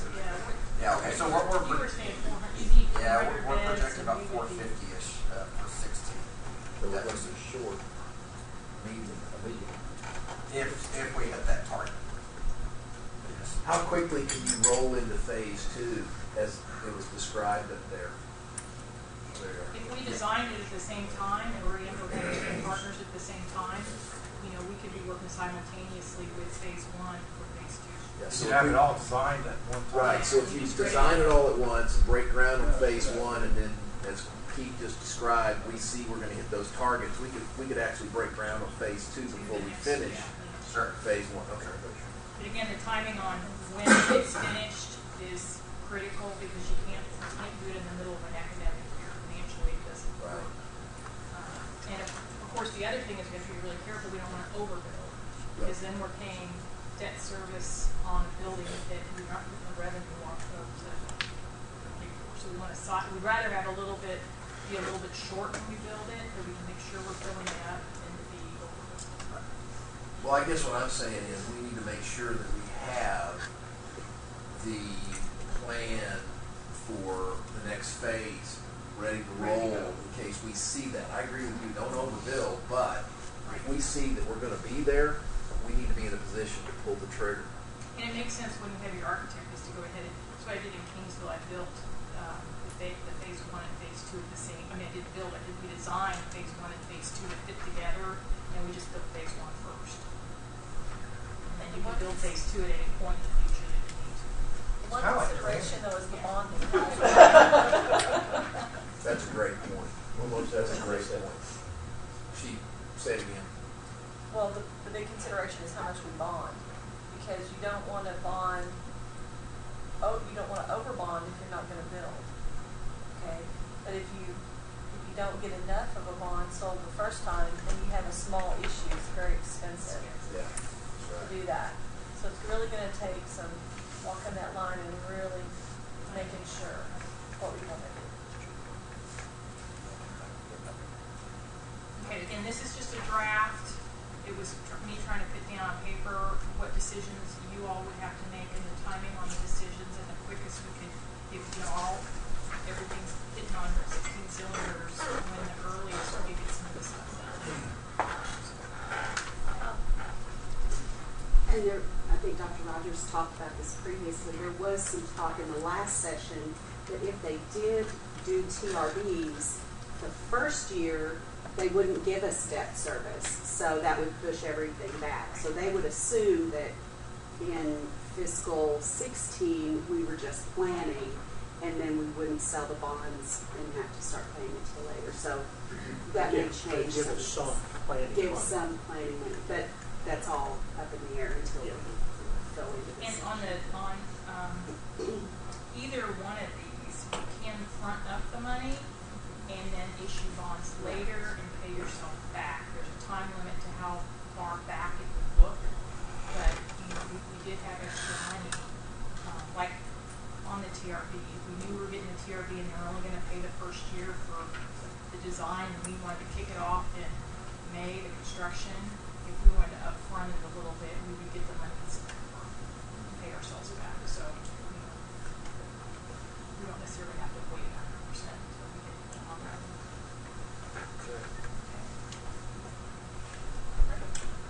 A lot of information. Anybody have any more questions? And then I want to kind of ask Marilyn or Chris or Jesse, somebody to kind of give us the next steps. Anybody have any questions? Do they have conceptual drawing of the stadium or Jesse, you may know. Okay, sorry. So Jesse, what's next? What do we need to be thinking about next? February is next. Before that time, we actually need a couple of days parking consultant. We need a couple of other consultants to come in. There are a few options on the building that we're going to recommend that I think can make before February, such as what we're going to do with mass communication.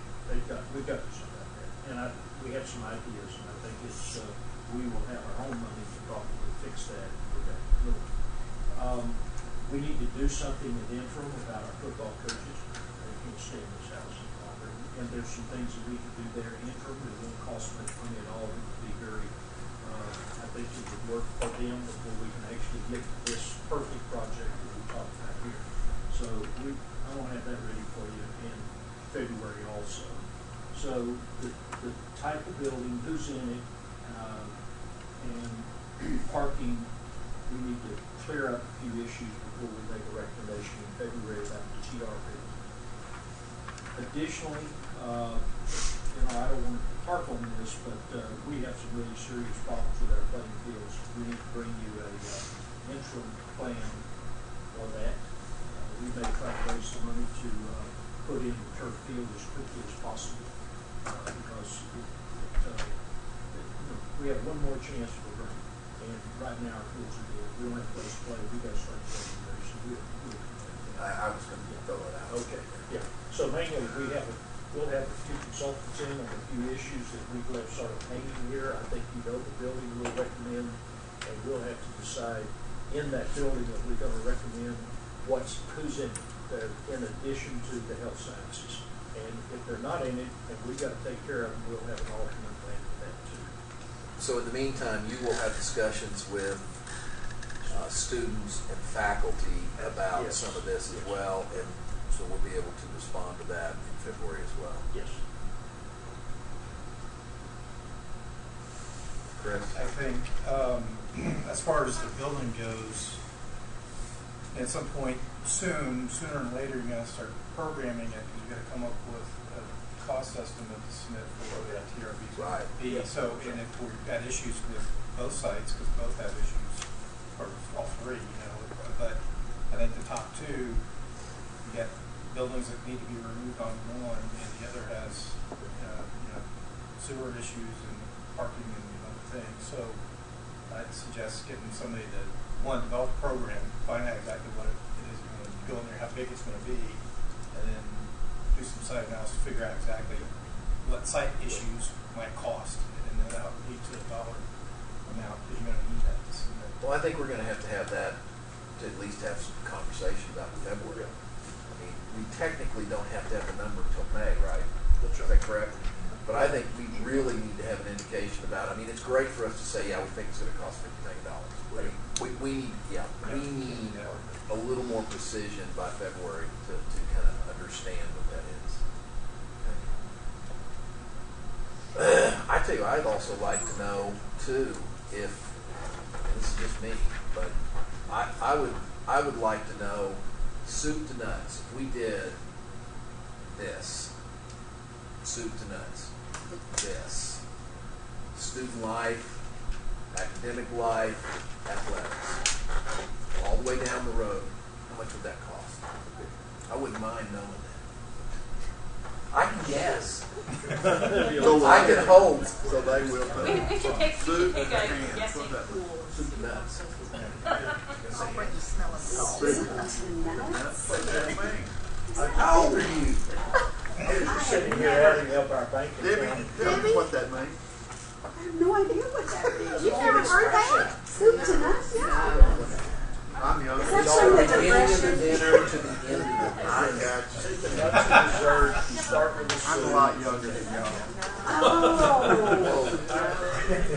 We saw you in that picture of the gym. We're on television. We're done. So Does that make sense, ma'am? we have 5 weeks. Just want everybody to know. I understand that. What have I forgotten in terms of getting some I got them all. I mean, we can have some, outside of this, make your list up of what you really, I think we've talked about, and we can confirm with you of what you would like to see in the February. Okay. But, I think we've got a general idea that we'll focus on. I don't know that we can get a comprehensive parking study with a consultant done in that period of time. No, but we can get some direction. And I don't know that we have to engage a consultant, but we can have a little more direction. Yeah. To do a parking consultant, we'd have to do an RFQ. Yeah, we don't. It's going to take a little bit of time. Yeah, that's, we don't do that. At least not by February. Sean, let me ask one more question. Right now, I know we're on hold on baseball until we get rain. If it rained 3 inches next month, what would that do to the timetable? I think we're going to have to go with, I don't think anyone wants to go with, but we either go with a sand base or a turf field. I'm going to have to raise some more money. But I think it would mean we get out, we have to make some more decisions at that point. But right now, from all we hear from the contractors, city and everybody, we're going to have to just hold up until we see what happens. Okay. Because it determines the price of whether or not we can even proceed with the project. Isn't the long-term solution going to be a turf field? I mean, next month or next year or whatever, is there any other real solution? No, there's really not, because we just can't put in more things to water, I think. Charlie, I know you played baseball. I know you don't like it. Our donors don't like it. But, and it's about $1 million more. So that's going to have to be priced. Short of putting the sand base, short of doing the sand base. Short of the sand base? Which is not necessarily. Not necessarily good. Yeah, I think probably we'll have to go turf. I think we're going to do more and more turf. So should that not be our plan to look at the right long-term solution? I mean, I'm asking, is there another real solution, rain or no rain next month? No. But, well, it's a lot of money. $1 million now spread over the next 10 years will not seem as large. Yeah, that's true. As trying to solve this problem. Yeah, I think the real question is whether it looks to me like on the schedule with if we want a football stadium, we can't have one run that front. We're gonna have to do softball. No, there is. That's why I want them to go back. If you look at that third or fourth slide before the end, there was plenty of room. You just leave soccer and football, softball right where they're at. Soccer and softball stay right where they're at. They're right in the middle. Yeah, but what I'm saying is, if you leave softball where it's at, you're still gonna have the water park. Well, put a turf field. We just put a turf field. And you know what? We've got to solve those problems. Yeah. Right. That's an immediate need. Yeah. We've got to spend that money right now. Charlie, when do we have to start? We have to solve in January. Softball and soccer. These fields aren't usable now. And we can't They run. won't believe the heat. So I think we need to look at that turf, that turf field for soccer anyway, and look at the possibility of the sand-based outfield court. We need to talk about something about a sand field, outfield, sand-based outfield for softball. Based on the predictions for a dry, the next years, sure would be nice to not worry about it for 10 years. Yeah, I agree. I think you guys should. We've got to start thinking about it. And Charlie, isn't this true that most of the new facilities, most of the new facilities that are going in today are opting towards turf for this very issue? I won't say most, but yes, it's well, in Texas, this it's area. happening everywhere. Texas. In this area. That's what I meant, yeah. Yeah, there's no water, and the other thing is there's no budget for maintenance. Right. Because in the end, when you take it out over that 10, 12-year life, it costs less to put it in, spend that $1 million up front than it does to take care of it for 10 to 12 years, because it's really maintenance free at that point. It's not, but I don't think that math is quite right. But the fact is, it really doesn't matter, because if you can't grow grass, then your kids get to play on dirt, or they get to play on turf. So that's kind of my point, is you're right, the math probably probably isn't exactly right, but the cost of worry and the cost of everything else involved goes away. What is involved with caring for AstroTurf? You have to sweep it, you do have to wash it when you don't have rain. Right. When you don't have rain, it doesn't get flushed. And I don't know if you've been around athletic practices, but it'd be good when it gets washed. So you got to have a lot of water. So every once in a while, you do have to flush it. You're going to need to do that, and you have to sweep it. And if it's rubber filled, you're going to have to put more rubber out there occasionally. And Charlie, jump in here anytime I'm missing anything. And you got to keep the geese off of it, and things like that. What do we put under? If we go with that one Well, field. what would be just awesome is sand. Just more sand. Great to put it on sand. I'll tell you what though, I think that we need to look into the possibility of if you want to put that field in. Top. Yeah, you're going to disrupt that football field. And I think that it may be worth, to the extent that the turf is salvageable on softball, roll it up, put a good subsurface on there with that sand, put the turf back down, and that may make enough of a difference that you can last a few years. I was going to ask if we could move the sand grass onto softball, and we put the artificial turf down, and you're taking a chunk of that field anyways, and then you probably maybe move one asset to save you some time. Well, I think, I don't mean to rush this, but we're not going to solve it today. And what I think we ought to do is charge Charlie and Dr. Rogers and the rest of the team to take a hard look at all those options and figure out what we need to do. I mean, you talk to Charlie and his team, they'll tell you we have immediate concerns and problems about that softball field and that soccer field. And if they go, we're done. There's not anything else we can do. We have an emergency situation. We need to deal with it. So I think what we need to do is have you guys take a hard look at it and figure out what our options are. I mean, I don't know if we can do that or not, but by the same token, let's figure it out so that we can have some meaningful solutions, because none of them are going to be cheap. None of them. I'd like to hear the right solution. Somebody say, if money wasn't what we were talking about, this is the right solution for Wichita Falls, for what we think is going to happen, because all these other options to me are not very useful. We live where we live. Now, I don't know how to play on these things, so I don't have any opinion about them. Linwood, I'll tell you this, just from everything I've heard, I'm just going to go out there, turf is the answer. I mean, to me, I hear sand, I hear this. I mean, water is going to be limited here for a long, long time. And I get the fact that the aquifer water will work on a sand-based field, but is there a time when that could get limited and the salt content could be too intense? I don't know the answer to that.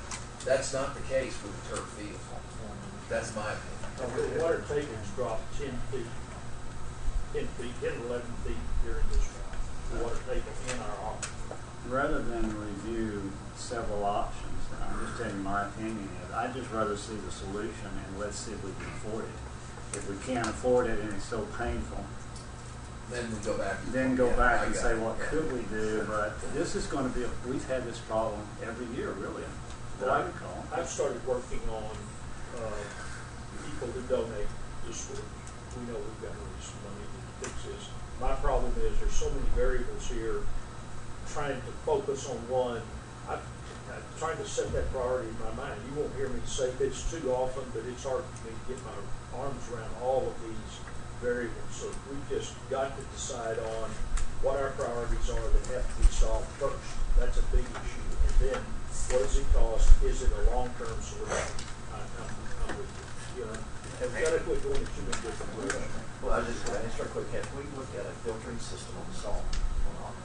Oh, gosh. I don't know. Yeah. I don't know. Probably This is. That could be done. Right. I'm going to check with the agronomist that I work with and see what our options are about pre-treating the water, post-treating the water after it's on the grass. So I'll have some information for you about that. Secondly, I want to share with you that a football field, soccer field size, and probably baseball sized turf is about $1 million a pop. Okay, Just, I mean, that's ballpark. Sorry, bad metaphor. and I will look into that in a little more detail for you, but that gives you a sense of the money. Thirdly, I think it might make sense to also look into what we can do with your current softball and your current soccer fields. If we do put in one turf field, we have all that sand. Now, we'll want some of it underneath that turf, but let's see what we could do about converting the two softball and soccer fields. Go ahead and use that sand underneath there and just see how much. I'm sorry? Sand is under the football. She's talking about I salad. understand, but if we're messing one of them up, if we're tearing one up, then we could reclaim that sand and put it where someone really is going to play. if we put dirt in. Yeah. So, I don't want to try to solve this now, but I'm getting some ideas. If we could get that turf down, Charlie, you told me you could schedule practice and intramurals. We could get that, that's a million. Perhaps we could convert, using that, well, we could put sand in that. Perhaps we could convert the softball field to a sand-based outfield at a quarter, which I said. You've got to have lighting, though. And the lighting is the other thing. The lighting Oh, is the yeah. other thing. I will put together some cost information for you to the best of this stage.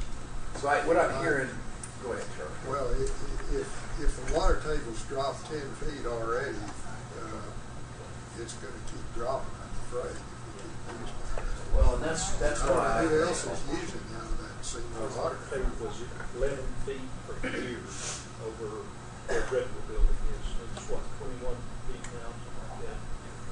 Where our wells are about 29 feet. 29. Ooh. So you what think I'm. that's all our use, or do you think that's the area use? Because I know a lot of people That's drill area wells use, it's not just, here. it's basically a big lake under there. Yeah. The neighbor right across Hampton, there's usually Plus, called. we're not getting rain. That's what I mean about we need to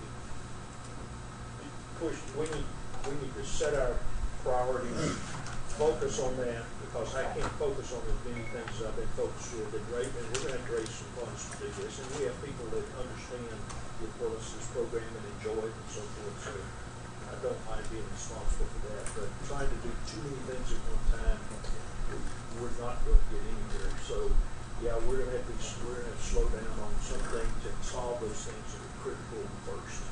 We're going to have to. So I think you've got plenty to do between now and February.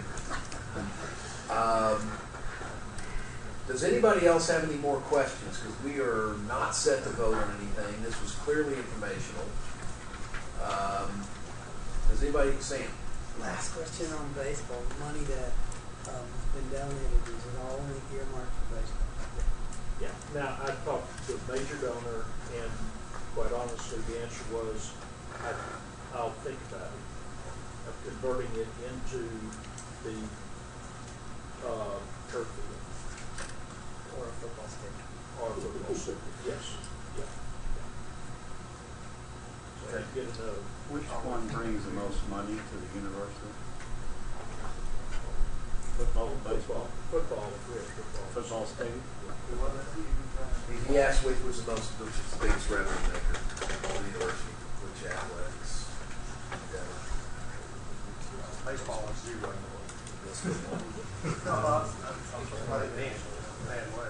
That's true. It's just what's true. But that was what I said, new kids. You know, he said to bring in zero. We'll get new kids in football too. Yeah, you did something like that. You have a lot of people coming out. You still drag it. Well, who would go to tag if it weren't for the football field?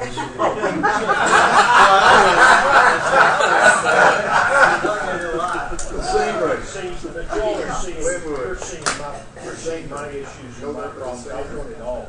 The reality is we can't have it all. I appreciate y'all seeing that. But what we have to do is what you're talking about. What do we have to do to keep doing what we're doing? Yeah. Okay. Any other questions? Jane? I just want to thank you, your team, for all the preparation work, and it's really, you've not only given us a direction to go, but it's exciting to hear the possibilities, and I just appreciate all of your work. Yeah. Thank you. Debbie, what else do we need to do? Nothing. Okay. Those of you that I've sent minutes to, you can send me your signature pages whenever. Okay. All right, then, we stand adjourned until our February